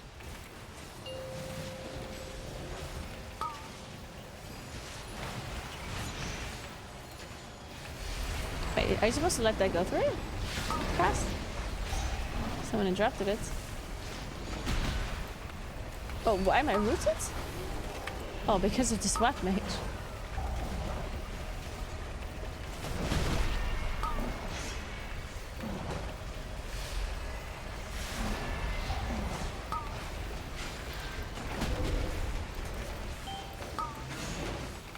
Help. God, this dot hurts.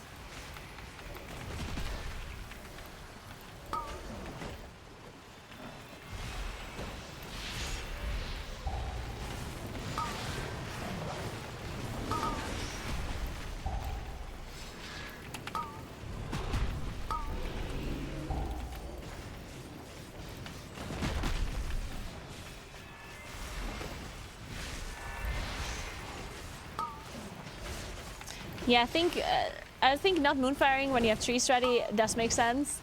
I just keep forgetting about it. Because I switch specs a lot, like I switch hero towns all the time. And then I just keep forgetting. But yeah, I think you should probably just not dot. It depends how big the pool is. If it's like a really big pool, then probably should dot some.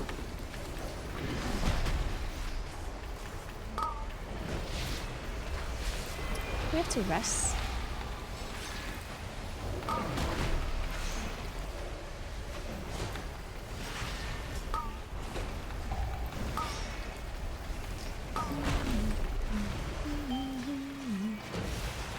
So otherwise it just takes forever.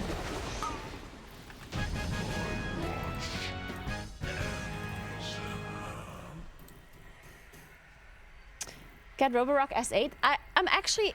That's the one I put on my throne, I think. I think it was a Roborock S8, or? Wait. Or? Once my people I definitely put one version, because I did some research, and I put a version on my throne, on my like wish list. Is it the S8? Because I definitely looked at that one. I remember looking at that one. Oh, it's the Dream L10 that I put there. Shit. Huh.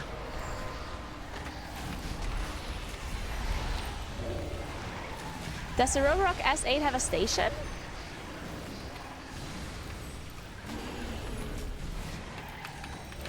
Ooh. Fuck. Oh shit. We deceased.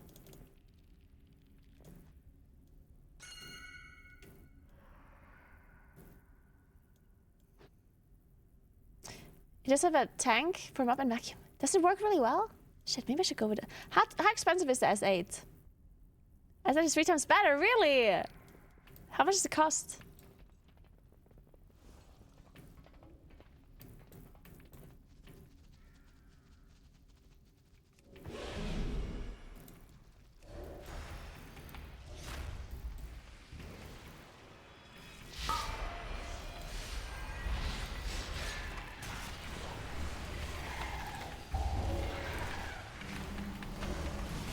Is it not more expensive?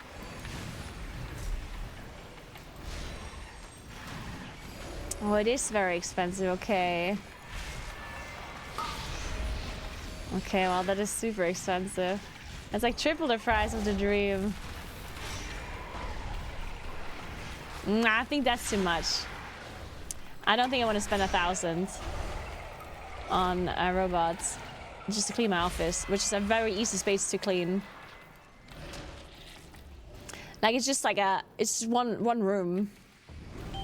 Like I think I don't need the best robot to clean this room. I think it's just, you know, if it was for an apartment or something, that's a different story. But it's just this one room here. It's mainly just to get rid of the dust, but there's not going to be much dirt in this room. Other than dust.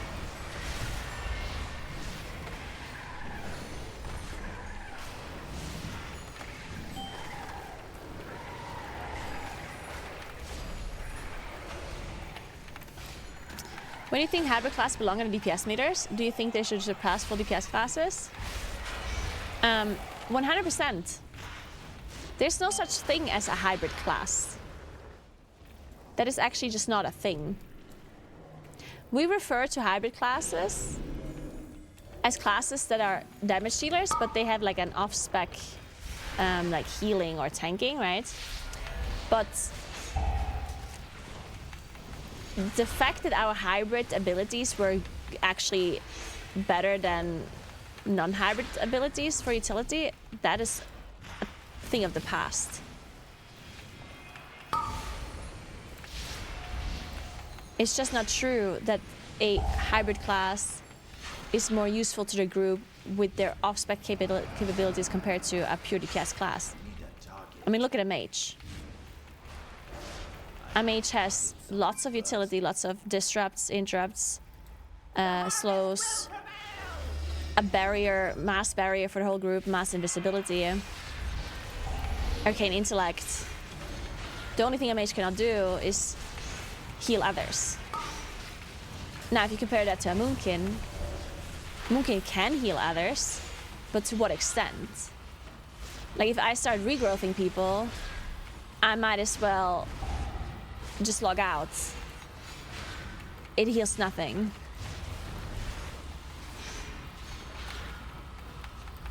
You know what I mean? Like, if my heal would actually do that. Shit, I just did this in cat form and I can't shift.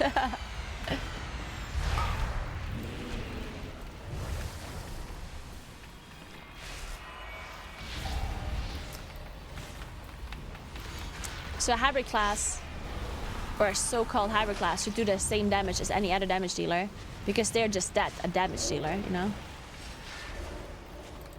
A hybrid class cannot do anything better than a non-hybrid class in its utility. And they also shouldn't. I don't think a hybrid class should be better at utility as a full DPS class. Because why should they?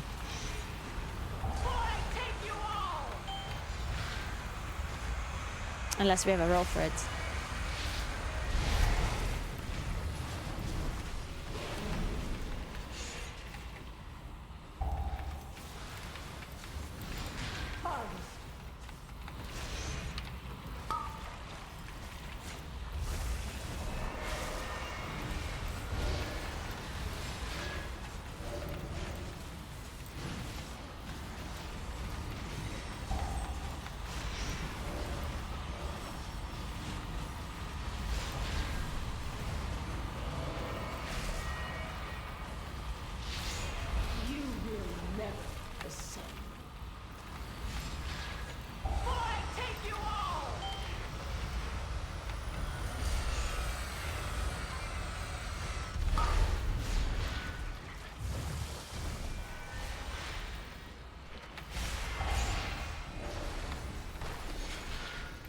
This boss is a lot of damage, huh?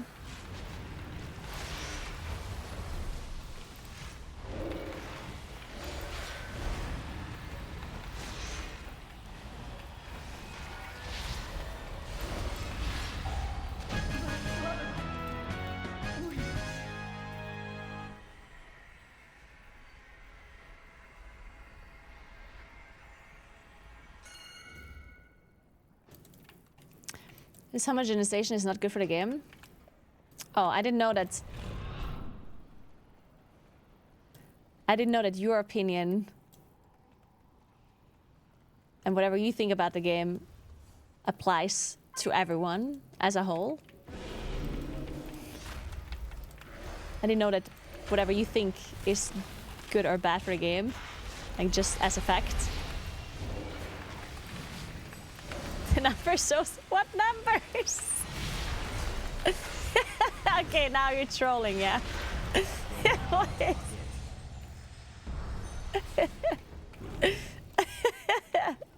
I'm sorry, but you must be trolling at this point.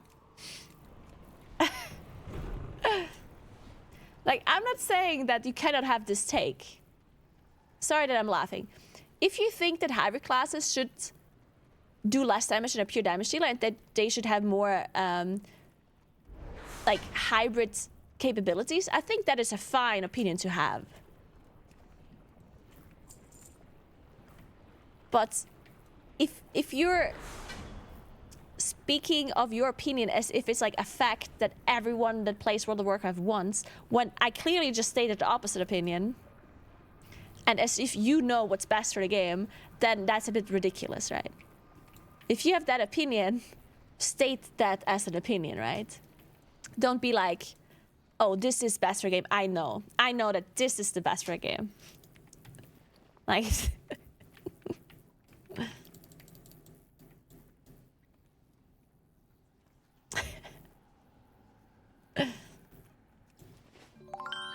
Dawnbreaker 12 or 13, 14? Sure, we can do Dawnbreaker.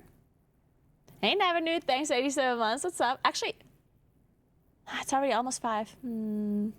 How long does Dawnbreaker take? Actually, maybe I have to go.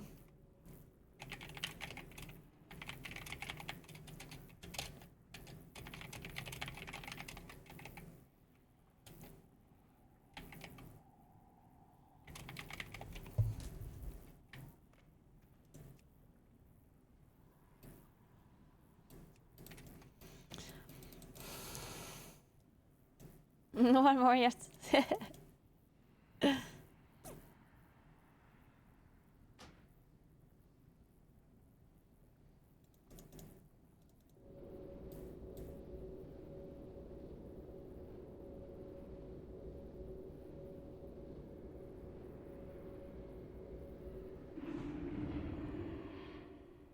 They should turn balance into support. Well, here's the thing, like, I actually do like it when, like, I used to enjoy the fact, because I played this game since vanilla, and I played whenever hybrid was still hybrid. Because obviously right now, a Moonkin is not a hybrid class, it's just a DPS, right? We don't have hybrid classes anymore. The only thing that you can consider a hybrid is like Evoker, right? But back when hybrid was still a thing, when hybrid classes actually had more like supporty spells, I enjoyed that. Like, I actually liked supporting a bit. So I think that support specs would be good for the game, but they would just have to make the role, you know? And it's a little bit problematic in hindsight to do that.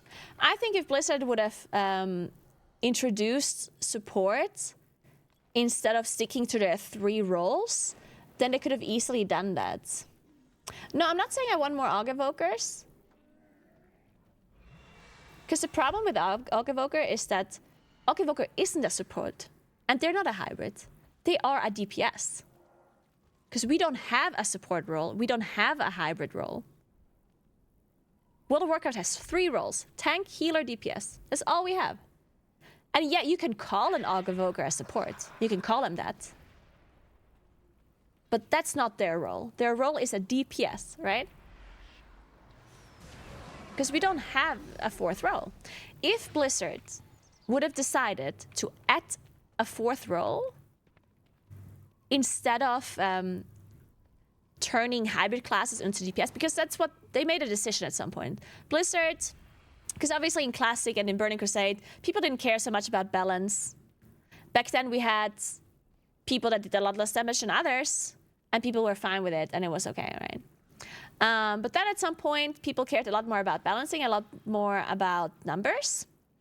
And as soon as people cared more about numbers, people were like, wait a second, I want to do the same damage as a mage. Why do I do less damage just because I can throw a heal here and there? Like, I don't like that. I'm a damage dealer. I want to do damage, right? And as soon as people started caring more about damage, Blizzard made the decision to turn hybrid classes into DPS classes by nerfing their hybrid capabilities and buffing their damage. They could have made a different decision, though. They could have said, hey, you know what? We're just going to add a role that fits this like hybrid gameplay. They could have said, hey, we're going to turn the so-called hybrid classes into a separate role. So now we have damage dealers and we have hybrids. And they could have created that role. And what do I mean by creating a role? Well, when I say that, I mean catering the game or like changing the content around so that hybrid classes have a place in the content. Because right now, when you do a dungeon, you have 1 healer, 1 tank, 3 DPS, right? Raids is the same. You have 2 tanks, 4 healers, rest is DPS, right?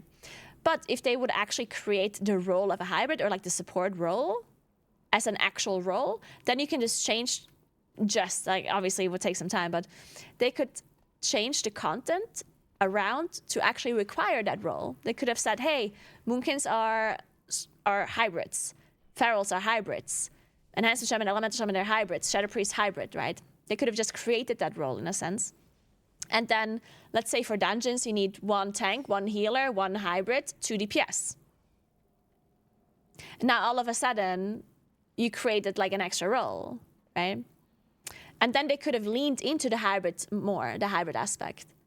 Because the problem with not having a proper role for it means that you always get compared to the counterpart of within your role.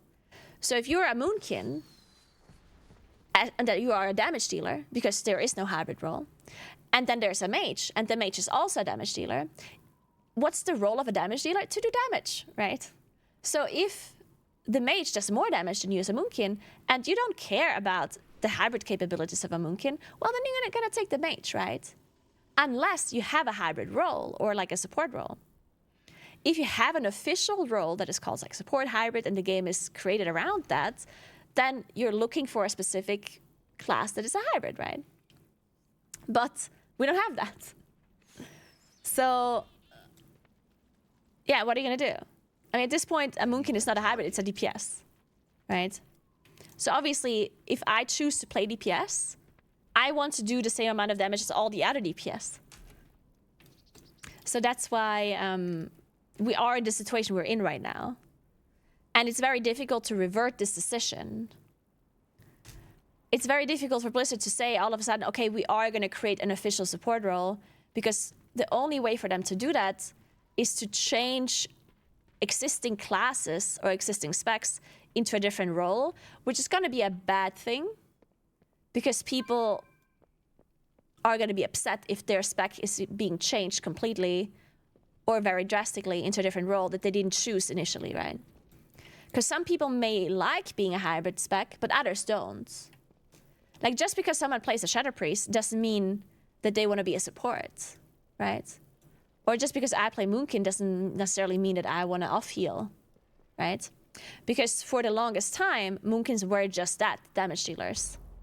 Pure damage dealers, right?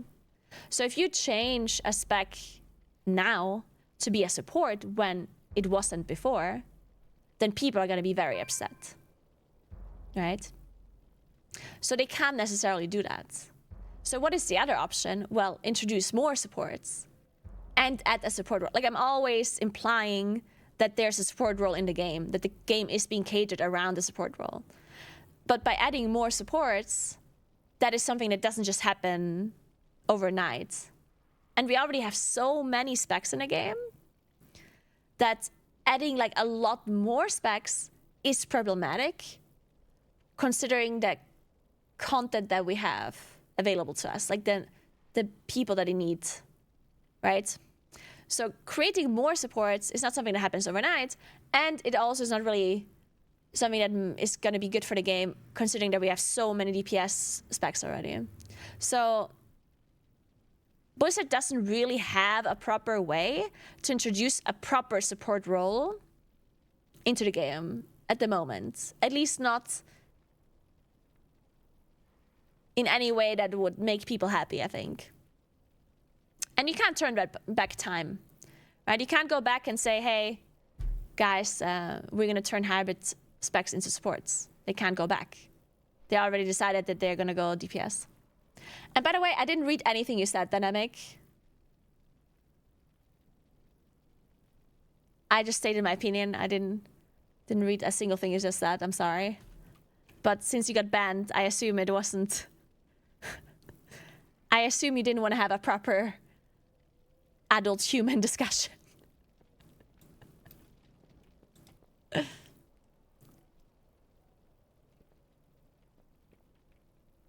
If they started introducing 10-man dungeons, these new class specs are more than... Yes. I mean, I agree. I agree if they would increase the number of people that you can add into... Like, for example, I always suggested 6-man dungeons. 6-man dungeon is something that I would recommend if they add another role. Like, if they add a support role, then I think 6-man dungeons would be nice. Just because the only other option would be 5-man dungeons with one less DPS role, which is difficult when we have so many DPS specs in the game. Because right now it's already hard to get invited as a damage dealer. And if you only have 2 spots instead of 3 for damage dealers, that would make it even worse, right?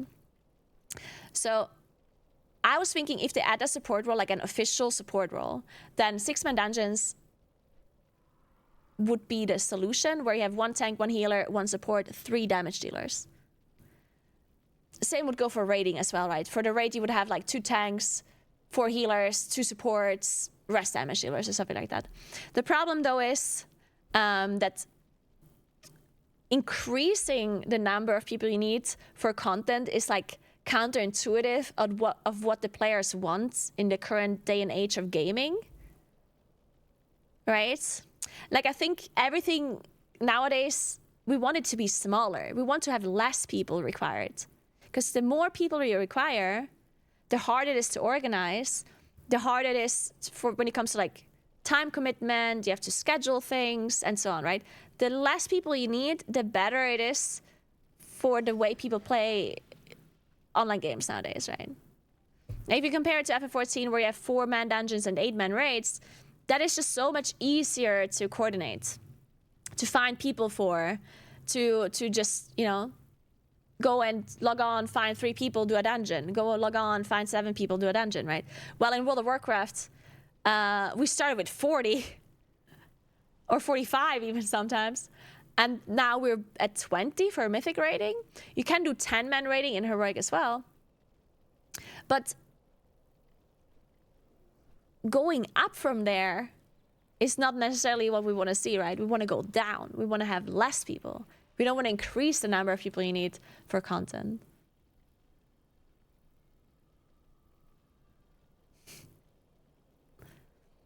So that's an issue with adding like another role. Because how else do you add another role without adding people to the... I think one of the ways they could add supports without increasing the number of people you need for content would be changing existing specs into supports, right? As I mentioned before, the problem with that, they cannot really do that. As I said before. Like, I don't think they can just come and say, hey, we're going to change Moonkin and it's now support role. Like, people are just going to be mad, right? Understandably. Because they didn't choose to play a support when they created their Moonkin. Same goes with Shadow Priest or whatever. Just reroll, yeah. I personally wouldn't hate it. Like, if Blizzard comes out tomorrow and says, hey, we're going to add a support role and we're going to change a bunch of existing specs into a support, I personally would not care that much. I think it would be exciting. It would be an exciting change, and I think it would fix a lot of problems, actually, that we have right now, because I think we have way too many damage dealing specs. Like, I think the amount of specs we have that are like damage dealers, it's too many. Like, it causes so many problems for the game. So I think reducing the damage dealers and just like changing some of them supports and then changing the content to require like 1 support, 2 damage dealers, 1 tank, 1 healer, I think that would actually like be good for the game, personally. Except the fact that people are going to be upset that they changed their existing specs. Like, people are certainly going to be upset about that. But otherwise, like, if that was not the case, if Blizzard could possibly do that without people completely rioting, then I think it would be good.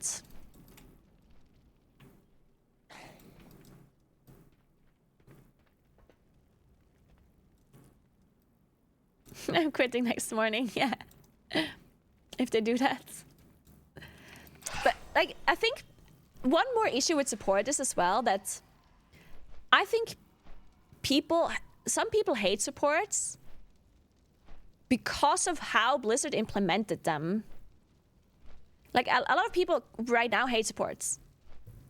They hate AUG evokers. But why do they hate AUG evokers? Well, because fucking Blizzard added AUG evokers as damage dealers. They added a support spec into a game that does not have a support role. Like, of course it's not gonna work. Like, the amount of issues we have with evokers is crazy because we don't have a role for them. It's like it's the dumbest thing, yeah. So a lot of people hate supports now because they implemented it like wrong.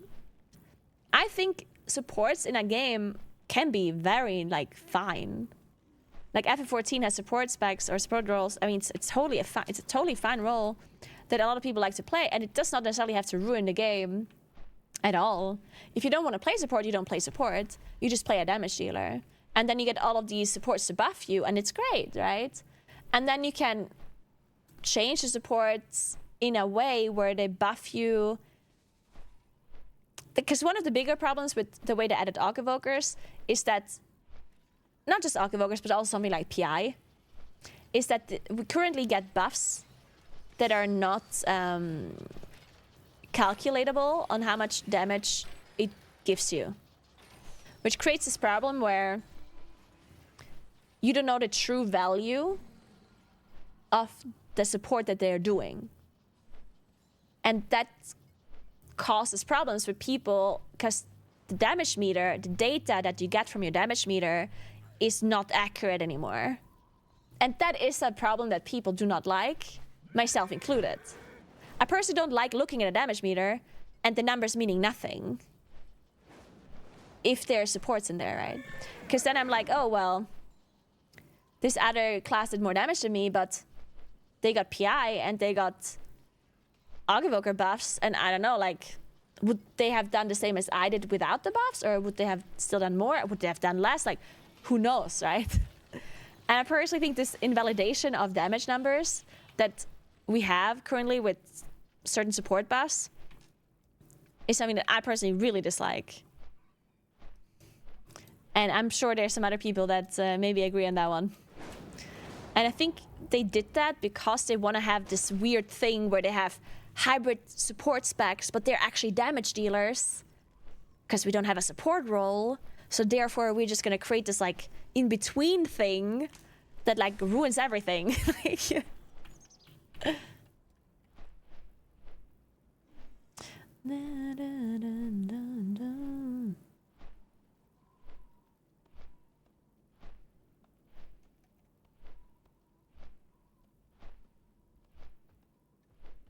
Yeah, exactly, Golan, yeah.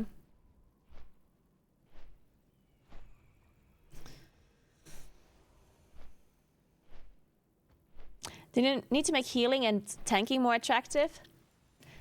I personally think one of the bigger issues with tanking and healing, and plus in particular, is the difference.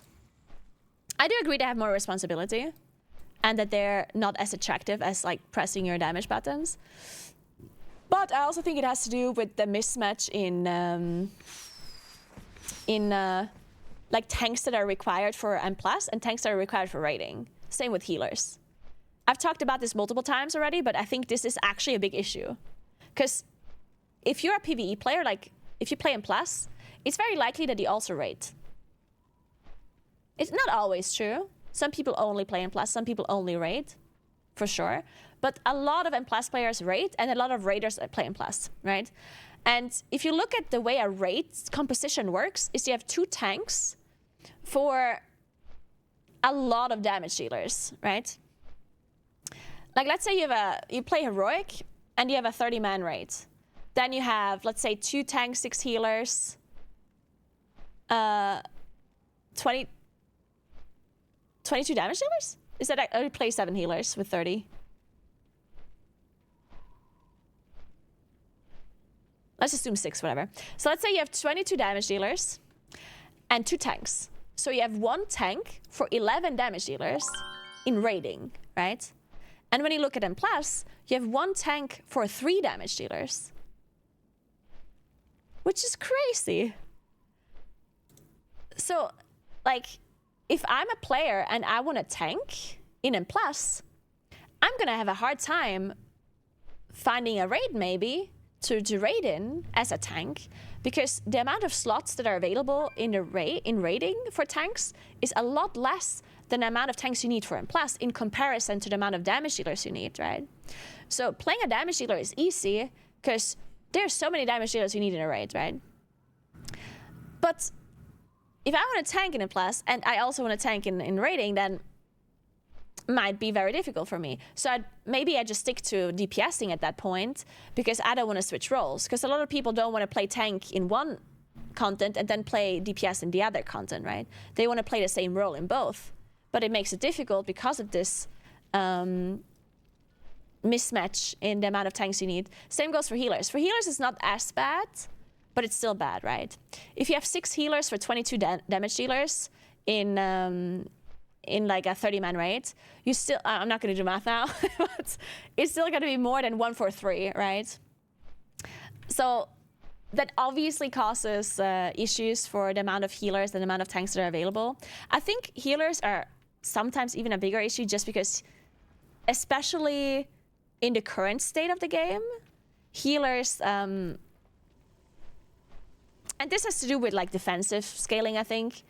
And I talked about this a lot as well, but I think damage dealers have way too much like defensive capabilities, which causes the incoming damage to be tuned so highly to compensate for the defenses that damage dealers have available to them, that the healers are only responsible for like 70% or 60% of the group's survivability. And the rest is on the damage dealers, on the tanks. And that sounds good, partially because the healer then isn't as like pressured, but it's actually a bad thing when the damage dealers don't communicate with you, which usually doesn't happen for most people, right? Most players don't have like a fully coordinated group that has everything perfectly like communicated and like assigned. Most of the time, you play with groups that press the defenses whenever they want to, right? So if I'm a healer and I know that I'm reliant on my damage dealers to press their defensives in the perfect moment, it's just not gonna happen, right? The damage dealers, they're gonna press their defenses whenever, and I, as a healer, I'm kind of reliant on them to press them in a good moment, but they don't, and then I don't have the power to keep them alive if they don't use their defenses properly, because they have so many defensives available that the incoming damage is scaled around it, right?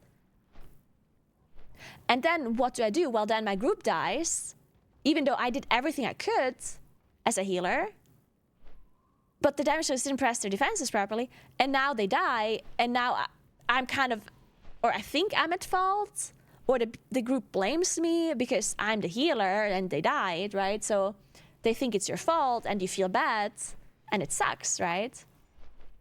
So if the damage dealers would have less defensives available to them, then the incoming damage would be tuned lower in comparison, and therefore the healers would be responsible for more of the survivability of the group. They could be responsible for like 80% of the survivability, or 90% even. And then the healers, if the group dies, then the healer really knows, okay, I did mess up now. I pressed my cooldowns wrong. But at least they are not as reliant on the rest of the group to press their stuff properly.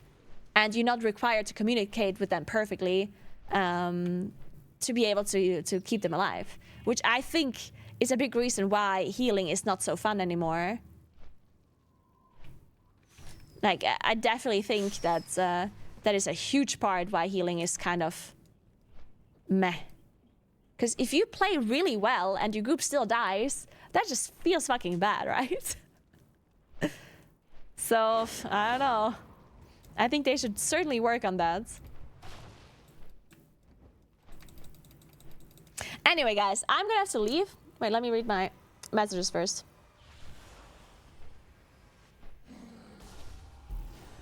What the hell? Wait, I didn't actually look at my viewer numbers. There's a lot of people watching me talk shit about... Dude, I didn't know that. I didn't look at my viewer numbers once today. Why are so many people watching me talk shit? I was like ranting on and on and on. I was like, oh, I probably just had like 500 viewers anyway because I'm doing nothing, right? So I'm not gonna be talking about support. But I was just yapping, yeah. I'm just yapping on and on.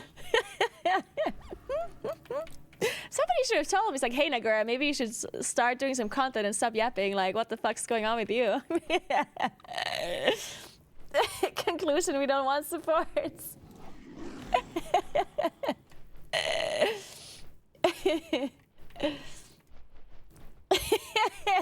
Well, I'm glad some of you like hearing me yap. I zoned out 10 minutes ago. That's perfect. I zoned out 10 minutes ago, honestly. I don't know what I said. I don't know.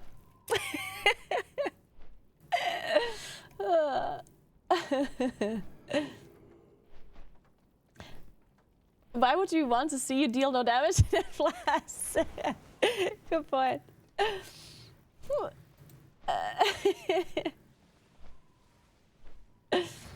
Anyway, guys, I'm actually leaving. I have to go cycle to my dinner. Otherwise, I'm gonna die starving. But yeah, thank you so much for watching. I appreciate you as always. What do I do tomorrow? Give me a second. Oh, tomorrow is raid testing, yeah. So tomorrow... Thank you so much for gifting 10 subs, Horse with no name. Thank you so much. I appreciate that a lot. Thank you. Welcome to Galati, Big Ground Gym, Kangaroo, Siami, Stash, Mr. Sensitive, Superman, Medjack, Broham, and Liar. Thank you so much, Horse. I appreciate that a lot. And thanks again for the huge donation earlier. Oh, did I see the Tww Beta Sapster? But yeah, thanks Mogres for the 100 euros. That's way too generous as always. Thank you. How to see you back in your own... Yeah, I did see that. Okay. Oh, for a second I thought I didn't thank Sapster. Oh, but the hoodie, I didn't show you the hoodie. Look.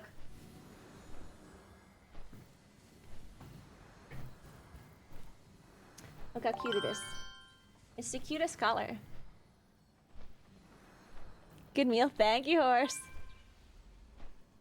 Isn't it cute? I love the color so much. I bought it in like XXL so I can wear it as a dress. A hoodie dress. I love hoodie dresses. They're so comfy. Alright, but yeah, now I'm actually leaving. So tomorrow I still need to find a guild. I forgot. I'm tweeting.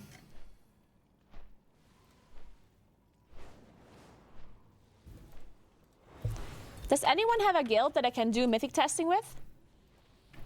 Anyone got a spot for me for mythic testing tomorrow and Thursday?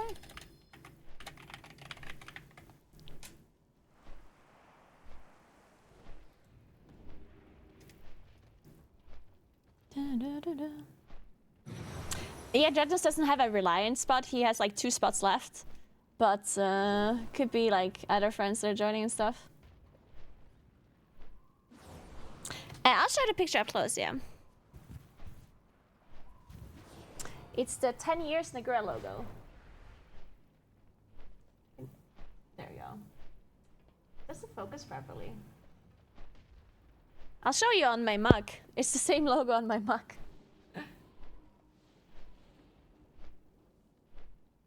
It just says 10 years Naguura, and then there's me in the middle, and then there's a bunch of icons around that show what I did in those 10 years.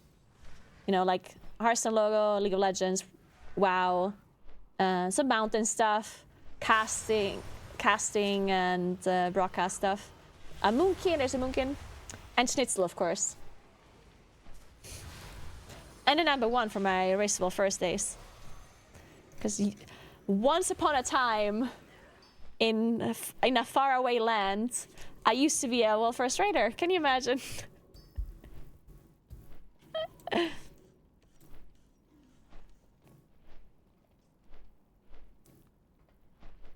Dun, dun. Yeah, let's find something to host real quick. Then I'll leave you.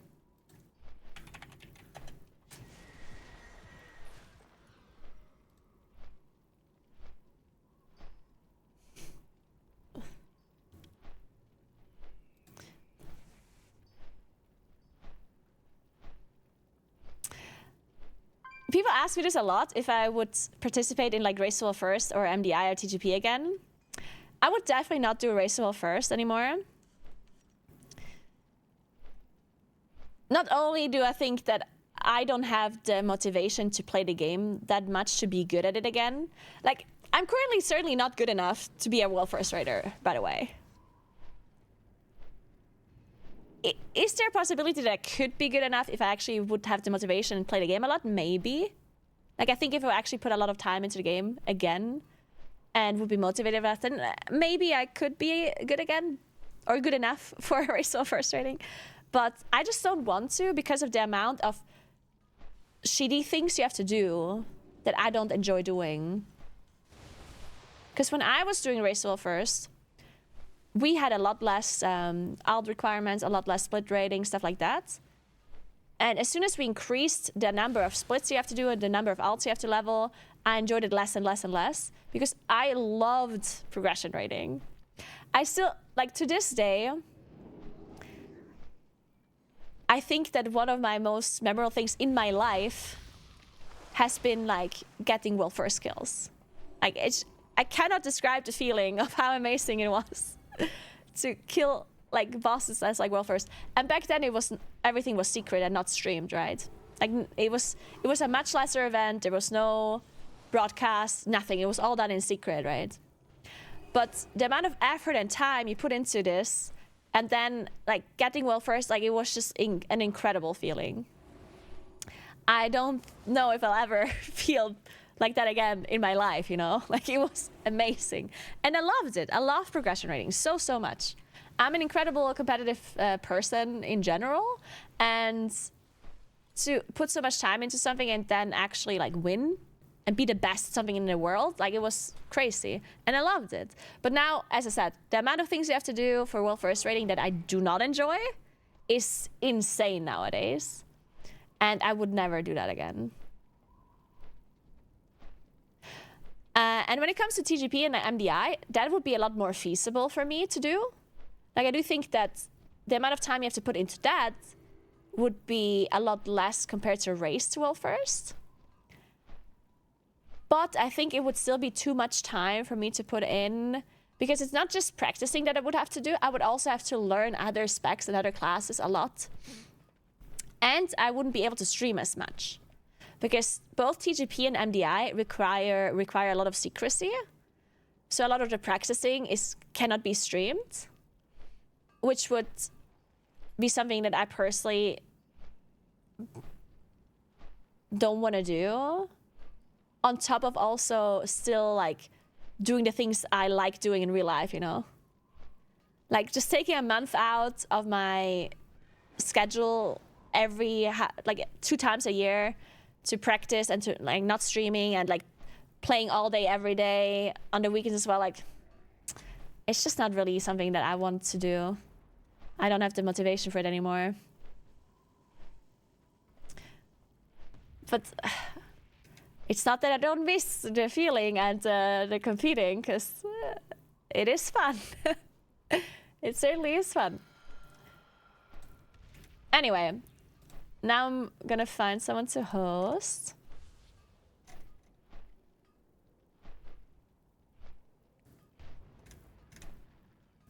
Yeah, so because I'm doing testing tomorrow, I'm gonna start streaming a little bit later, probably around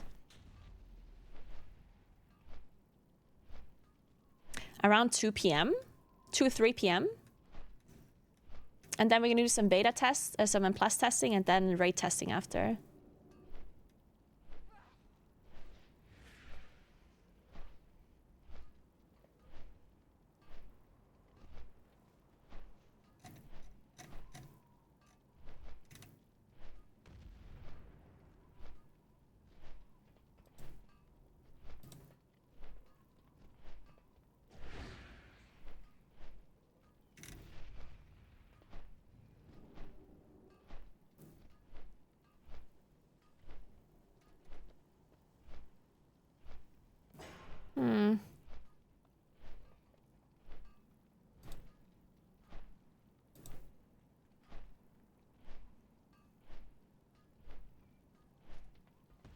Is anyone doing beta M+?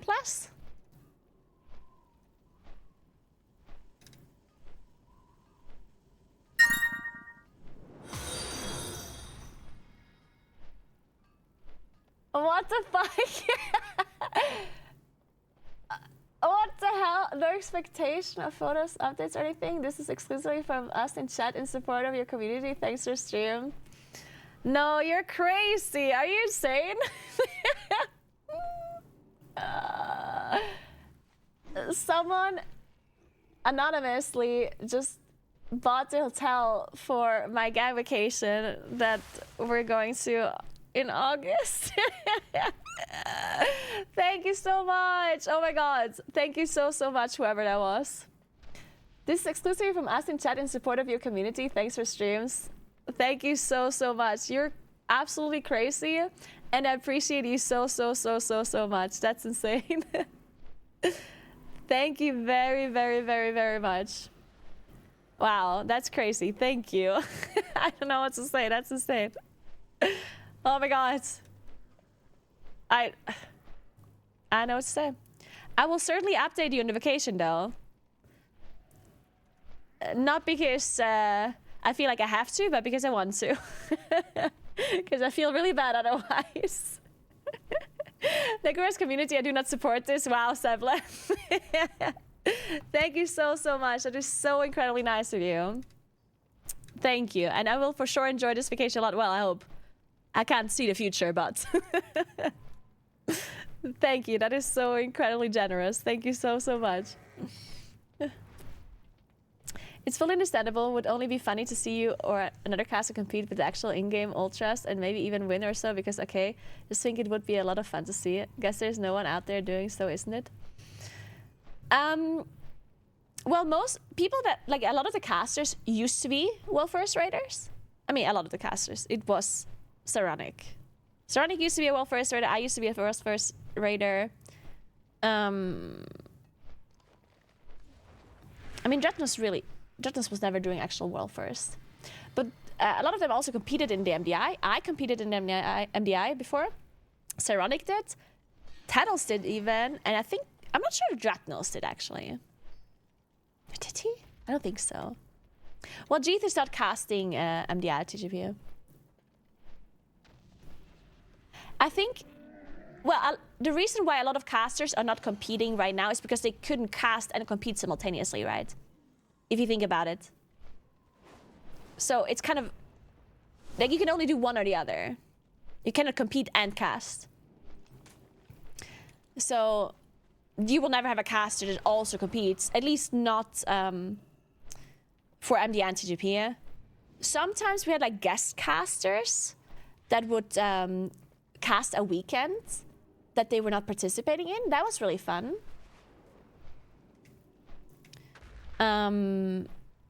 But yeah, most people either like played before and then they started casting, but there wasn't really anyone that casted and then that competed afterwards, right? I don't think that happened before.